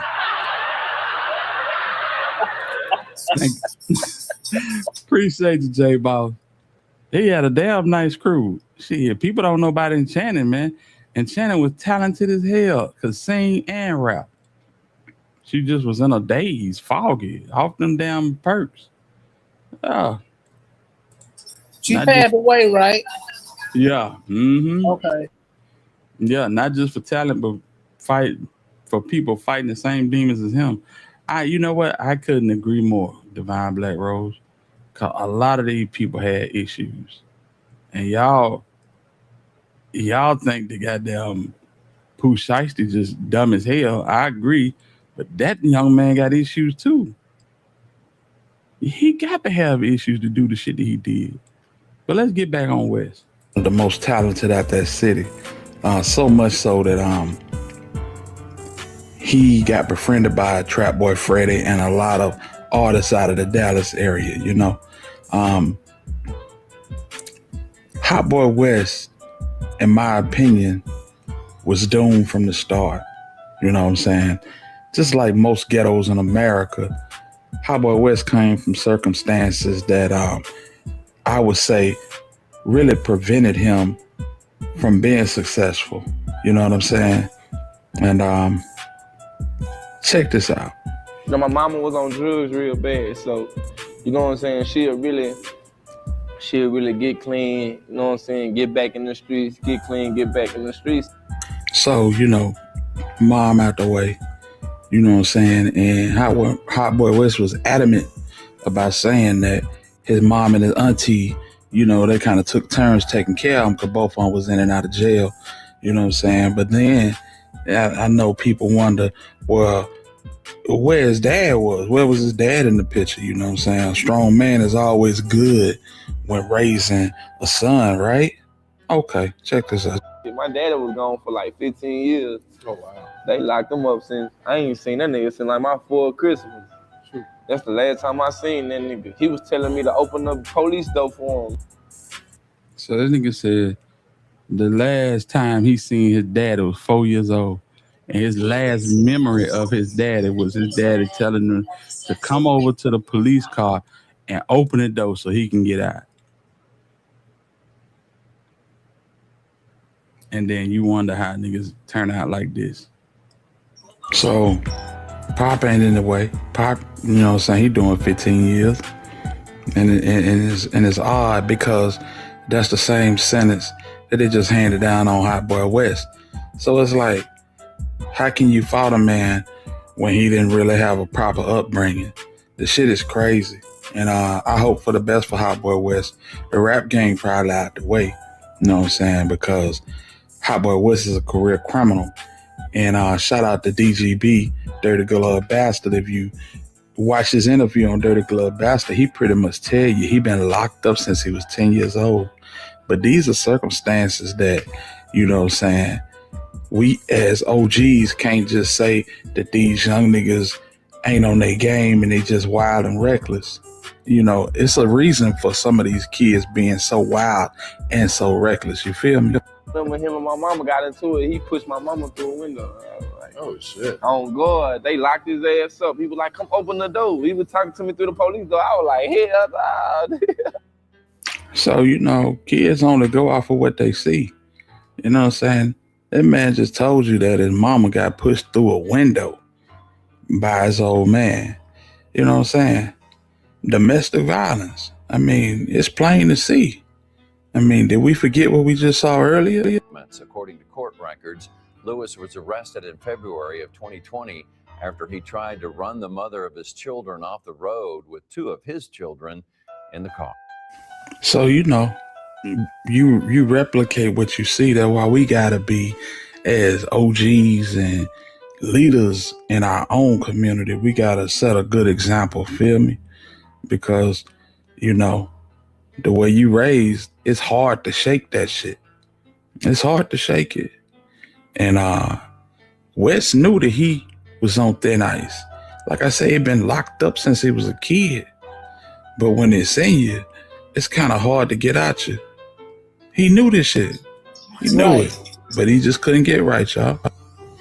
I can't afford no more change, no more fuck-ups out there. I get caught up one time out there. I ain't gonna be able to get out that bitch. You know what I'm saying? So I skated. But it's a cool little city though. That was West speaking on this city, Waco, Texas. You know, it's a sad situation, but it looked like he finna go up the road and he gonna be up the road for a minute. This is more of a warning to the youngsters, fam. Listen, when you got talent, you gotta treat that talent like gold. Don't take it for granted. Because when you out of here, you out of here. And if you out here playing in these streets and thinking these folk won't hide you, think again, because they'll put you away. This is a classic example. Honeykomb Brazy is a classic example. Yeah, Go Yayo out of Fort Worth, classic example. But I just want to touch base on this. You know what I'm saying? Not necessarily take the accountability off Hot Boy West, but just let y'all know that this shit is deeper than just the young kids. It's deeper than the youngsters out here running wild. You know what I'm saying? We got to do our part to raise them right. Because if we don't raise them right, man, look at this shit, man. Look how this shit unfolded. Super talented dude, all for nothing. Whole career gone to waste. You know what I'm saying? But anyway, that's my time. I just wanted to say, salute the Hot Boy West. Hold your head, be strong.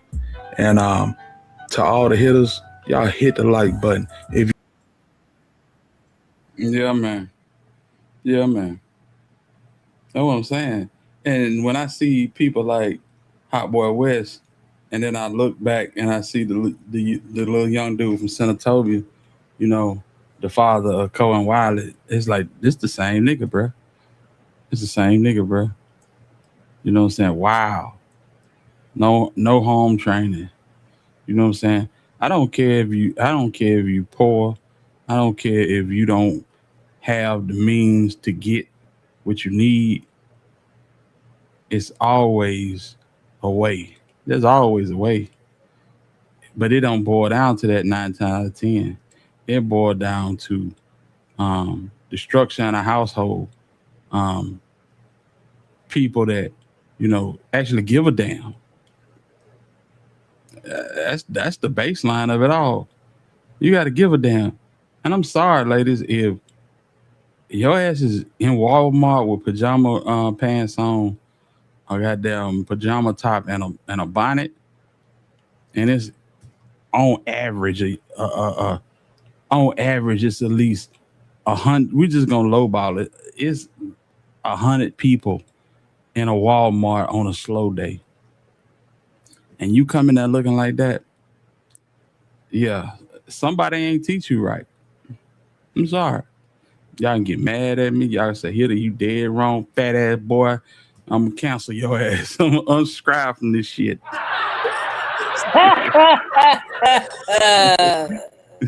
But hey, it is what it is, man. If you come out the house looking like that, man, shit. What type of respect do you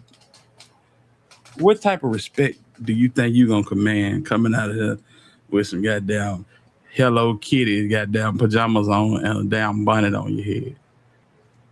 Just be honest, man. You know what I'm saying? And these young dudes, Lord have mercy. These young niggas will wear clothes for a whole month for they washing, bro. God forbid you get a whiff of that damn shiesty mask. These niggas Shan mask, that damn, they wearing these whole to goddamn go to the mailbox. Everywhere they go, they got this whole on.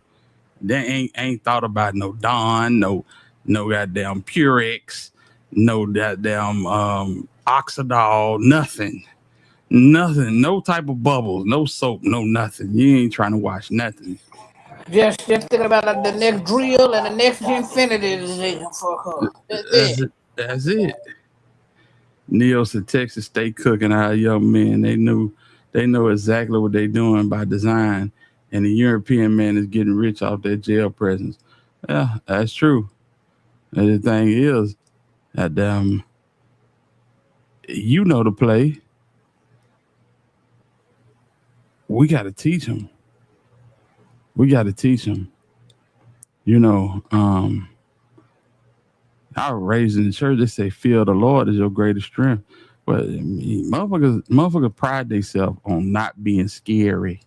They say, if you're scared, go to church. You know what I'm saying? I don't look at a motherfucker that say they ain't scared of nothing as a trait of strength. That's a trait of ignorance. You know what I'm saying? People talk about Yo Gotti. Yo Gotti scared as hell for his life. They say Yo Gotti circles his house. He circles the block on his house at least twice before he go in. Even Big Jook. What was that line that Big Jook? Stay alert and stay alive. Yeah. Niggas that walk around like they can't be faded, guess what? They get their ass faded. They get their ass faded. You know, a lot of these kids, they ain't scared of nothing. They ain't scared of nothing. And guess what? 6 weeks later, all you hear is, nobody wins when the family feuds.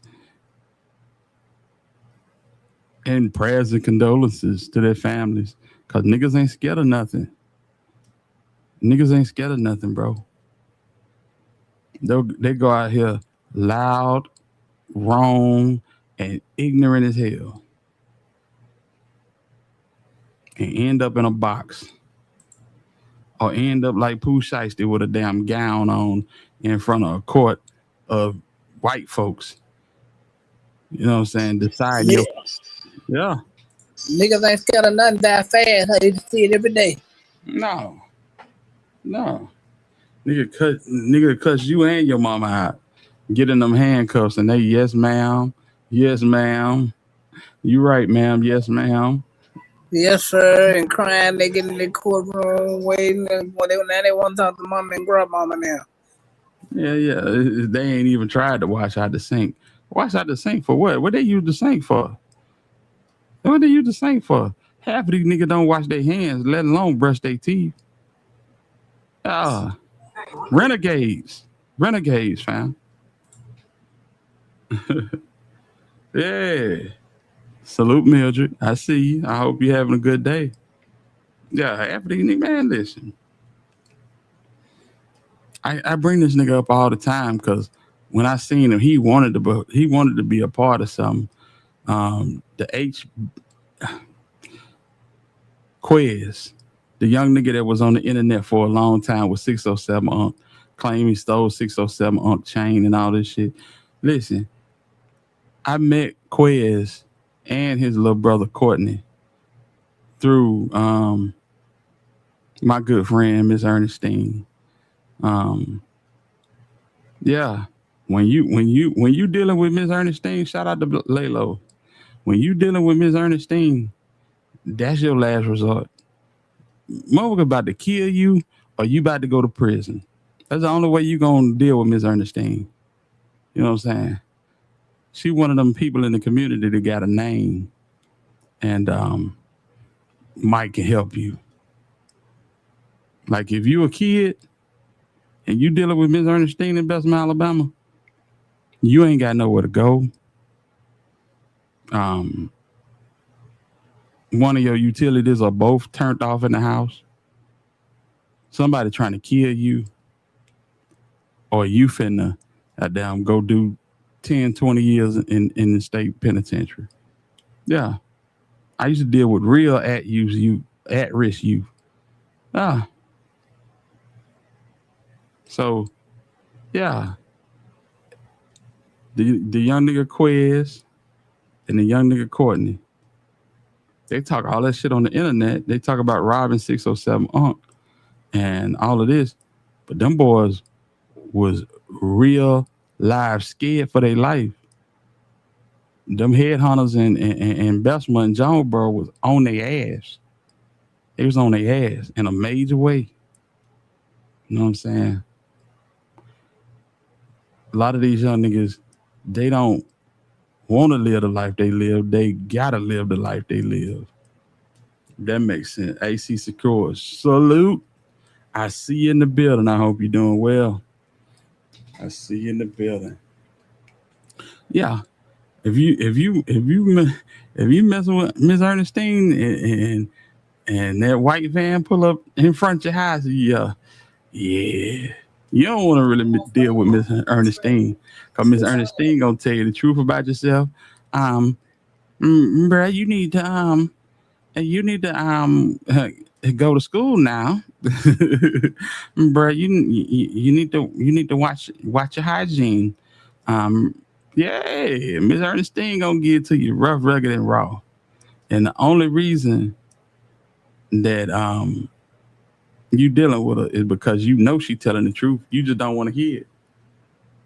Yeah, Miss Ernestine, she live and breathe helping to you. Absolutely.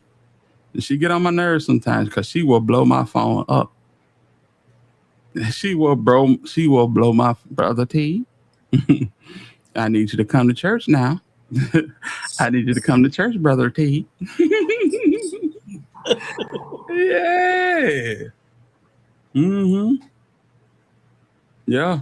She sound like the one gonna have niggas doing arts and crafts and vacation Bible school. Man, she gonna have you picking folk up, dropping folk off at the and she ain't gonna ask you. She just gonna tell you. You know, she hold that type of respect in the city. You know what I'm saying? She just gonna tell you. You need people like that, real elders. Absolutely. And you know what? I ain't never seen her get sick. I ain't never seen her go without. She might not have everything she want, but I ain't never seen her go without. Yeah. She didn't ask me before. Let me Brother T, you mind if I come on your podcast and talk about Save the Youth? I said, Miss Ernestine, it ain't that type of podcast. Yeah, man. Oh, she said, I don't come on there and talk about Save the Youth. Hey, and she ain't scared neither. Miss Ernestine, she done hit up Oprah Winfrey, Tyler Perry. We need your help. We need your help, Tyler Perry. Well, we know Oprah ain't helping. That's how to quit. The candy lady wasn't no joke either. The hustle was real with them penny candies and chip. Man, listen. And Birmingham, Alabama, you know what I'm saying, depending on what side of town you live on. Shit. The candy lady sold goddamn bebops, freeze chips, cocaine, everything. Bubble gum, cocaine, Hennessy. You go in there and them goddamn Reynolds Center stereo be blasting on a Saturday. Man, well, they got the barbecue grill going. Man, they selling barbecue pork sandwiches, hot franks. They got it all jumping. Yeah, we come from that era where, nigga, you hustle. Shout out to my niggas in Loveman Village that when Alabama came to play, down whoever they played, whether it was Penn State, Florida State, Auburn, Tennessee, you know, they not only is they gonna park cars on the lawn, they gonna barbecue pork, they gonna barbecue beef, hot dogs, man. Get it how you live, man. Real life, genuine hustler, certified. Real talk. Yeah, you ain't lying, Hitter. She good. Yeah, man. You tell Miss Ernestine no if you want to. You had to walk out that building and get struck down by lightning. And that's real. No, tell Miss Ernestine no. I'd rather not even pick up the phone, man. Brother T, I called you. She called and then it come through on the text message. Brother T, I called you. Hell no. Not picking up. Yeah, man. Oh, boy. Parents from Mississippi and Tennessee, Florida hustle to Massachusetts. Bricks. Let's go. Man, listen, I'm telling you. Yes. Parking lot. 20 ball. Go come get you somebody. Get you a 3-bone barbecue sandwich Yeah, get you a barbecue hamburger. Man, shit. And these same white folks that be talking crazy, shit, they gonna pull up on you in the trenches. Cause I'm gonna tell you, all the old stadiums in the trenches. Think about it. Where the Liberty Bowl at? I'm just saying. You know what I'm saying? If you from Atlanta, Fulton County Stadium in the trenches. You know what I'm saying? Yeah. So the way we had it set up, yeah, you pull up, park your car. By the time you can take your a barbecue sandwich in the stadium, or you can get one when you coming out of the stadium. Finna make money all across the board. We got the Bills in the back, Pepsis. Yeah, you mean? Yeah, we ain't got hustles like that no more. We don't have no hustles like that. We got some, they internet hustling. But as far as doing that type of shit, bro, niggas don't do that no more, man. Too much work. Man, they rather get the bucket and Yeah. stand up on the traffic light. Hey, you got $1? Yeah, they'll do that shit. Stand outside the damn corner store. One thing that I hated more than anything was to see young niggas with all their limbs intact could run a 4.340 at bench press 300 and standing outside the corner store asking for something. Now you better get your ass up and get out and do something. Come on, man. Come on, man. Niggas just got their hand out. Yeah. You got their hand out for no reason. Because that's what they see their mom and dad are doing. Sitting around getting high, running the streets, thugging. Right. Shit. Buy a rib sandwich in a parking spot. Absolutely. Absolutely. Yeah. We used to have my auntie, her homegirl had a picnic table set up. So if you didn't want to drive, you could sit down. She had picnic tables, like 4 picnic tables set up in her front yard. So when they come back, get you some food. They got the music playing. You can sit down and eat. Hell, them white folks will do it too. Till goddamn that crowd start thinning out. And the thin of that crowd get it like, yeah, I think we're gonna make it. I think we're gonna make it, guys. Thank you for the hospitality and the love. Exactly. Internet hustling, picking cotton content. Yeah, real talk. Yeah, you know how to do it. You can make a bag on this motherfucker. I ain't figured it out yet. You know what I'm saying? Just clipping, you can make a bag. Shout out to Double Tap. Double Tap went from running a full-fledged channel with edited videos and live streams to just clips. Turned the whole channel into clips. A lot of people were mad, Double Tap, if you see this. A lot of people was mad as hell. Because they enjoy Double Tap. You know? We only as good as the content.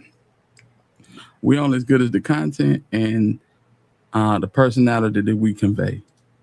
You know what I'm saying? If you don't dig our personality and it's not a vibe, yeah, you can get this shit anywhere. There's 100 stores on one corner on this YouTube app. You don't like me? You ain't got to listen to what I say about Finesse 2 times. You can get it from goddamn True Results, or you can get it from Poetic Flacco, City Nash. You can get it from anywhere. It is who you what's your style? What's your vibe? You know what I'm saying? Real talk. Young and lazy. I swear to God. I swear to God. Hopefully some of them can grow out of it, man. Everybody can't be a YN, so you got to have a remnant of people that's gonna actually go and do something. You know what I'm saying? You got to have a remnant of some people that's actually gonna go and try to apply themselves in life, and it's rough because all we seeing are the ones that's, you know, twerking, breaking into folk houses, goddamn shooting sticks. You know what I'm saying? We don't get a glimpse of too much else. Yeah, shout out to Double Tap. Finesse 2 times upset me about Lil King and his grandma trade. Yeah. Don't put your hope in Finesse 2 times. I just let that stay where it is. Yeah, Finesse 2 times is something serious. That's just like JB right here. JB come in here, he'll speak and be nice. He gon' talk the whole chat. The whole chat. He want to start a YouTube channel, but instead of investigating how he'll doing this shit, he gonna talk the whole chat. He not gonna hit her behind the scenes and ask him how to get started on doing a YouTube channel. Hey, bro, what I need to do, how I need to get set up, show me a route to get monetized. Cause people don't get that info out for free. But I'm trying to give it to J Boss. I've been trying to give it to J Boss for about a year now. J Boss just say, we're gonna get around to it. I even gave J Boss a name for his channel. And I ain't gonna say that name because I don't want nobody else to take it. But I've been waiting on J Boss. You know what I'm saying? I try to help folks because I would want somebody to help me, especially in the infancy stages of my channel. I don't think J Boss want a channel. I think J Boss just want to do what he doing. And I ain't mad at you, bro. But when you ready, hit me up. I'll help you out. I promise I'll help you out. Because you always came and you always showed love. You know what I'm saying? But if you want it, I can help you. If you don't want it, then I really can't help you. You know what I'm saying? I only started back liking him because of Mo3 Blood Money. Yeah. Yeah.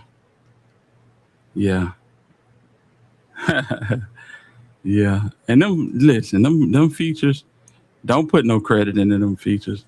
Them paid features, and they don't really, you know what I'm saying? You never know if Mo3 would have collabed with 2 times or not, you know? I say that in all honesty. Because I'm telling you, people give Rainwater a bad rap, but nigga, when Biggie and Tupac died, when they were trying to save every song that they could, man, them nigga had, perfect example. They had Tupac rapping with Nipsey Hussle. Nipsey Hussle was probably 5 years old when Tupac died, maybe 6. So yeah, I don't give them type of features too much credit, but if somebody collab when they living, I put more stake into that. Yeah, I don't like when they do that neither, bro. Yeah, I can't stand Because you really water down these people's legacy. Because these people, actually, you don't even know what the hell was going on. Y'all do this. Yep. Try to. I don't like it. Yeah. I'm going to get with you soon, Hill. I highly appreciate you, brother. Listen, bro, I'm telling you, the only thing that you're going to regret about starting the channel is that you didn't start it sooner. It's a lot of work, but it's fun. And if you like to talk, you're going to enjoy it. And I love to talk. Exactly. They are paid features. And after that album, we see why they bought the features to get on. Yeah, man, somebody offer you money for to be on Mo3 album. That's the best of both worlds. You get offered a feature on Mo3 album and you get paid for it. See, the fact that you own a posthumous album is gonna shoot you up anyway. You know what I'm saying? Especially with Mo3, anything 3 drop, people gonna listen to it. You know what I'm saying? So you better come with it. Yeah. And he gonna do hella numbers. He a talented artist who can rap and sing. Absolutely. Man, ain't no problem, J Boss. You know that. You know that, fam. Shout out to my brother J Boss in the beard, and I'll be towards your way soon. Yes, indeed. Biggest last album was, yeah, man. They got bigger rapping with Ludacris and Eminem and all this shit. You never knew. You never know if these folk would approve of them features or not, man. You just, you know what I'm saying? You puppeteering some shit. You stringing some shit together. Right, that because their mistakes allow them for a check, man, and they gotta stop doing that. Yeah. For real. And instead of putting out the song the way it was originally crafted, oh, we're just gonna take this verse out, put another beat over it, and add 3 more people, or add 2 more people, or you know what I'm saying? And the people who do that don't know a damn thing about music. Not at all. They just know who hot.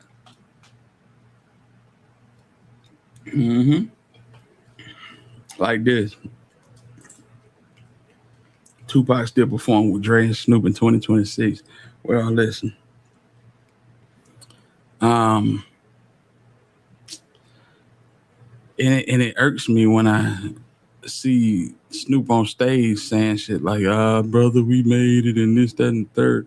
But Pac went to his grave not hating your guts. Right.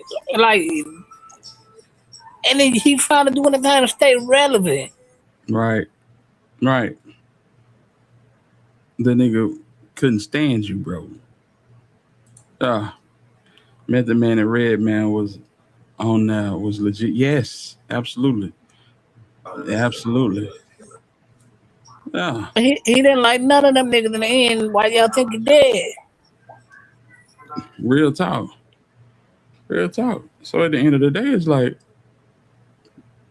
let it be what it's gonna be. But people so money hungry. That nigga Rain said, shit, we got enough about 4 more albums. Oh boy. And you think about the people that he didn't put on them damn albums. And no slight to Rain. But think about who he now put up. He done had 3 rapping with goddamn Moray. Moray is in witness protection right now. Might as well be. Ain't nobody seen or heard from Moray. Rollo. You know, salute to Rollo, but I guarantee you there would have never been a collab with Rollo had 3 still been alive. That's real talk. You know what I'm saying? It kind of wore that down. It does. One thing about Hustle, when Nipsey Hussle passed, they did not do that.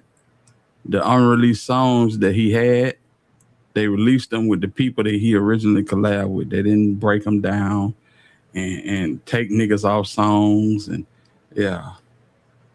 So you one of a kind here that I hate Dolph had to be taken for me to actually have met some very genuine people that treat me like they know me forever. I thank God for all of you guys. Hey man, that's what's up. I appreciate it. Likewise, bro. For sure. That's what brought everybody together, because everybody had an opinion, man. Either whether you were from the city or weren't from the city, a lot of people just want to know. And that's what it really boiled down to. Quit and never let us down. Nah, not at all. One thing we can say, that nigga he gonna give you your money worth on an interview. You know what I'm saying? Everybody was hanging on every word that nigga was saying. I give him that. So that old heads going broke, that's why they doing tours with shit. If you could do a tour, shit. Put me on a bus and send me through the South and the Midwest and let me run up this check just performing. Man, that's the easiest money in the world. Right. That's the easiest money in the world. You're gonna always have old heads doing shows. Always. Because that's the easiest money. Why create, I'm sorry, Sight, but why create new music when your old shit hit? Man, Boosie got a show down here in October at Legacy Arena. Legacy Arena set about 20,000. you know, and it's like, bro, that's the easiest money. I wish the nigga would stop making music, because you ain't doing it but watering down your legacy. Just perform the old shit. What you finna say, Syke? Right. Because performing is where the money is now. 'Cause ain't no money in the rap game. Right. It's all in performing, because when they switched to the streaming, that killed the money, because people that buy physical copies of music. So all the money you gonna get out of this shit is performing. Right. Right. Cake Up with Rollo. Why? 3 just wouldn't have never did that feature. He wouldn't have went to Rollo and asked for a verse. Not because he had nothing against Rollo, but you know what I'm saying? Nah. It's got everything to do with skill set. You know what I'm saying? More than anything. I said Stan G be talking too much. You know, Stan G just do his thing, man. Stan G, you know, he got a peculiar way of bringing the content, and whether y'all think did he cap or whether you think he talked too much, guess what? It's done caught on. It got you watching. It done caught on, Jack. And when nobody checking for it, he believed in it.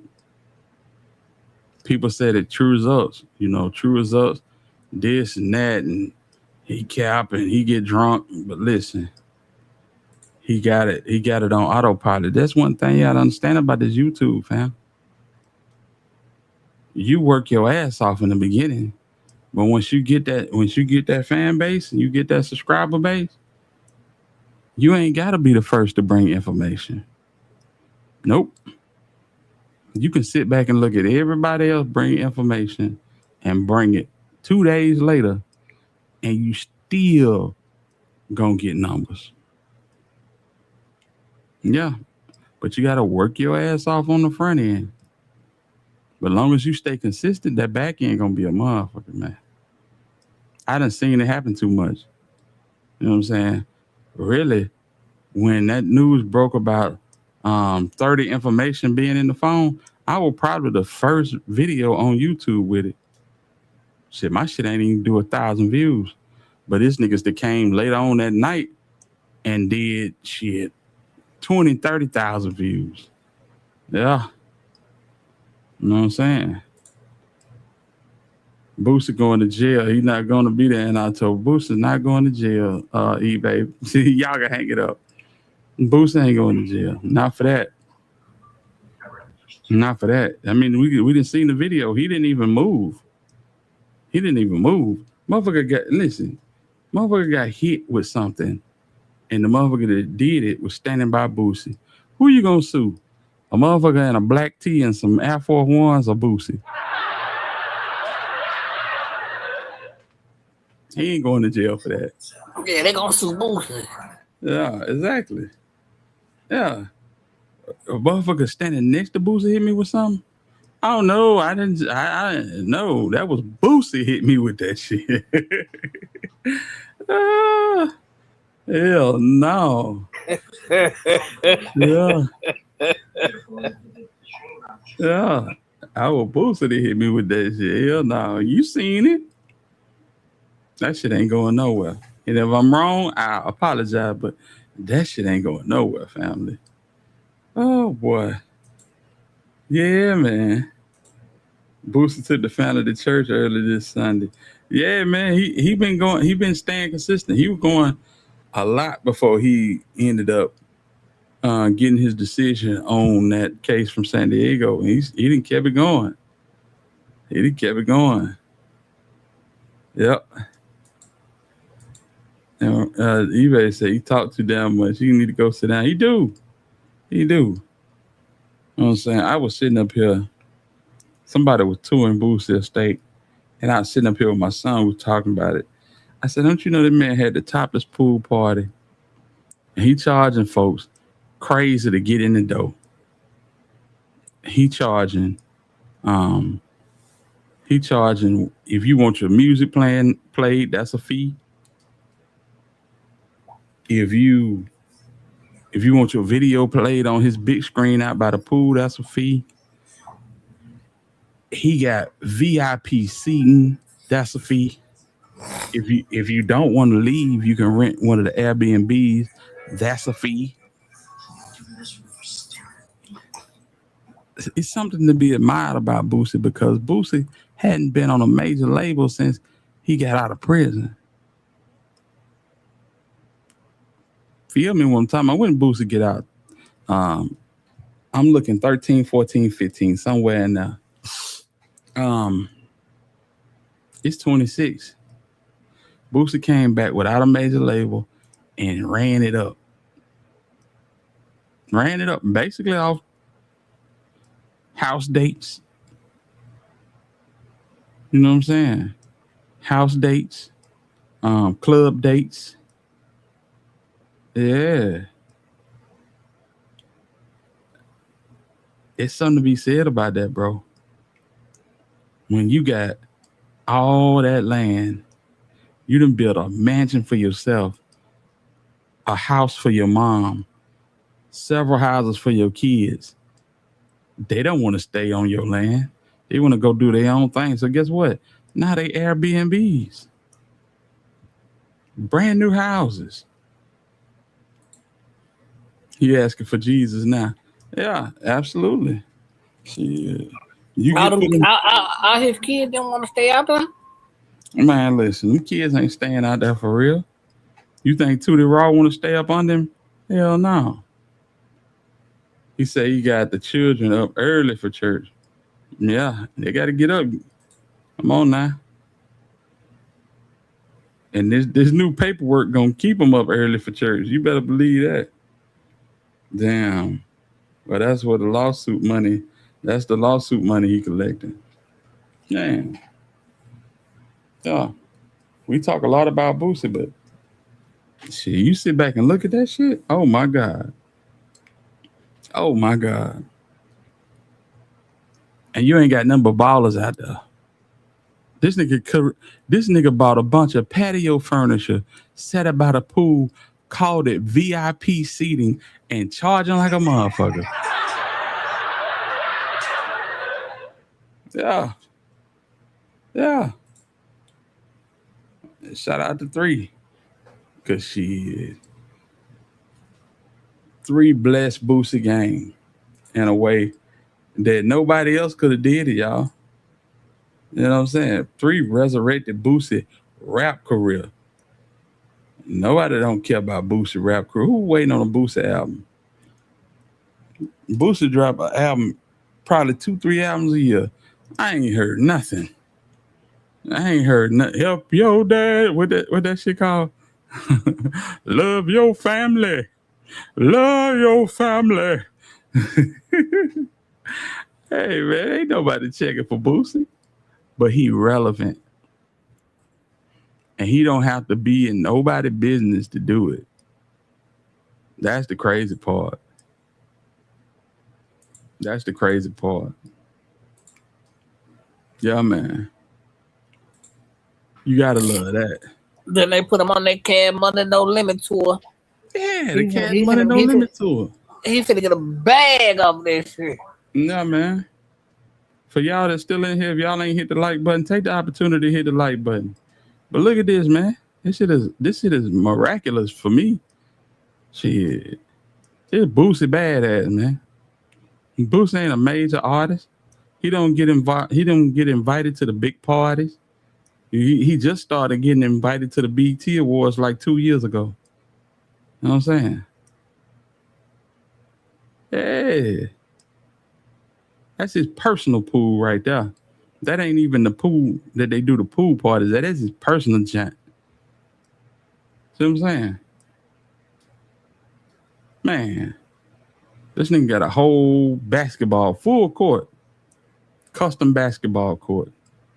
Behind that, he got a whole football field with legal NFL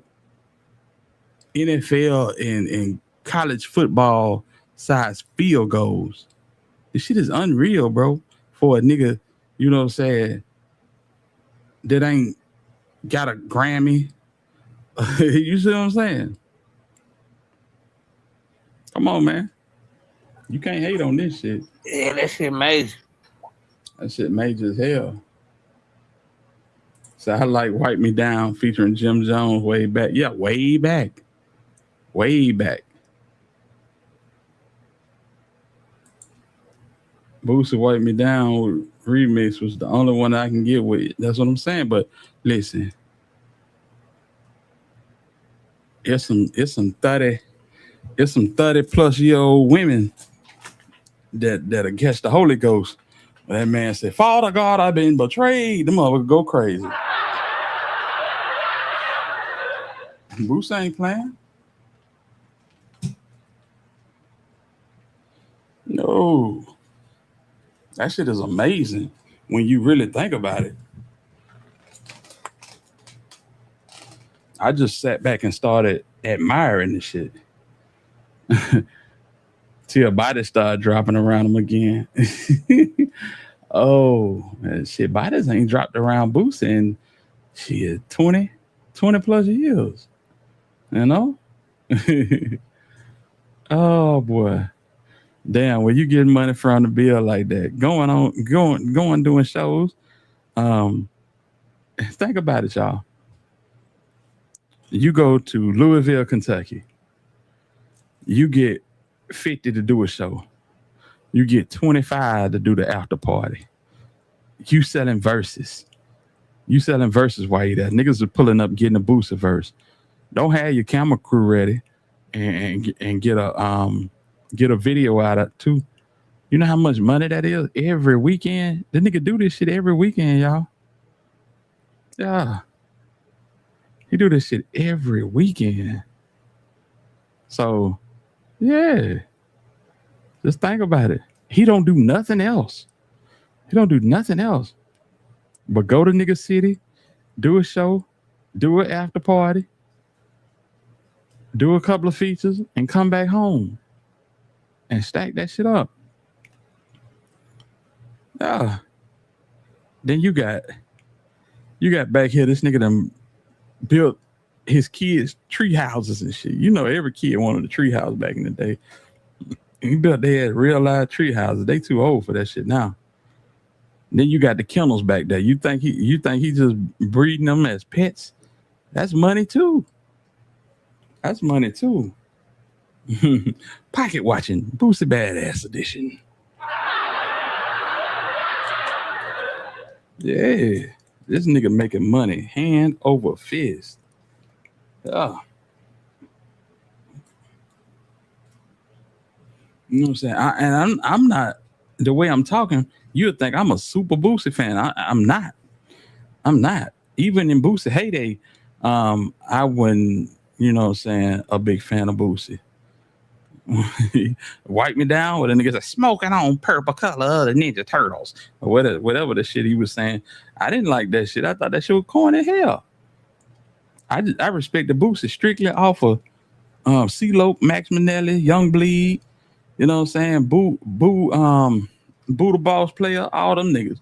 Concentration Camp. The OGs out of Baton Rouge. The first niggas I ever heard rapping coming out of Baton Rouge. Yeah. You know what I'm saying? The Concentration Camp albums, and then they brought Boosie on as the youngest out the camp.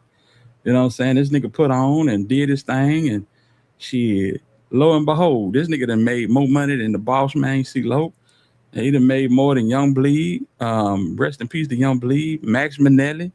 You know what I'm saying? Max Minnelli, a culture guy. I'd never, you know what I'm saying, hold my nuts on Max Minnelli. Real stomp down Baton Rouge legends, man. And then you had Boosie and Nussy and goddamn Webby and, you know what I'm saying, all of these niggas that came in between. And then, you know, you had the drill era with YB and Fredo and my nigga that's locked up right now. Shit. You still up here on site. What's the young nigga name? Yoshi. Lit Yoshi. You know what I'm saying? All of that shit, bro. G Money, you know. Yeah, rest in peace, Lil G Money. Yeah. But without being in the spotlight and having it like this, bro, you got to love it, bro. This ain't the goddamn, this ain't the industry money where a nigga could cut your water off, you know? This that dog shit. This that dog shit, man. This that dog shit, man. Real talk. I used to, every little kid wanted a tree house. I don't care if you from the trenches or you from goddamn, if you from goddamn Sugarland Estates, everybody wanted a tree house, nigga. Booster been grinding. He makes about $100K every weekend. Absolutely. Absolutely. And to be honest, he don't carry himself like he do. I think sometimes his arrogance comes out of him having to remind niggas of, you know what I'm saying, his legacy. Because, you know, it's too much shit on his internet. People forget about you quick.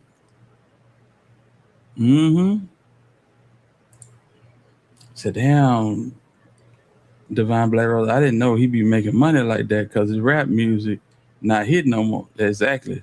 The rap music, he doing that shit for a hobby now. That's what I'm saying.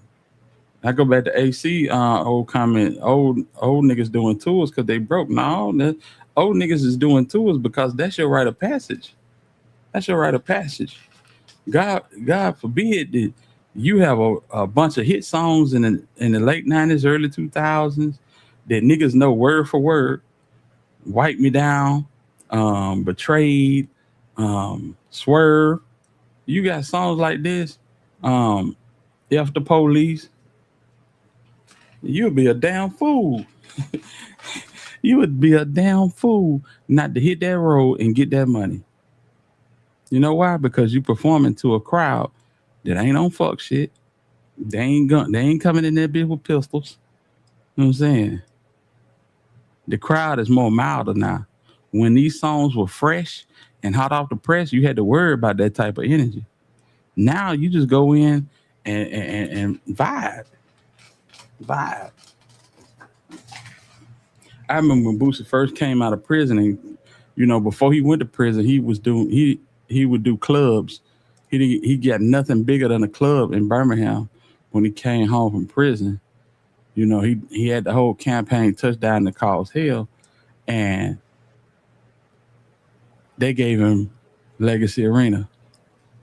And he packed that bitch. We were proud for Boosie. And I ain't never been the biggest Boosie fan. For my money, I like Webby better. Yeah. Oh, you got to worry about Marlo Mike. He'll be out next year. According to people that know, Marlo Mike is coming home next year. Yeah. And guess what? He gonna run up a bag too. Everybody like jail stories. Everybody like street stories. And Marlo Mike got more than the law allowed. And guess what? He done paid the price for him, so he can talk about him. Yeah. So welcome back home, Michael Loudon, the boogeyman, the real boogeyman. Hey, Boosie, who's next? Yeah.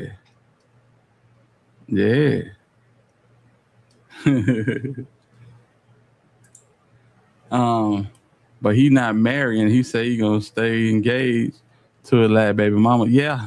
And you know what, eBay? I did not know that Rajel was the girl in the movie My Struggle.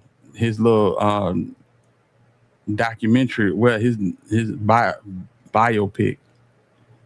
Yeah, I didn't know that she was. That man got a damn volleyball court, trampolines. Y'all see this shit? He got sand volleyball out there.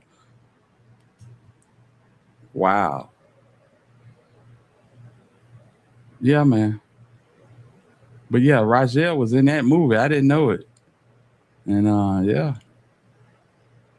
He said he stay in the big house. He got her a house in the A.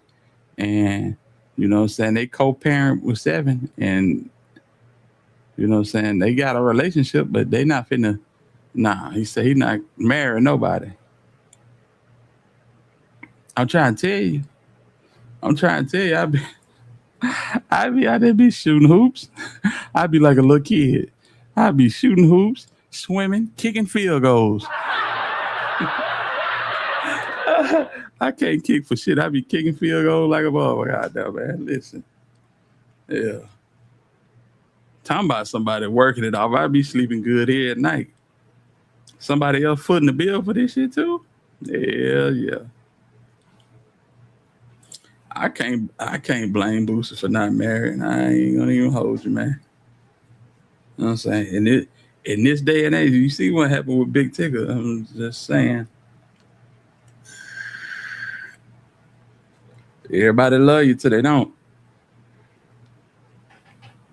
Everybody love you till they don't. And so, like I was saying about the his little pool party, John, man, the man is charging for everything. I don't know if he charging the park, but he charging for VIP space.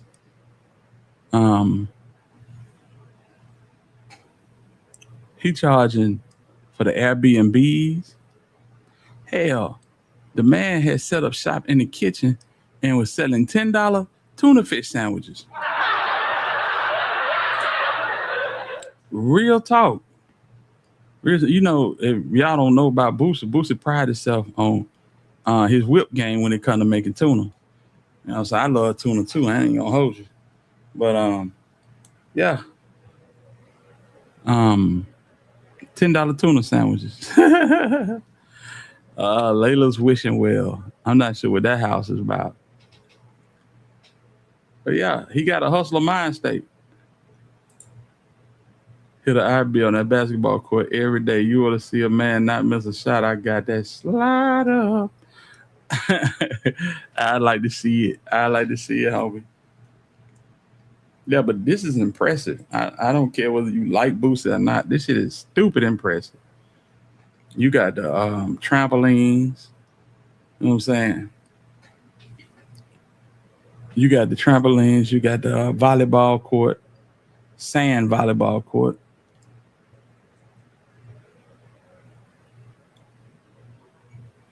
Said last time he kicked his brother out for stealing the weed he put in a bowl for his party. I was dying laughing. Yeah, he don't really like his brother. He don't like his brother, man. I said, I think I'm gonna make another video on my channel. Make a video, bro. Make a video. Make 2, make 3. Keep going. This channel I'm on right now, my son was playing 2K on it. My son was playing 2K on this channel and wrestling games and shit. He wanted to be a streamer. He called himself King Slay. That's what he called himself. Yo, what up, YouTube? It's your boy King Slay back with another one. When I decided I would go do this shit, I had to clean all that shit up, man. Put it on private.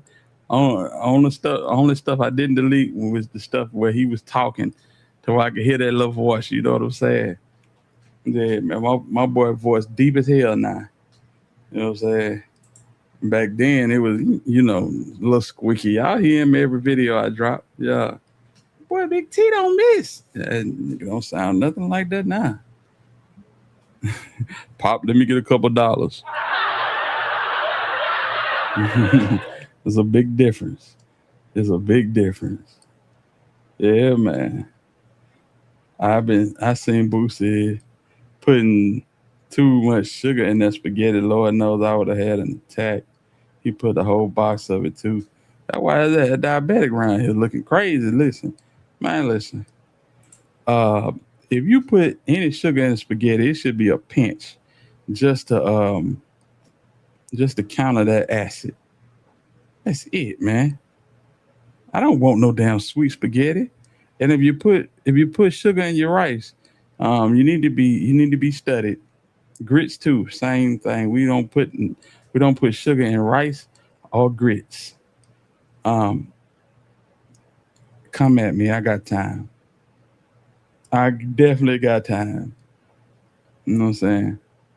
I done had people that I done had dialogue with and become good friends with, just to find out that they ass putting sugar in their rice, and we had to part ways abruptly.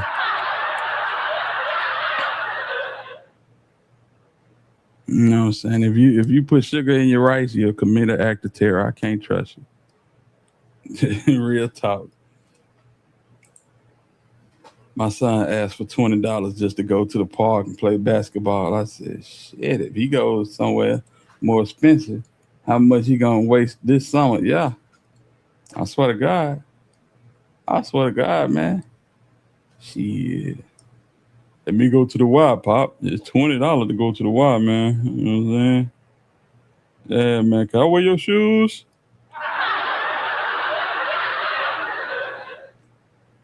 Yeah, that shit done. That shit done. Not wearing those shoes, nothing. Get your mind right. There you go, Sight. He may got a whole football field. Thank God he don't play baseball. Is that a baseball field back there? Shit. I'm looking. They may got a whole football field with the field goals. And still got enough. Yeah, that ain't no. But if he wanted a baseball field, he could put one back there. Yeah, this shit here crazy, man. This thing got the bench and bleachers. You gotta respect it. Sight. Yeah, man, sign me up. I'm most definitely will commit an act of terrorism. Nigga, I put sugar in my rice. I'm a country boy. That's what my grandma raised me to do. Hell no. Yeah, no. Butter and sugar. Come on, hey, man. Don't start there. Hey, if butter ain't gonna get you where you going, you might as well turn around. butter and a pinch of sugar. If butter don't get you where you're going, you turn around, goddammit. Hell no. Butter and a little salt. That's all you need. And salt you don't need. Well, yeah, but yeah, man, I'm wrong with it. See, I'm different. Yeah. And man said again, put sugar in your rice and commit a hack. Black Barbie, y'all around there be eating porridge or something. I don't know what that is. Oh man, that shit crazy. I don't know, y'all. I don't know.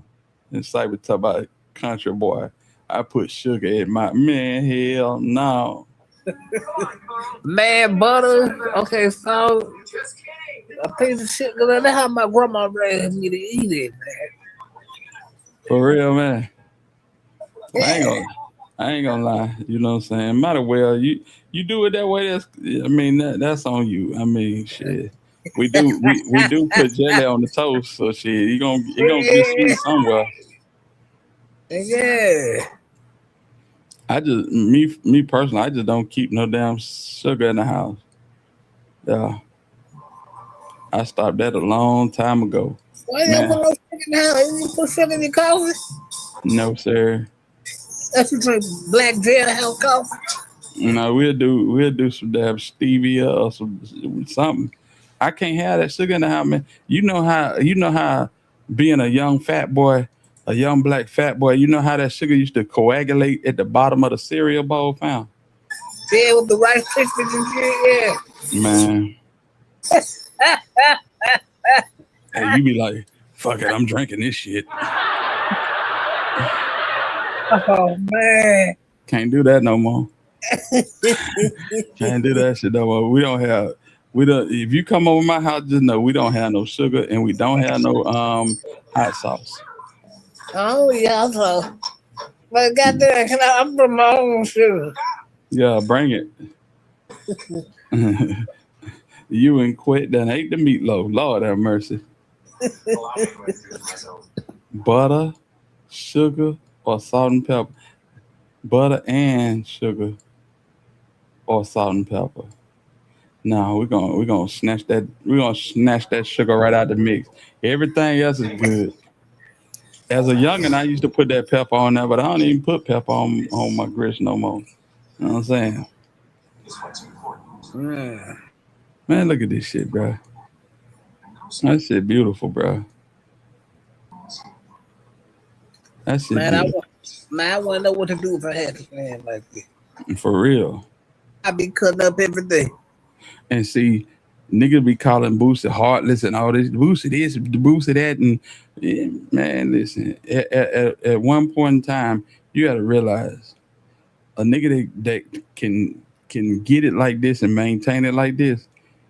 He ain't peeling motherfuckers off every, you know what I'm saying, 5-10 minutes. Hey, bro, let me get 200, bro. Hey, bro, they about to cut my lights off. Hey, bro, they got a bag out on my car, bro. You see what I'm saying? Yeah, he ain't doing that. No, you He can't take do care. that. He take care of the kids and his mama. That's it. Right. I cook with olive oil too. Yeah, definitely cook with olive oil. I can't stand when people do that. Now make sure everybody say no, you ain't, because all y'all gonna be that broke. Yeah, that's the same mentality that kept y'all in the same predicament y'all was in for generations, man. Yeah. So don't eat nothing with sugar. I don't even buy sugar. I drink my coffee with no sugar. Now I will add like a sweetener. I ain't gonna lie, you know. But no, fam, I can't have sugar in here, man. Kool-Aid. All right, man. I gotta bring my own sweet and low sugar. I get it. Right. Absolutely. Oh, you bring that sweet and low, man. You might not get in this motherfucker, man. But that shit's so nasty. That's that pink tag on it. Yeah, no, you might not get in this motherfucker. You might call the authorities on your ass. But that shit horrible, dog. That shit is horrible. So I love black pepper. The hot sauces, no, it make my hair hurt. Absolutely. Boy, I'm telling you, I was about 12 and I learned how to fry pork chops, man. I fried the breakfast pork chop, the thin joints, man. I was putting that motherfucking. So listen, that boosted mama house on the property. Shit's so cold, man. She got a long driveway, got her name on the gate. You know what I'm saying? Look at this shit, man. You can't beat it, man. But I was frying them pork chops, man. I ate 2 sandwiches. About an hour later, I came back for a third. I'm like the hot sauce. It ain't too hot, but it's just right. Man, I don't know. I went to playing. I ate 3 pork chop sandwiches, man, and went to playing Nintendo, boy. I was oh, that shit had my head hurt so bad. I was 12 years old, bro. But you had a crow. You had a crow with a hot sauce. I don't know what hot sauce that was. Man, it's bad for you, bro. I know one thing. Nigga ain't touched it. Ain't touched it since. Boosie take care of his ops too. Lord have mercy, Jesus. Yeah. Who was his op? Hey, that's her back porch right there. That Miss Connie back porch. That shit so hard, man. Lord have mercy. Boy, if I could do something like that for my mama, man. Oh my God. When they say, oh, what a feeling. They didn't just put TQ on the damn, they didn't put TQ upstairs in the goddamn attic. This nigga ain't been nowhere in years. Yeah, y'all do a welfare check on TQ. For real. It was the salt in that damn hot sauce, the sodium in that damn hot sauce, man. Yeah. Yeah, it wasn't that, bro. Yeah. Shit, I was 12 years old, man. When I tell you, if I put hot sauce on anything, it's like a couple of small drops, and it's probably maybe once a year, sparingly. I'm talking about sparingly. Like, say we might get a what them white folks say, a hankering. We might get a hankering for some church's chicken. You know what I'm saying? And but I don't even really do it there. But that at church's chicken, they got Texas Pete. That shit is spicy ketchup, really. You know what I'm saying? Yeah. So now you got the Airbnbs down there. He renting them out for the people that, party hard and don't want to go home. That shit beautiful, man. My older son put hot sauce on everything. Man, listen. My bro, my nephew daddy that we were talking about earlier, he did that shit too. I'm a fat boy. He always have been skinny. I don't know what it was. Well, he lived a whole lot harder than me too. I ain't gonna even sugarcoat it. But that hot sauce, he put hot sauce on everything. You know what I'm saying? He got off in the snorting powder. He drunk wine real heavy. Shit. Yeah. It hit his ass. It hit it. I'm talking about mollywop, haymaker. So this is where they had a pool party at, right? It's a totally different pool than the one outside of his house. This is like an event center type situation with the jacuzzi. They got the big screen out there where they playing videos, they playing music. They got the ticket booth right there. This nigga doing it, bro. Niggas barbecuing, smoking meat and shit. Come on, man. Then you got guests. That's the guest seats. And then when you get in this motherfucker, you got all of them seats. That's VIP seating. He gonna get in there and show it to you. Did you see Deion Sanders' estate? Boosie can't stand close to. Hell no. Shit, Boosie just rapped. This nigga, Deion Sanders then put his body on the line, lost limbs, played 2 sports. Hell no, he can't compete. This nigga Deion played the most dangerous sport in the world. Nah. He earned that. He definitely earned that. But yeah, this is the VIP seat I was telling you about. Nigga got some patio furniture sitting out there and goddamn, yeah. I don't know what them machines is, but them whole hard, whatever they is. So I don't like hot sauce, but on my chitterlings, I only eat once a year. Who eat chitlins, y'all? Put a hand up in the chat if y'all love them chitlins. Man, where my chitlin lovers at? Come on, man. I gotta wait for this. Yeah, this shit hard, man. Shout out to Boosie for even, you know what I'm saying? You gotta be a different type of nigga to even invite people to your house like this and have them buying tickets and shit. You know what I'm saying? Come on, man. Where my chitlin lovers at? Who love them good chitlins, man? Yeah. I do once in a while. My auntie make them. Ooh-wee. Come on, speak on it. Who else? We got M Rose and Black Barbie. Where you at, Cyber? You like chitlins too? Nah, man. Hell no. And Rose said she love them. He know how to make some money. That's what I'm saying, y'all. That's what I'm saying. You know what I'm saying? This is his money making money for him. You know?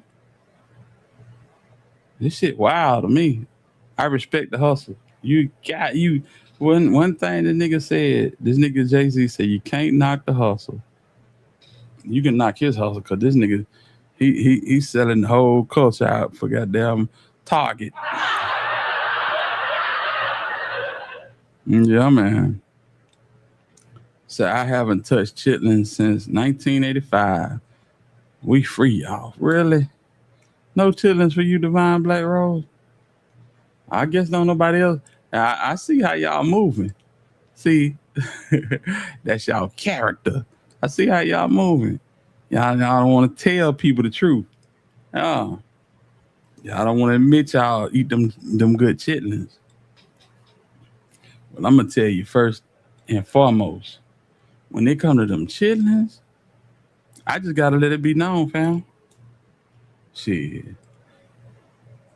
Them hoes can't make it in my house, period.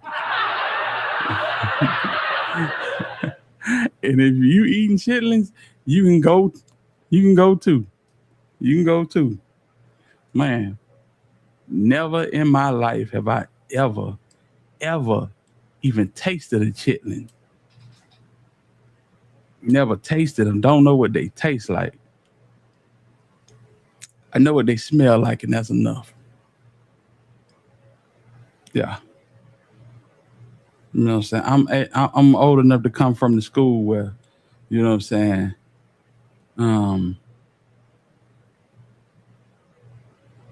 You come in the house with these big ass red jugs and the shit look radioactive. You know what I'm saying? You buying shit that's coming in some big ass red buckets. This shit shouldn't go on no stove. Shouldn't go on no stove by no means. By no means. That's all I'm saying. And then back in the day, for people got the hack to put an onion in that shit, boy, that shit used to stink up the house for days. Hot chitlin funk. Hot chitlin funk. Boy. Look at this shit. Once we move from Louisiana, hell no. What they say, put an onion or put a potato in them. One of them, the master odor, you still smell that shit. Then somebody came up with the idea. That's why I say, if you have a demand for something, they'll create a supply. Look at that there, boy. You got Mo 3 on the wall. Gotta love it. Gotta love it. Yeah, potato and onion. They smell. My son hates them. All my sons and nephews hate them. Man, listen. I was on a field trip, right? Yeah. Look at the murals down there, man. Look at the murals. You got Mo 3. You got Boosie. I don't know who else you got down there. I know that ain't Soulja Boy. Ain't no way in the hell that's Soulja Boy down there. But I did when I was a kid. And I hate liver. Yeah, I do too. Come on, man. Come on, man. But yeah, we went on a field trip. And this young girl, man, you would have thought, you'd have thought she pissed on herself, messed on herself.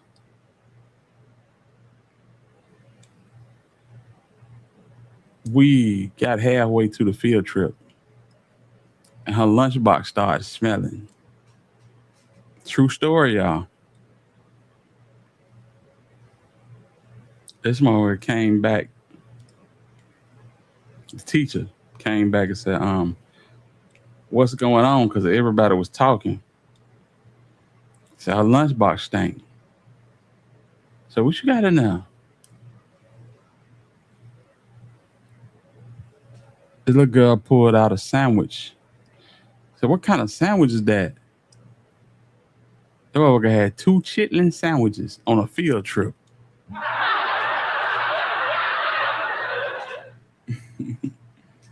If I'm lying, I'm flying, and Hitler ain't got no wings. I'm trying to tell you. Never knew about no chitlin sandwich to that day. That's the only time I ever heard about a chitlin sandwich. Oh, Lord have mercy. Yeah. That little girl was crying like a motherfucker, man. They made her throw that shit away. And they bought her lunch when we got to where we were going. Yeah, they bought her lunch. Shout out to her. I ain't gonna say her name on this shit. Yeah. Oh my goodness. Shout out to all my chitlin sandwich lovers out there. Yeah, Boy, man. time had to be real bad. You're damn right. Damn right, boy. Folks used to get embarrassed on them field trips, man. I ain't gonna lie. You know, we hard as kids, man. We hard as kids. We went on one field trip. I don't even know where we were going. You know, you go on field trips as kids, but on the way back in. And this was we was middle school. I think we was in like 7th grade. And we stopped at McDonald's. And one of my classmates' mama worked in McDonald's. And this was private school now. This is private school, the Catholic school. Man, them kids made all type of goddamn fuss. You hear me? I'm talking about they clown this girl. I felt so bad for her. Just cause mama worked at McDonald's. They clowned her ass to hell and back. Yeah.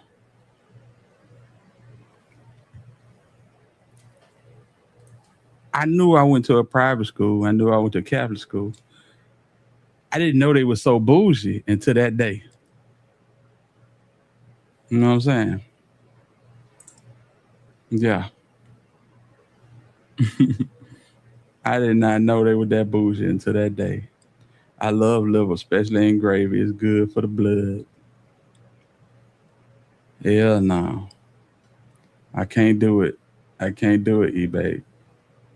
I did it at one point in time in my life. Living life good, man. Yeah. You gotta be done right. Gotta be done right.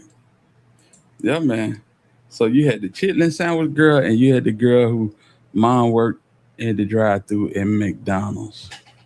And she was happy to see her mom until they started clowning. They started clowning and they didn't do it until we got back to the bus. You know what I'm saying? You know. But I guess that's what they did, you know. I was a trench baby. I always have been a trench baby. I stayed across the street from the school. You know what I'm saying? These motherfuckers, they getting on the freeway to come to school. I stayed across the street from the school. So I'm pretty sure they done said some shit about me, but they ain't said it to my face because they knew they gonna get their ass clapped. Real talk. We don't promote violence and none of that over here in HSTAR TV. Nah, we denounce it. We denounce it. They knew what it was. They said anything to me. Yeah. I'm probably me and my bro, we the only young niggas from the trenches that went to the school, you know what I'm saying? And everybody else, you know what I'm saying, coming up the highway or down the highway to come to school. You know what I'm saying? I remember this one girl, she had different goddamn, she come to school, her daddy have a different car every week. I say, where your daddy work at? My daddy owns a car lot. I'm like, that okay. So you know, you don't really know. You know you're going to school with kids, but you don't know what, you know what I'm saying, crazy ass caliber they is. You know, these folk, you know, they got good ass job. My mama worked at a hospital, and I thought that was awesome. Mom was an RN. These motherfuckers, they was having it their way. Coming from a small town, my family we didn't see a McDonald's until we moved away. Yeah. Hey man, listen, I tell this story. I don't know if I told it in a while, but I was at my ex-wife. I was in my ex-wife hometown, and it was 2004. 2004. You know what I'm saying? We had like just got married and shit. And we was down there, and she like to get up in the morning and have a little coffee with a spliff. She reading the paper. She back home, you know what I'm saying? And the headline read, "Breaking news. Selma is now home of the Whopper."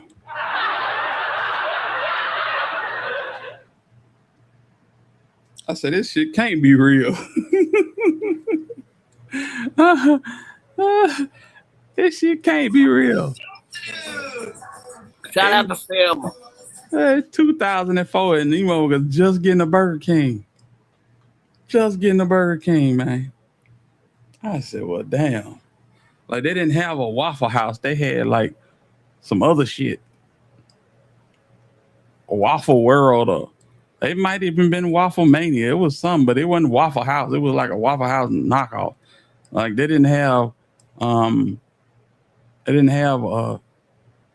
checkers rallies. They had a place called Central Park. They had one in Memphis that was like a little stand when you go to the burgers and shit from. Yeah. They closed it down. Yeah, they had some good fries too in Central Park. They were high, motherfucker, but they had good fries. Man, I said, this shit, it can't be real. It can't be real, bro. But you go down there playing and see what happens.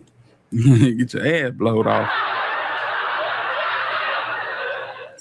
Them some mean, aggressive young niggas down in Selma, man. Shout out to Selma, man. Yes, sir. Yes, Yeah, Selma don't play. They still got slave houses on the highway. Yeah, man. Yeah, man. They had a badass tornado came through there and it wrecked a bunch of shit, you know what I'm saying? But yeah. Selma, boy, I tell you, you'd be surprised what a highway will do for your town. And you'd be surprised what not having a highway will do for your town. And that's Selma. That's Selma. Selma is like it ain't a major city. It's a small city. It's not a town. It's a small city without a highway. Man, don't you get caught up in Selma. She. Hey, they ain't let you go. You can hang that up. Yeah, for real. You're gonna either get Swiss cheese or gonna be down there locked up forever. So you ain't coming home, you can jump up there, buddy. You can hang that up. Yeah, man. And Selma, all them, you ain't coming home, fam. You out of there. Yeah, Selma. That shit bad, bro. That shit is like Operation Rwanda. Do your homework on Operation Rwanda. Yeah, man. If you going through Selma, you better have both hands on the steering wheel, seatbelt on. If you get out of pocket down there, man, the run is over. Nah, they ain't like that now. Cause I'm telling you, if it was that bad, motherfucker wouldn't be out in the streets slinging iron like that. No, I'm saying they don't play. Nah. Listen, on the way to Selma, they don't play. On the way out of Selma, they don't play. In Selma, that shit is the wild, wild west, bro. Yeah. That shit is the wild, wild west.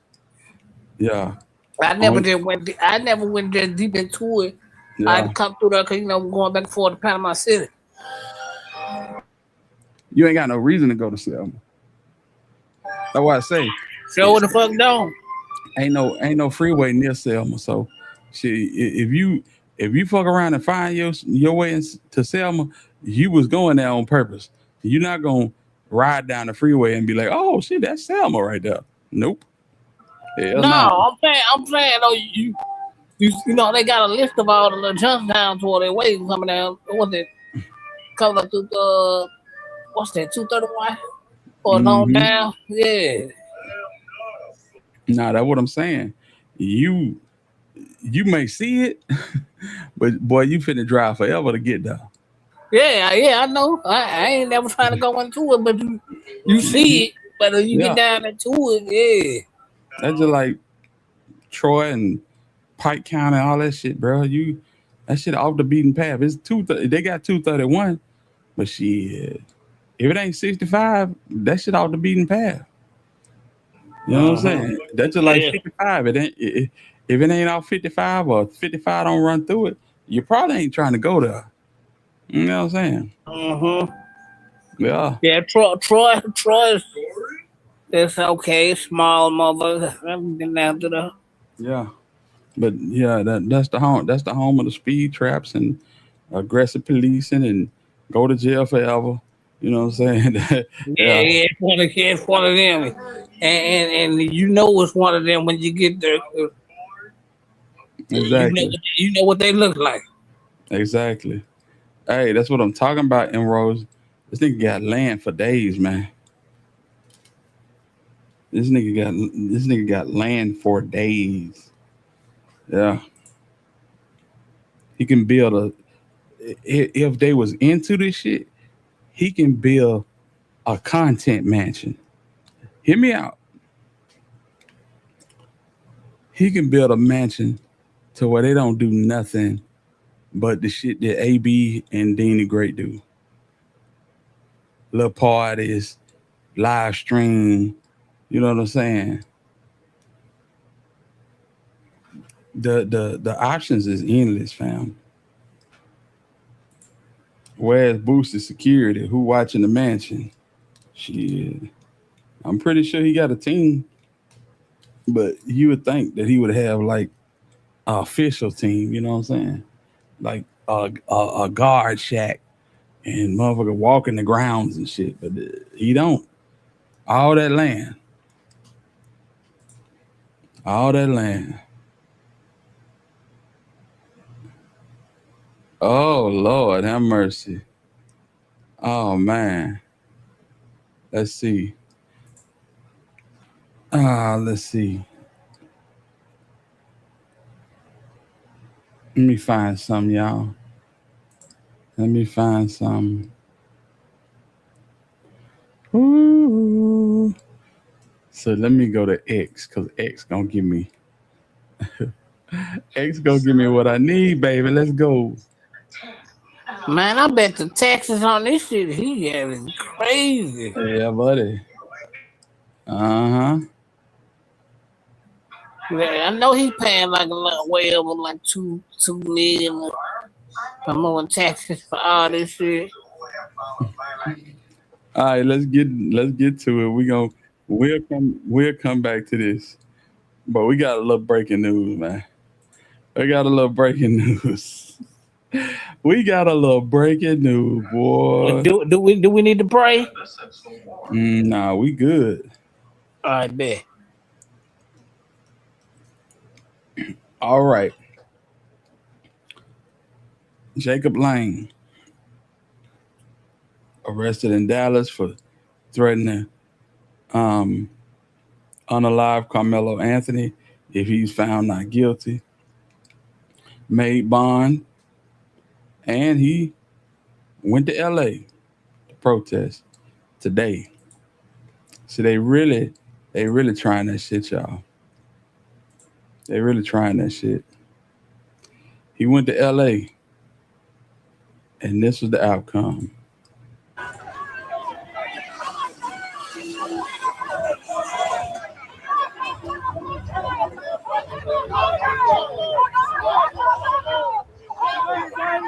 We denounce violence in any shape, form, or fashion. Look at rainwater. Anytime it go down, goddamn rainwater. Boosie was shot in Dallas. As Mo 3 manager Benjamin Rainwater reported it.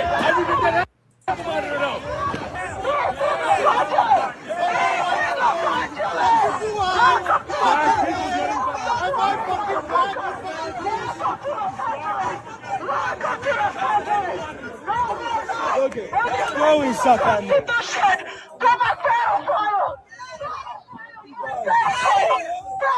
Get off me. Don't touch me.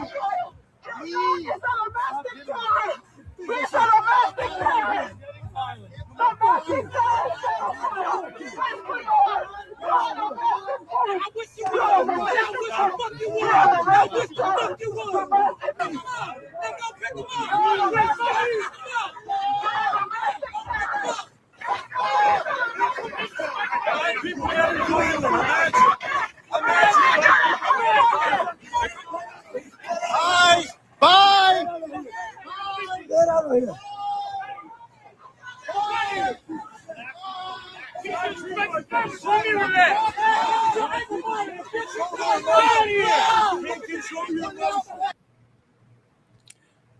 Not one Crip, not one Blood, not one Pyru.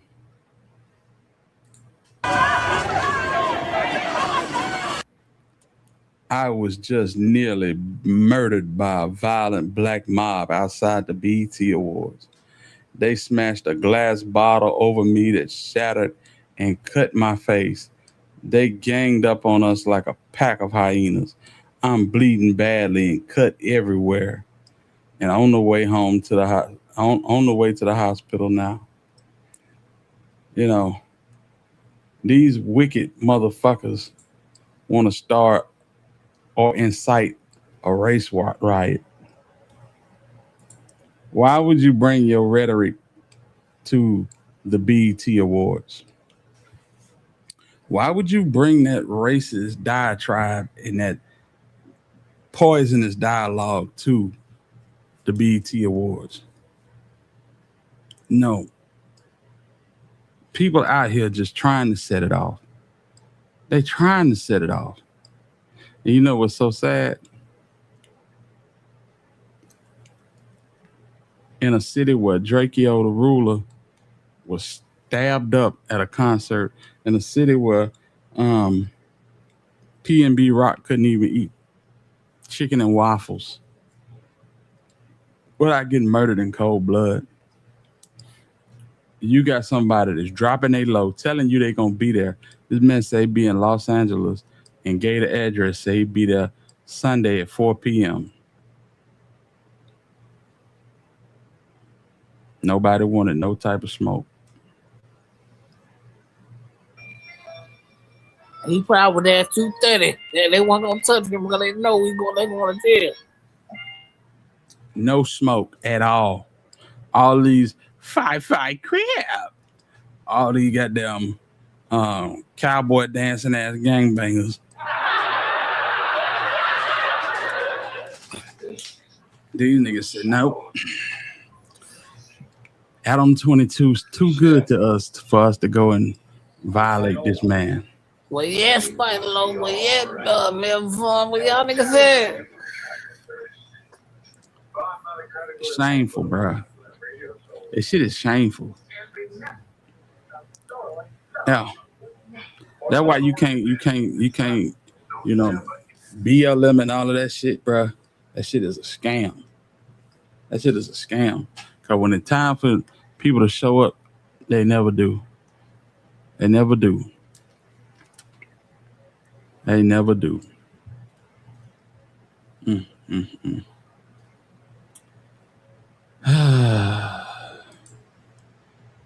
Yeah, man. That's just sad, bro. All these niggas with all this super gangster energy, all of this bravado and ego, check in and all of this shit. This motherfucker came and dared y'all to make him check in. And nobody did that. Nope. That shit crazy, man.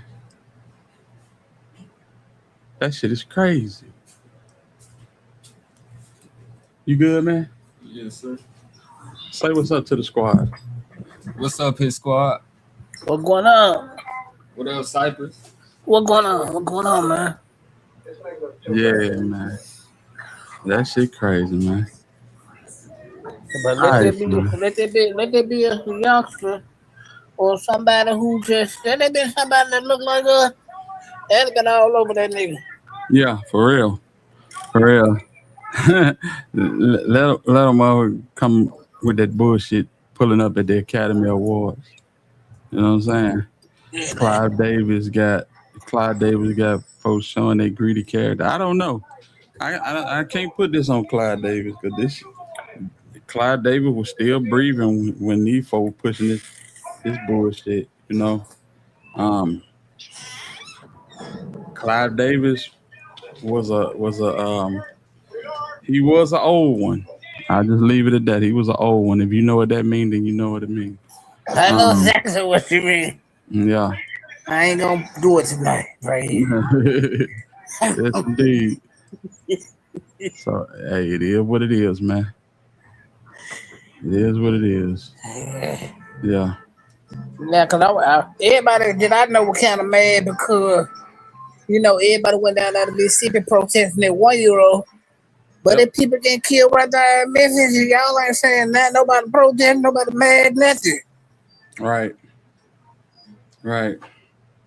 And where the motherfuckers at to counteract this, in the state where the Panthers was born at, I ain't nobody coming to say nothing. That shit is insane. That shit is insane. Had it been somebody that looked like you, y'all probably would have beat the hell out of him. Yeah. Oh, was that your son, Hitler? Yeah, that was my boy, man. I appreciate you. Salute you for being an awesome father. It's a difficult job, man. Listen. Yes, Lord, it is. What Bernie Mac say, hey, don't all come help me babysit these motherfuckers. Hey, that's real, bro. That's real, bro. Lord have mercy. Oh boy, Big G, what's up, man? The son sounds perfectly fine and respectful.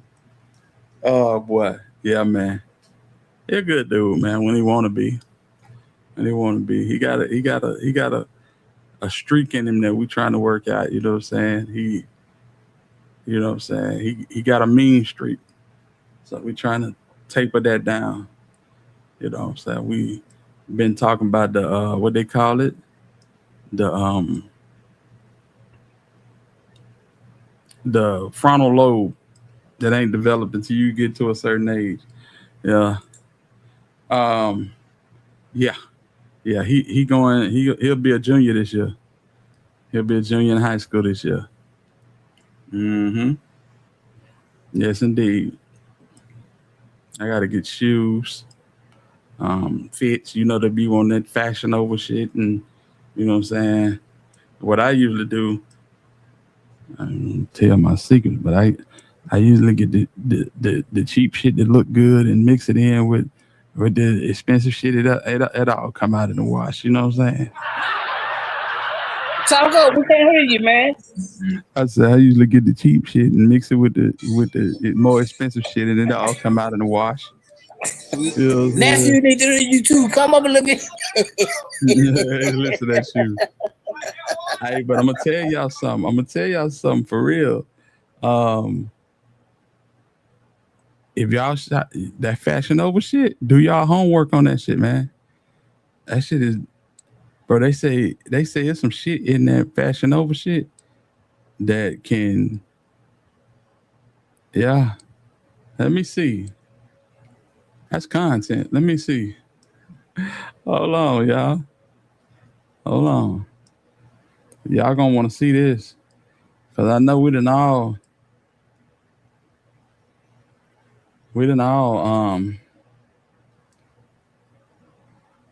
bought something off of Fashion Over.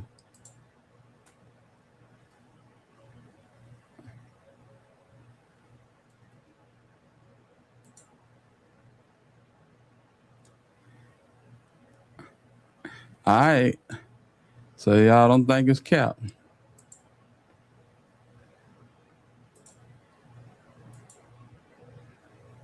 Hold on, y'all.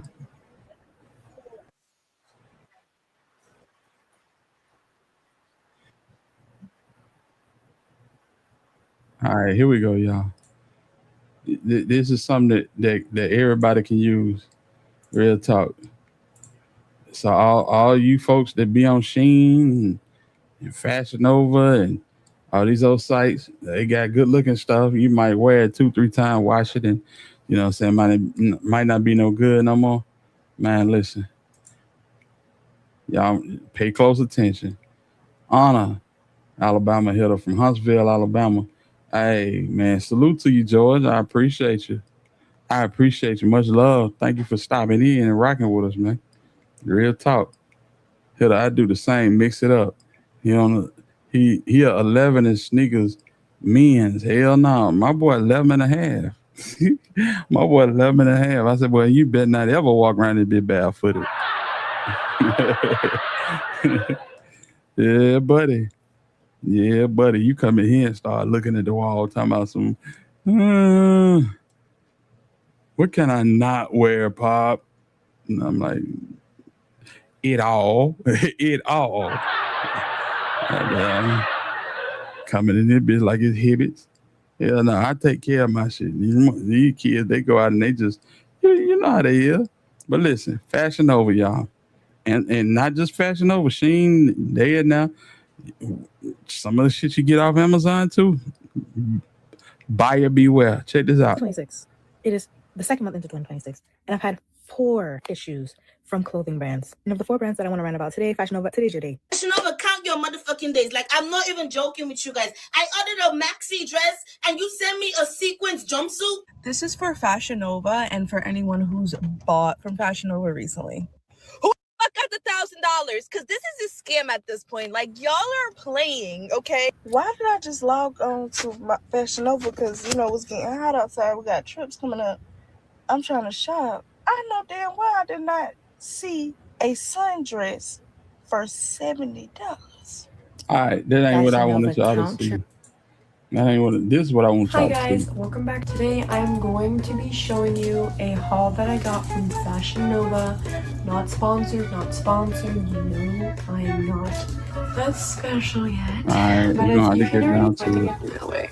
The label for these hoops literally say, warning, this product can expose you to chemicals including lead and cadmium, which are known to the state of California to cause cancer, birth defects, or other reproductive harm. Literally. Nigga, that's the Surgeon General one on clothes, earrings, all that shit coming from across the bow. You know what I'm saying?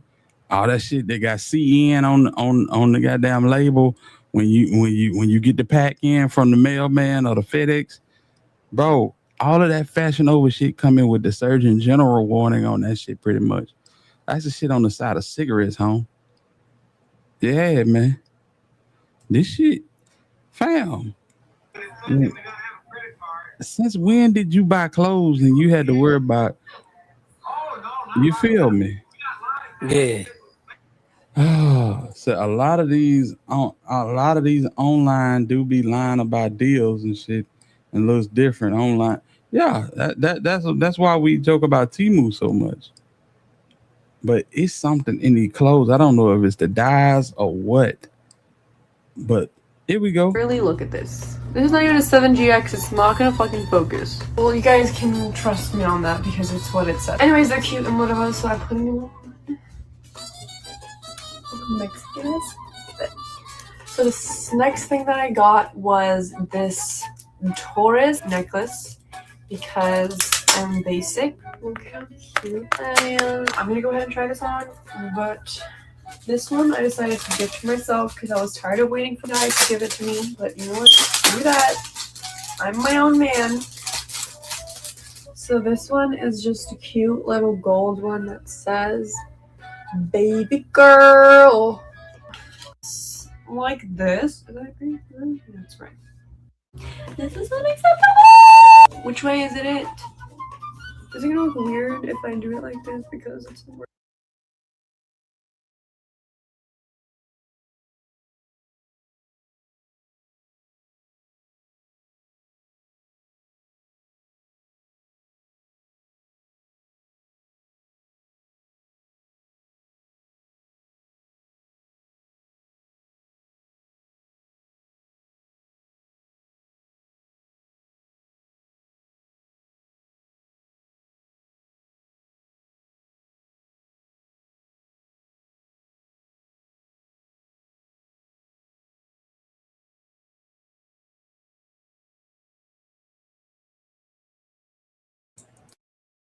Yeah, man. Had I been heard about this, shit give you cancer. It's the chemicals they making the product in. That shit is crazy. I never knew. I never knew, man. Cause I always tried to, get my boy something nice to go back to school in, get him a couple of items off Fashion Nova, you know what I'm saying? Get him a spray ground, you know what I'm saying, some kicks or whatever. We don't do that Essentials Fear God shit. Shout out to Carmelo Anthony. That's how you know them folk were doing good. I'm not paying no $100 and something for no hoodie. That shit is crazy work. Yeah. Yeah, man. I'm not paying no $100 and some for no hoodie. Man, some of these brands, I mean, bro, that shit is devil sent. How the hell you gonna charge me $100 and something for a hoodie? That rude shit be going to like $400 and $500. Like for real. Yeah, man. Chat, wash the clothes before you wear them. Man, I know some niggas, and I bullshit you not. I know some niggas that will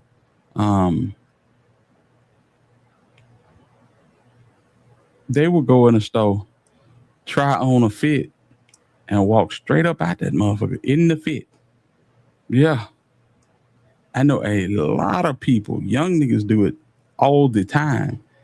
The young niggas will get ready to go to the club. They will go to on time fashion is what we got in Birmingham and a few other places. Request, you know what I'm saying? They'll go to these spots and get their fits. They'll wear some shorts and a white tee in that bitch. They'll pick out a fit, put it on, and walk out. Go straight to the club and that shit sweat. Man, listen. Yeah. And I ain't always been that type of guy either. You know what I'm saying? I ain't never been the type to just out the gate wash all my clothes. But shit, I learned. I definitely learned. Real talk. Hell no. The essentials, especially my son, be swiping his dad card, not mine. I'm a Target, Primark, Marshalls, TJ Maxx. Man, I gotta find a bargain, man. Ain't nowhere in the hell. No, I'm already paying $200 for your footwear. Hell, I'm gonna spend $200 on one hoodie. You better go find somewhere where you can get 5 for $100. The Rockstar, and we do a lot of shopping on Rockstar too. Man, hell no. These folk crazy as hell. These folk crazy as hell talking about some damn. Ain't no way. Essentials Fear God. And it ain't nothing but a plain ass hoodie with Essentials Fear God wrote on the back. Hell no. I seen somebody say, see, that show you that Carmelo was a God-fearing man. He had a God hoodie on. I said, bless your heart. Oh, that ain't what that means. The crazy part is in China. It costs 15 cents to make what we pay $100 for in shirt and pants. Absolutely. Real talk. Oh, listen, I had the Cat Williams talk with my son, young. His major is finance now. You gotta have it, man. You gotta have them talks, man. You know, you gotta have the hey son, and it's sad. Hey son, you black now. You know what I'm saying? Just know that. My son think it's sweet because, you know what I'm saying, I tell y'all all the time that we lived in the city. We didn't live in the trenches, but we lived in the city for most of his childhood. So I made that promise to myself that I was gonna get him out the city before high school because I knew I could not afford to send him to a Catholic high school, a private high school. So, eighth grade year, first semester, we fortunate enough to move outside the city limits, and so he think it's sweet out here, you know what I'm saying? Cause he don't hear ambulances, he don't hear gunshots, you know what I'm saying? But I said, son, you might not hear ambulances or gunshots, but you might go down the wrong street and the asphalt turn into dirt, and motherfuckers is back there with a bonfire with a couple of crosses. You know what I'm saying? Yeah. You might be walking through the neighborhood at night, and you turn off a street, and a motherfucker with a pickup truck, you know what I'm saying, ride up on you. You know, that's just the nature of living in the South, fam. Yeah. You just can't take it that everything's sweet because the neighborhood is better. Nah, it ain't that. You have to look at everything with caution. You know what I'm saying? What's going on, T baby? What's that word? Yeah, man. And we don't live in the country. But I'm just saying, you see the shit that's going on in this nation where people is making it cool to be they're making it cool to be racist. Yeah. They're making it cool to be racist. So you have to watch yourself.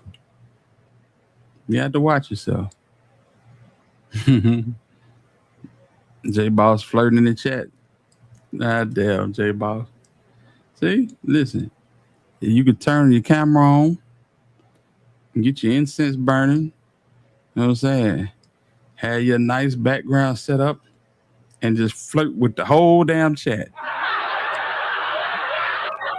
I don't blame you, J-Bo. Yeah. Who's out here looking for an internet sweetheart? Let me talk to you, ladies. I'm talking about.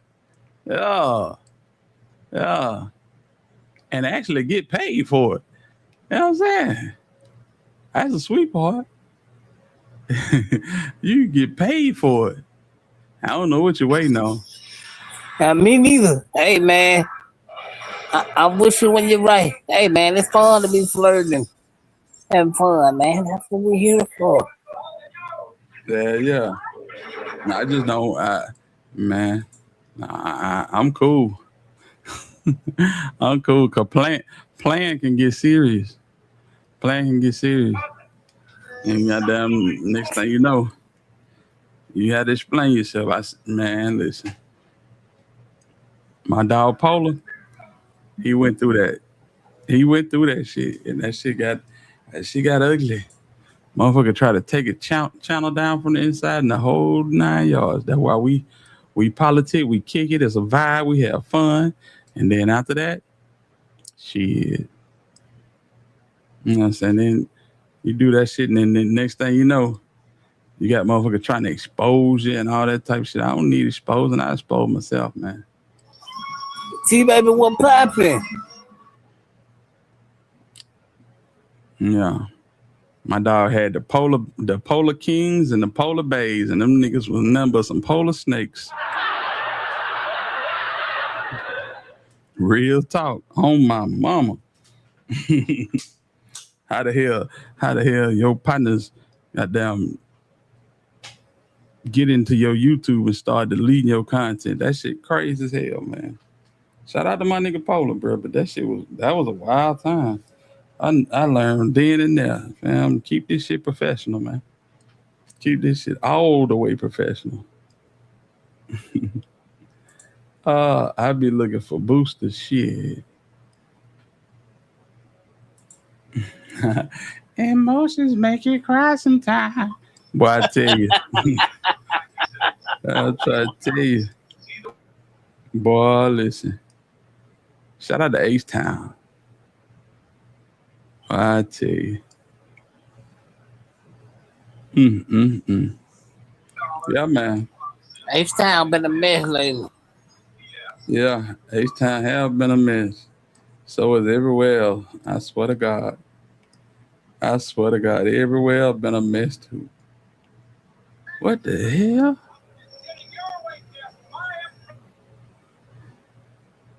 So I'm gonna show y'all something. I'm gonna show y'all something real quick. See, when we talk about that frontal cortex and all of that type shit. I'm gonna show y'all what I'm talking about. Like, this is an average night in Birmingham, Alabama, right here, and to some people, this shit look fun, you know. Alright, Unc. Man, I'm playing, man. Y'all have a good night. You too, man, boy.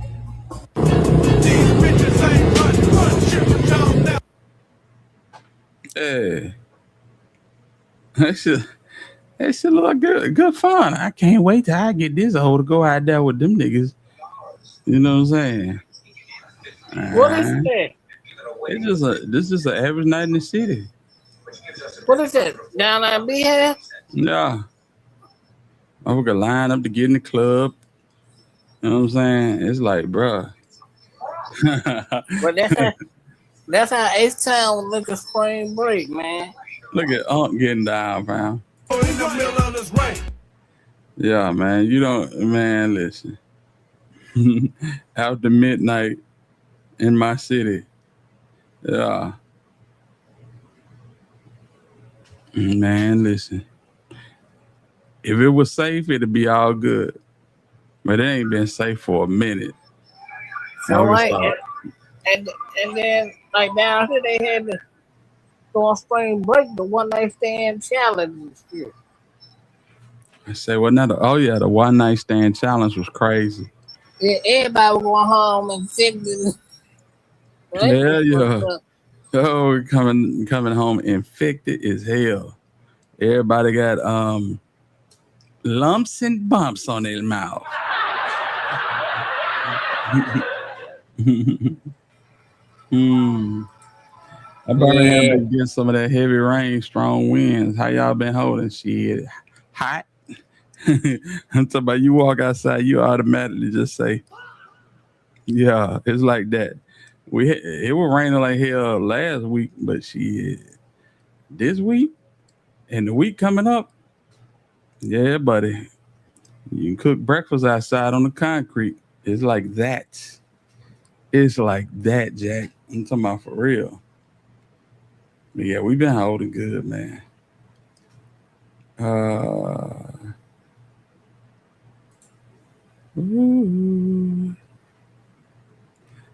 Hey, shout out to the youngin' Terry and Arnold, man. I don't know if y'all know about Terry and Arnold, but Terry and Arnold, he's a D-back, defensive back, Tallahassee, Florida. Went to the University of Alabama, played for the Lions. Some people reportedly stole $250,000 worth of merchandise from Terry on, right? And police did their investigation and said the people that you think did it didn't do it. And Terry on said, fuck that. He got him a little crew, and they went in and lured these folks into a Airbnb and tried to get his shit back. And they ended up arresting him and like 4 other people and charging them with kidnapping, armed robbery, a whole bunch of shit, bruh. So I'm going to read this. Detroit Lions cornerback Terry Arnold has hired notorious attorney Harvey Steinberg in an attempt to avoid being held without bond for the trial for the robbery and kidnapping charges against him. Steinberg has represented NFL names in the past, such as John Elway and his son Jack, Jerry Jeudy, Kellen Winslow, the former son of Denver Broncos owner Pat Bowlen, and most recently, Broncos linebacker Jonathan Cooper, who faced charges from alleged domestic violence incident. Arnold is facing multiple felony charges, which carry a potential sentence of up to life in prison. The Hillsborough County, Florida state attorney's office announced. So, Hillsborough County, Alicia Andrews, Gutterzay, the Murphy brothers, Sean Gayfright, Tampa, Florida. Yeah. So, yeah. Shout out to Terry and Arnold. I mean, shit. And you know the crazy part about it, when Terry was at Alabama, him and Nick Saban him and Nick Saban's wife, they used to do a lot of content together. Get your mind out the gutter, fam. But she loved her some Terry on, you know what I'm saying? He was a stand-up guy in Tuscaloosa. Shit. I'm folk hit him for like 250 bands. He like, yeah, man, yeah, Gucci can snitch. I'm gonna get my lick back. For real. Shout out to SD in the building, man. So I wonder what happened to this case. They finally came and picked him up. They had everybody else, but they felt like he didn't have nothing to do with it. And then after further investigation, yeah, they came back and got him and charged him. So, yeah. That shit crazy. Boy, this shit is wild, bro. Jake Lane. So I was wondering what happened. J Boss, you had the conversation going. Salute to J Boss, man. Salute to J Boss. Man, listen. Shout out to J Boss. Talk to me. Talk to me, Sype. Shout out to J Boss. Yeah, man. I think he should just, by him being an NFL player, man, you can get that shit back. Let it go. And cut the folks off, bro. You in the NFL. Yeah, for real. You know what I'm saying? He's a rookie, right? No, I think this is second year in the league. Yeah, It man. happened when he was a rookie. Man, you're an NFL player. Let it go. You'll get it back. Yeah. 3 years. This is third year. Oh yeah, you gotta let that go, man. You in the NFL, you'll get that back, man. NFL, all you gotta do is go out and play. You'll get that back, man. Some shit you just can't put yourself in. You got too much to lose. Man, y'all. I know y'all seen this. I don't know why I won't just get my ass off the damn live stream. But I'm vibing. I don't know. I'm vibing. I hated it. I was gonna make it a 2-hour live, you know, from my people that watch replays. Shit, they not finna watch no 6-hour live. We at 6.5 hour mark right now, you know. But you know, time flies when you're having fun, man. I'm not gonna hold you. I'm trying to see something that I wanted to show y'all. Well, damn. I know y'all seen Moneybag Yo. I know y'all seen Moneybag Yo manager, right? That's that nigga side piece. He ain't fooling us. That's wrong here, man. Oh my God. She swears she the baddest. Man, y'all look at that hair. Yeah, she the bad built. Tell me that shit don't look like a damn pineapple sticking up out of her damn scalp. That shit look like a pineapple, bro. Where you went and motherfucker told you, bitch, this shit hidden.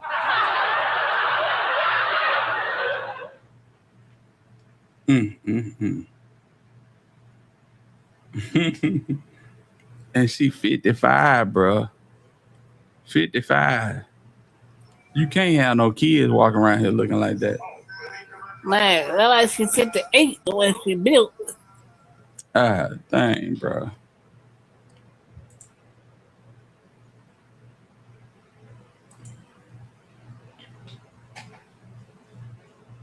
Like, what's that shit, bro? Who told you that this shit was cool to do, man? This shit is not cool to wear your hair like that, fam.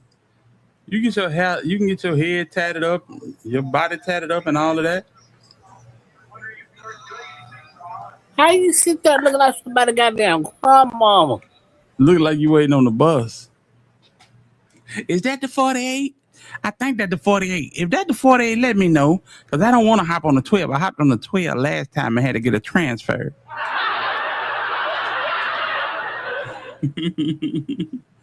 Yeah, man. Yeah. This motherfucker right here is the reason the bread gang changed to the loaf boys. Yeah. Yeah, she registered bread gang in her name. Yeah, she registered bread gang, like Cypress said, in her name. And when shit went sour, when she found out that she was not going on the ride, once he made it to the majors, he knew he couldn't use bread gang no more, so he had to do the shit himself. And that's where he came up with the loaf boys. Yeah. 100 million you're not gonna get though. I'm sorry. I ain't no telling how much interesting information she got. I'm pretty sure she got a lot. I would rather hear from her than Cartel Baby Mama. I can't stand that motherfucker. I wish I'm not gonna say that, but I can't stand Cartel Baby Mama, bro. Real talk. Talking all of that sophisticated, high dollar street shit. And your ass out this bitch goddamn barefooted in McDonald's scrolling on TikTok to get the Wi-Fi. No, baby, it's not bread gang anymore. He told her to register bread gang at the LLC. She did it. She just registered in her name. Yeah. So when shit hit the fan with them, he had to swap it up because that's her LLC. You know what I'm saying? Now it's Loaf Boys. You are on here because you want to be on here. You love being on here with your family, LOL. And by the way, yes, I do watch the long ones before I go to work and doing work. It works for me. Well, there it is. Shit. Who am I to goddamn complain? I know that's right. You up for complaining, ain't putting sugar in your rice, and like you just cutting up, man. Salute to everybody that watched the Hittathons, coined by Black Barbie. Absolutely. Yeah, man. It lasts long time. You know, he crazy. Yeah, man. Yeah, they were messing around, man. And text messages and all that weird shit. You know what I'm saying? This is the legal timeline. They met at Bank of America advising on finances. He was arrested at his album release party in 2016, right? They entered into a management agreement to business and personal and after concert shooting. Okay. 2017, finance and brand building, claims to have handled finances, logistics, and brand building. That entails the Loaf Boys. I mean, the Bread Gang. Yeah.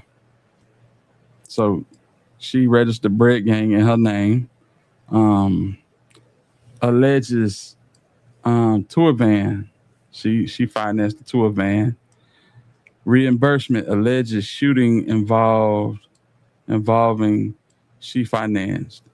So merch alleges contract.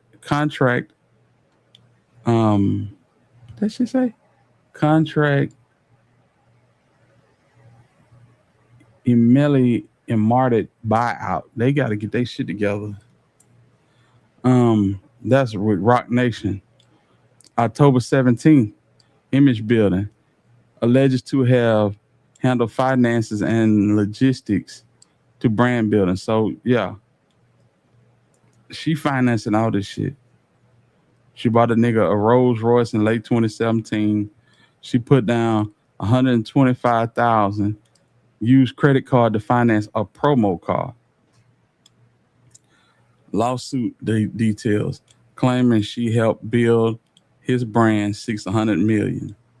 March 2016, arrested at album release party.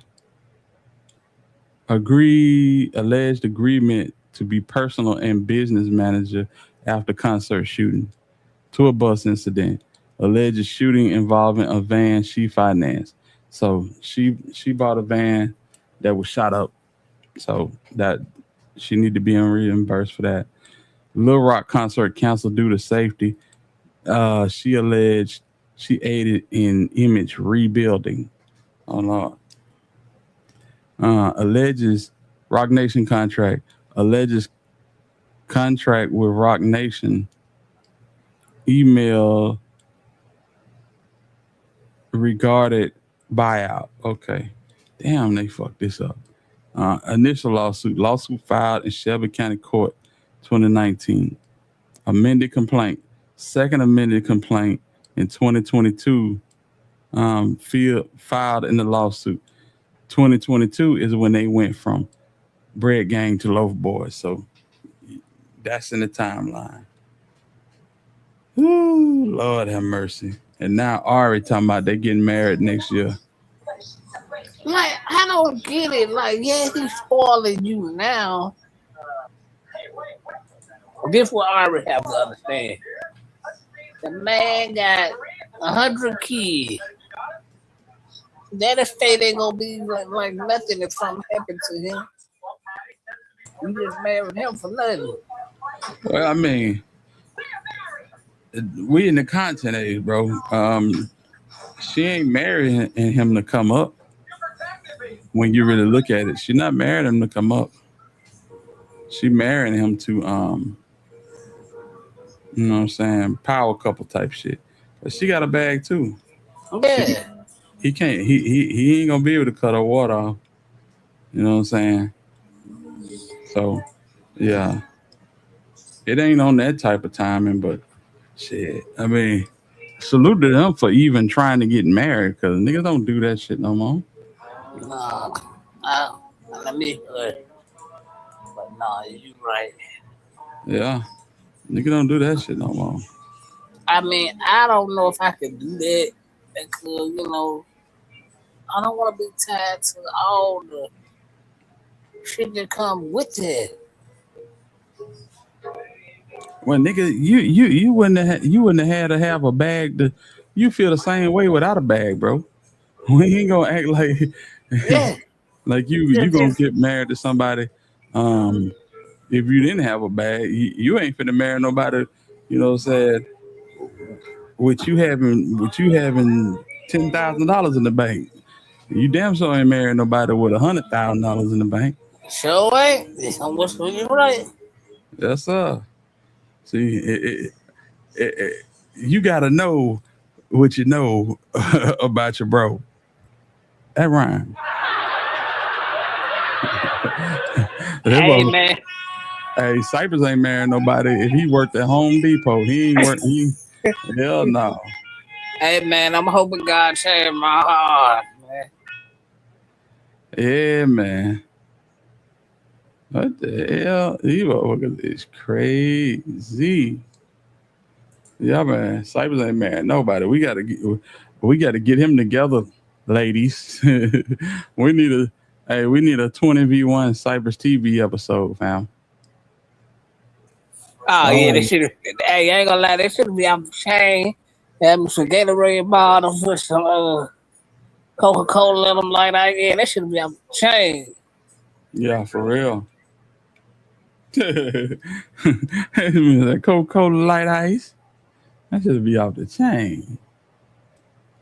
Oh my goodness. Let's see here. Oh, y'all got something else going on. Because if her paperwork is not right, he is going to try to sue her for defamation unless he is too gangster for that. Now, he definitely not too gangster for a chick. He would do that. Some reason I'm thinking her paperwork is right. Yeah. I'm not gonna not believe that for a second. Not believe what? Not believe what? That her paperwork ain't right. I think her paperwork right.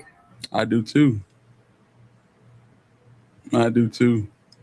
Some about it right because he went from Brig got a low boy. Over y'all eyes, look. Right. That's for real. Hey, did y'all see the old lady that fought the young girl about her dog? So her dog bit her dog, and she went to the door talking real heavy to this old lady. I mean, I'm sorry. She went to the young girl door talking real heavy about the dog. End up slapping the girl. That girl mopped the floor with that old ass lady, man. Oh man, I was looking for it, but I know where it is. I know exactly where it is. I hope y'all seen this, man. This some funny shit right here, y'all. Oh my goodness. Y'all check this out. It's apartment B. I'm talking about she up here talking big boy shit. Ooh, man. Y'all seen this? Yeah. I'm coming about my dog. Yeah. Over in here. The dogs are got to go. They attack my dogs, they got to go. I have insurance on my fucking dogs. I don't know if you do, but the dog's gonna have to fucking go today. If not, I will do something to him. That dog shouldn't have been fucking loose. That's why the lease violation. It has to be on a fucking lease. I need you to separate yourself from her. I'm gonna hurt this bitch because this is not the first running I had with her. This is your oh no, when you had the boy put out with the dog because you was messing with him. That's why he had to leave. Oh, shut the fuck, bitch. Let's talk about my dog. I don't know that name. I got $1,200 dogs. My dog cost $1,200 a piece. You got some motherfucking bullshit. If you cared anything about that dog, he would have been on the leash. He would have been on the leash.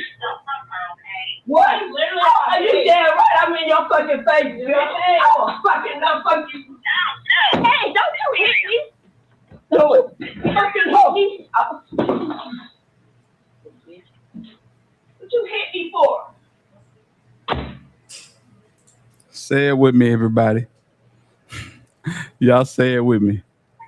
She got knocked the fuck out. Repeat after me. I need an ambulance. I need an ambulance. I need an ambulance. Get my phone, Fabian. I can't move. I need an ambulance. Why the fuck you hit me? I need an ambulance. I need an ambulance. Now. What the fuck you hit me for? Your dog bit my fucking dog. I need an ambulance. You see that shit? My head is something wrong with my head. It must be bleeding. Why the fuck you came? I need an ambulance, Molly. Oh my God. Oh my God. Why she trying to swing at that lady though, bro? I don't know, bro. I don't know. Okay. Crazy work, ain't it? I'm talking about crazy work. It feels like every day. And I promise you, you can't make shit up, bro. Guess who's spinning the block? Guess who's spinning the block? Hey, she got the homies with her now. Mo. Oh, it look like goddamn AKA out of class of 1932. Goddamn. You got the pink and the green representing. How they say it's ski with.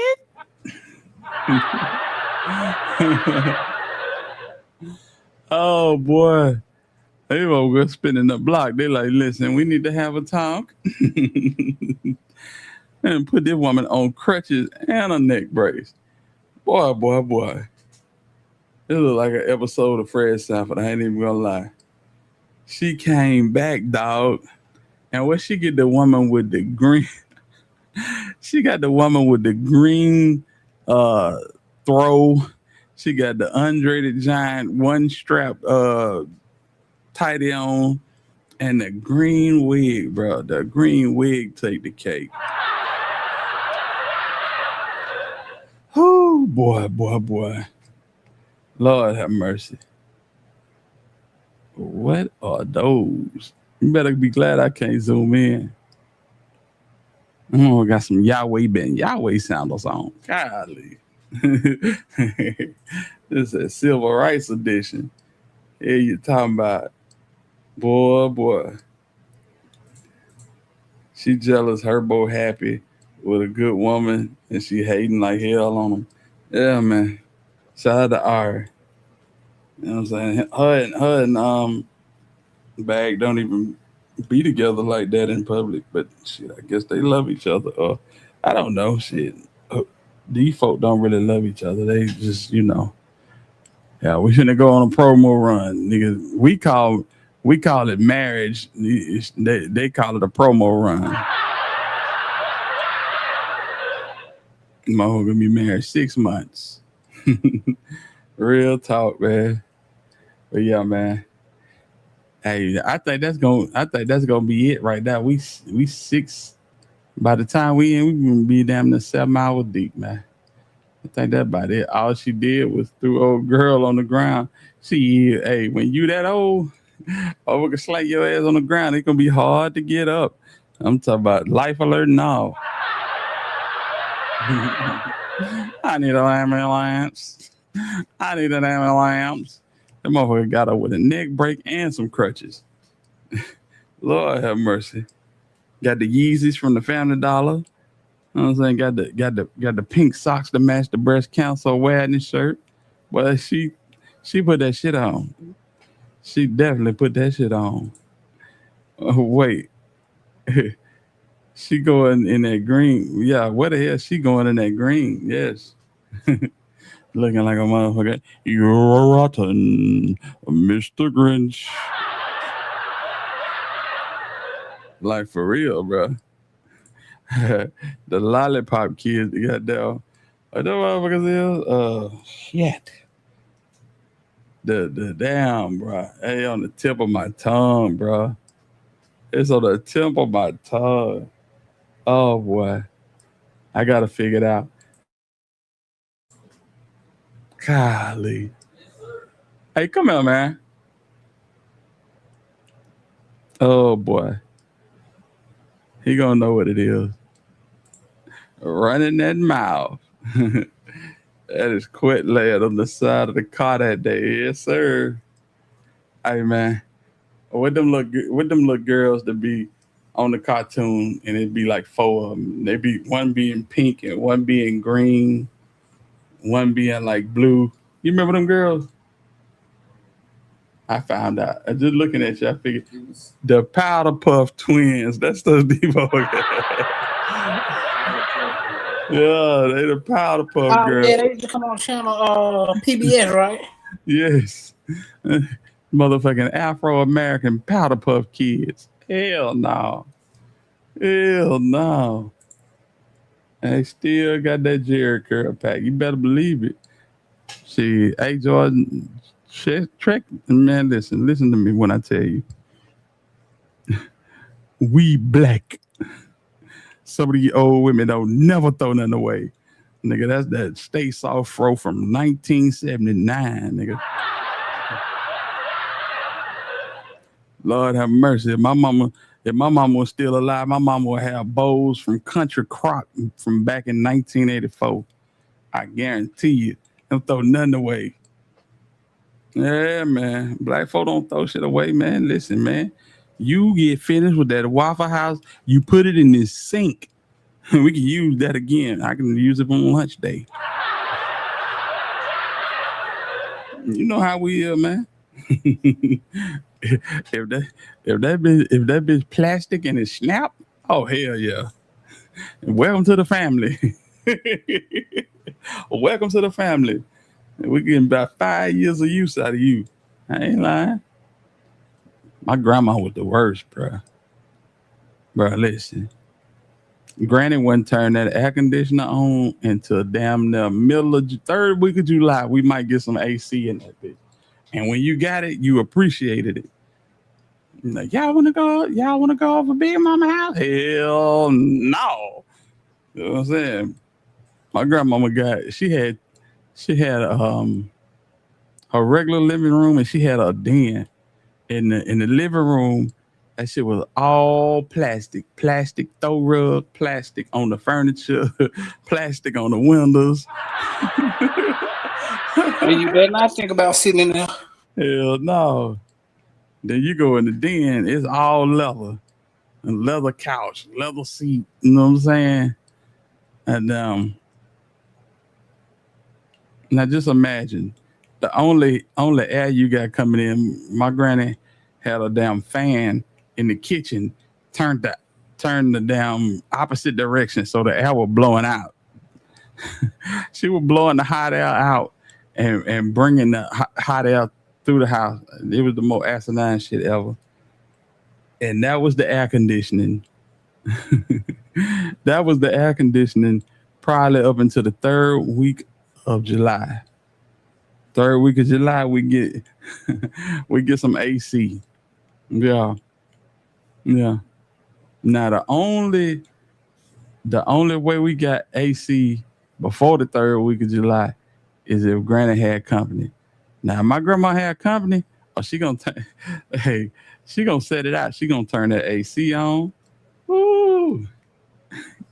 Hey, Cousin Sadie coming. Cousin Sadie, good to see you, baby. Good to see you, Cousin Sadie. Oh, ain't studying Cousin Sadie. Niggas worrying about this air. I'm trying to tell you. Don't forget about the big wooden spoon, knife, and fork. Yes, sir. My granny had it. She had it. We had the big spoon, the big knife, and the big fork. Only thing about it is my granny did not accessorize. You know, you go in some black folk house, they got all kind of plastic ass floral arrangements. They got like plastic grapes and shit sitting in the spoon and all kind of figs and shit draped over the spoon. And now Granny just had it up there butt naked. Yes, sir. I miss my granny. I didn't know that my granny was a mean motherfucker until I got outside to play with the other little kids, and they were like, boy, your granny mean. Come to turn out, my grandma was the one in the neighborhood that if the ball went over the fence, you ain't had no ball. If your ball went over the fence, you ain't had no ball. Hell no. Shit. I started going outside and playing with everybody else. Shit, they like, hey, bruh, you get my ball? I'm like, Devo, what ball? I ain't seen no ball. I don't know where. If she took them, I don't know where she putting them. Your football come over the fence is got. Your basketball, soccer ball, volleyball, whatever you're playing with, baseball is got. Yeah. Granny would not play on the radio with the little children. Yeah, man. Say, yo, grandma mean. I ain't never see it. Grandma was all right with me. Yeah, man. Shout out to my grandma. Yeah, grandma passed. I done told a few of y'all the story. Grandma was sick. Grandma sick. My mom and my uncle was over there alternating shifts watching her, right? So my uncle was over there. And at the time, I was supposed to bring my then fiance over to meet my uncle. And I didn't go. I said, I'm going to see you tomorrow. So he's like, all right, then. All right, I'll see you tomorrow. And next day came. And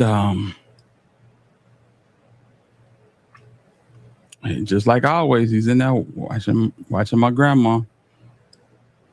My mom, she called my she's trying to call my uncle, but she ended up calling my cousin.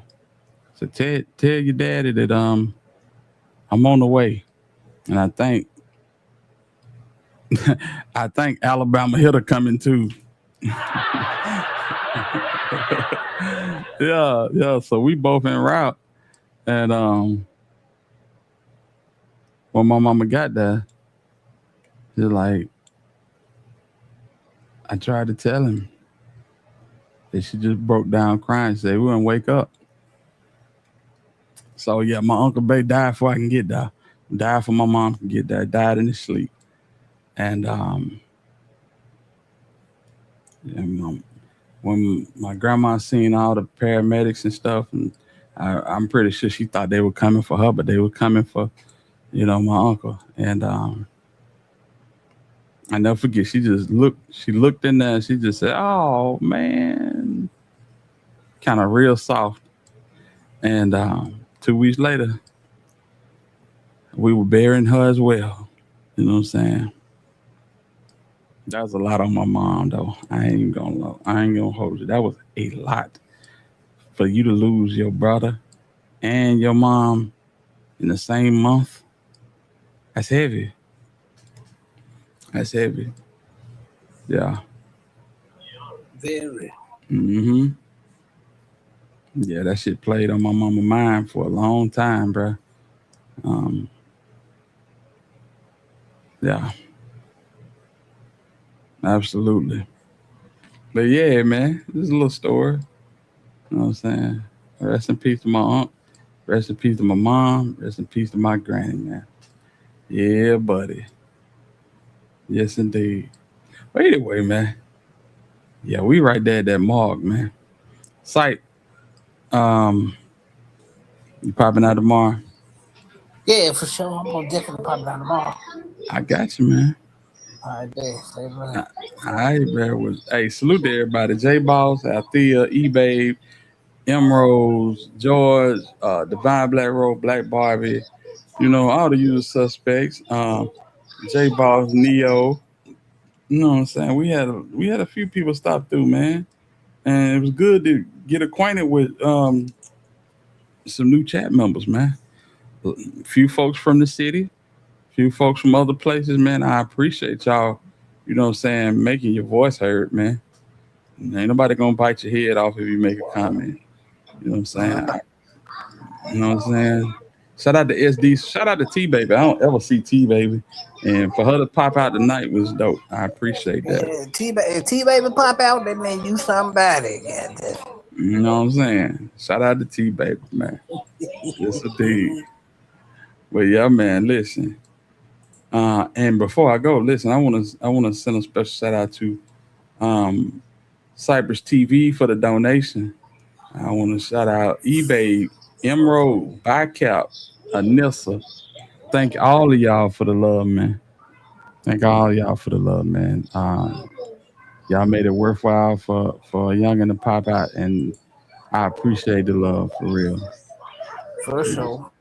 You know what I'm saying? So with that being said, on the behalf of Cypress TV, this is the Alabama Hitter, and you've been watching Hit Squad TV. And until the next time we decide to spin, man, we in the win. Good night, y'all. We love y'all. We up out of here, man. Salute to the hitters.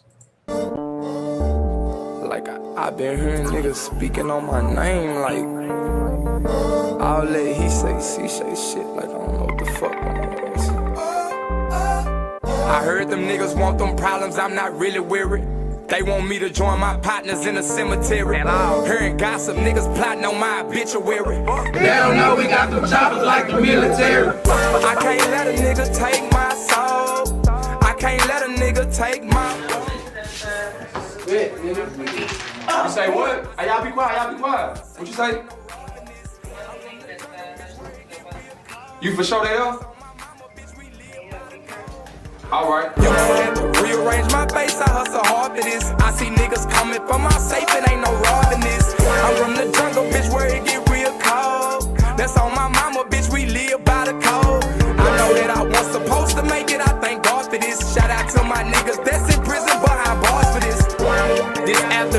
we gon' make the news break. Pull up, let that tool quake. Bust him in his schoolmates. Bitch, we went to school late. Die behind that blue face. Strapped up with 2 Drakes. Shoot it out like 2K. I've been up for 2 days. Ain't changed clothes since Tuesday. Wait a minute, let me put this shit into perspective.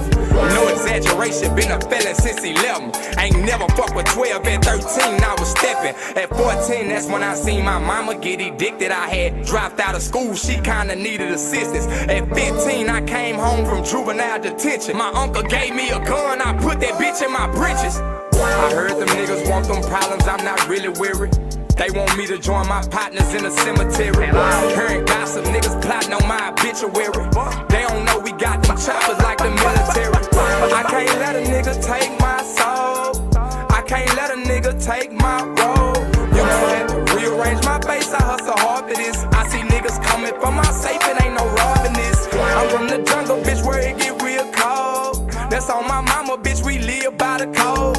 I know that I was supposed to make it, I thank God for this. Shout out to my niggas that's in prison behind bars for this. My nigga went to trial, I told him keep his head up. Didn't want me to see him crying, he just threw an L up. Ain't no doors on the Jeep, we hop out like a mail truck. And we really in the streets, ain't nothing you can sell us. Hit my cell, pull up at the shell and get your sales up. Bitch, I'm block crippin' for Nipsey, I got them crip niggas with me. Who been rollin' 60, bitch, you better not go against me. Look, niggas steady watching me, cause they bitch on top of me. But you know how I'm rockin', baby, chop in my boxer briefs. Bitch, I'm from the bottle where we had to find a spot to sleep. Every night I pray to God I get to make it out the streets. Every night I pray to God I get to make it out the streets. I heard them niggas want them problems, I'm not really weary. They want me to join my partners in the cemetery. Hearing gossip, niggas plotting on my obituary. They don't know we